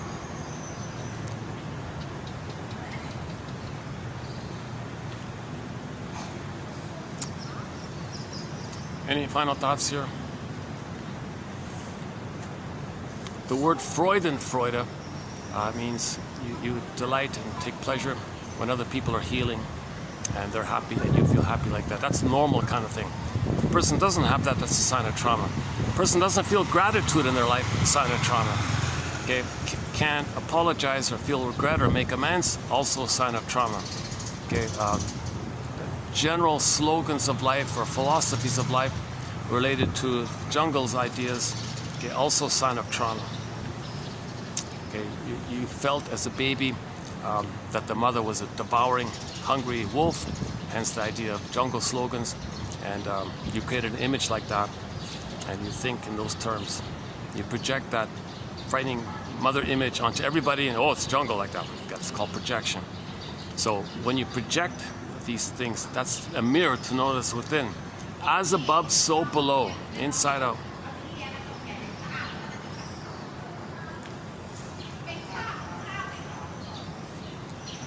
Any final thoughts here? Got about a few minutes left of light here.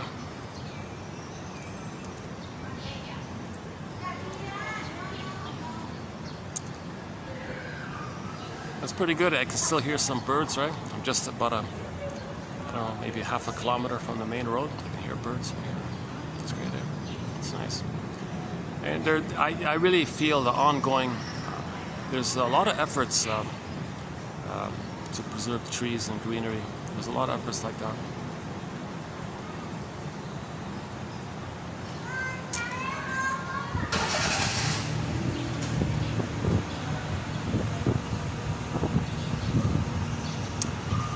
Any final thoughts here? Saved by Understanding, Saved by Love. Rick Emmett, yeah, check it out. Rick Emmett, Saved by Love and Big Lie, 2 songs on our soundtrack. Rick Emmett's big hit with Triumph was Lay It on the Line. A very good cover of Lay It on the Line is the one done by Alyona Yaroshina. I think that's her best cover. Of all the covers that she does, I think that's her best one. And I think that's the best cover of Lay It on the Line, the one done by her. Now Rick Emmett himself, about a year ago, did an acoustic version in Penticton, BC, I think. Just him on stage with the blue curtain, that one. That's a very nice variation of the song, Lay It on the Line. I mentioned Deli Rizdik doing a cover of Carry On Wayward Son, another good cover. A good cover of the Doobie Brothers' song, What a Fool Believes, is done by a cover band. HSCC, is that right? A guy named Jordan or something. He does a fun, kind of upbeat version of What a Fool Believes. That song, What a Fool Believes, is linked to our thread on transference love. Okay, when somebody in the present reminds you of the mother, well, your memory of the mother hops on an invisible airplane called Transference Airlines, comes to the present, okay, and you see the person in the present as them. But in other words, the person, the partner who reminds you of the mother is seen emotionally like an emotional reincarnation of your mother in the past, because that memory took a Transference Airlines. I'm not sure how the best way to describe it. Once again, that brain doesn't know time, so all time is that time. So somebody reminds you of the mother, you're dealing with the mother in the past. Even though realistically you know the person in the present isn't your mother, but you're emotionally relating and expecting and hoping in those terms of the past. Once again, when there's trauma, we have the unconscious hope for the fulfillment of old unfulfilled needs. Martha Stark calls it this relentless kind of hope. Janoff calls it this unreal, relentless kind of hope. And the death of that is the birth of new life. The realization that you didn't get it, you're not going to get it, that painful realization. Now, because it's painful, and we don't want to admit it, and we don't want to engage in our neurotic behaviors. Oh, hold on a second. Move here. Hold on a second.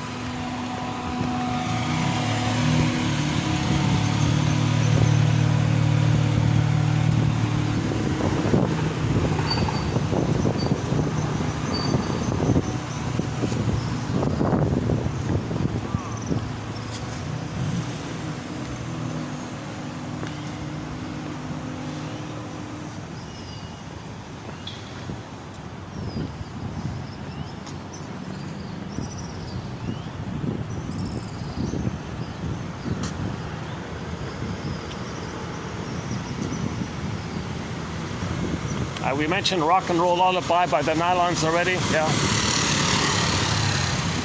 a very good newly added song to our soundtrack. Comes from Nigeria by Oma Wumi. She's sort of like a typical pop diva type of singer. She has a song called When the Boss Is Coming from an album of hers entitled The Lasso of Truth, or Lasso of Truth. Very good pop, a fun techno thumping song. I can't quite fully make out the lyrics. It's just there for fun. Now, most of the songs in the soundtrack have a psychological message, you know, like What a Fool Believes, and you know, Dreaming for Nostalgia.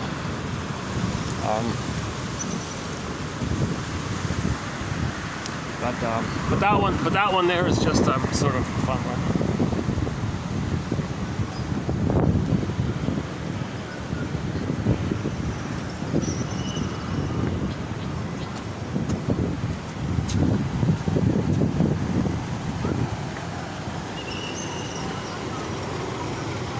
Okay, maybe I can just wrap it up over there.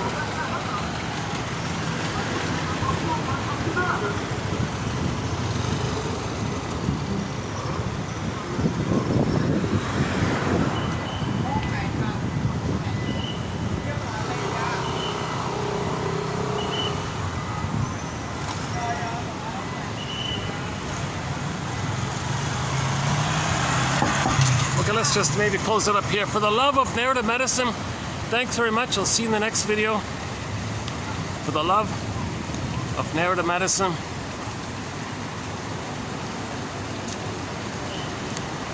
Play our theme. Imagine our theme song in the background. Katja Epstein's K-A, T as in Tom, J-A, Katja, Eb is B as in Bob, Epstein does our theme song. It's a German cover of the song Windmills of the Mind. It begins with those bass tubas, a great song. So let's play those bass tubas.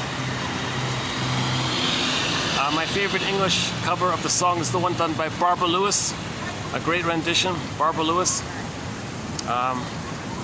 So let's go back to the bass tubas, and I'll see you in the next video. For the love of narrative medicine.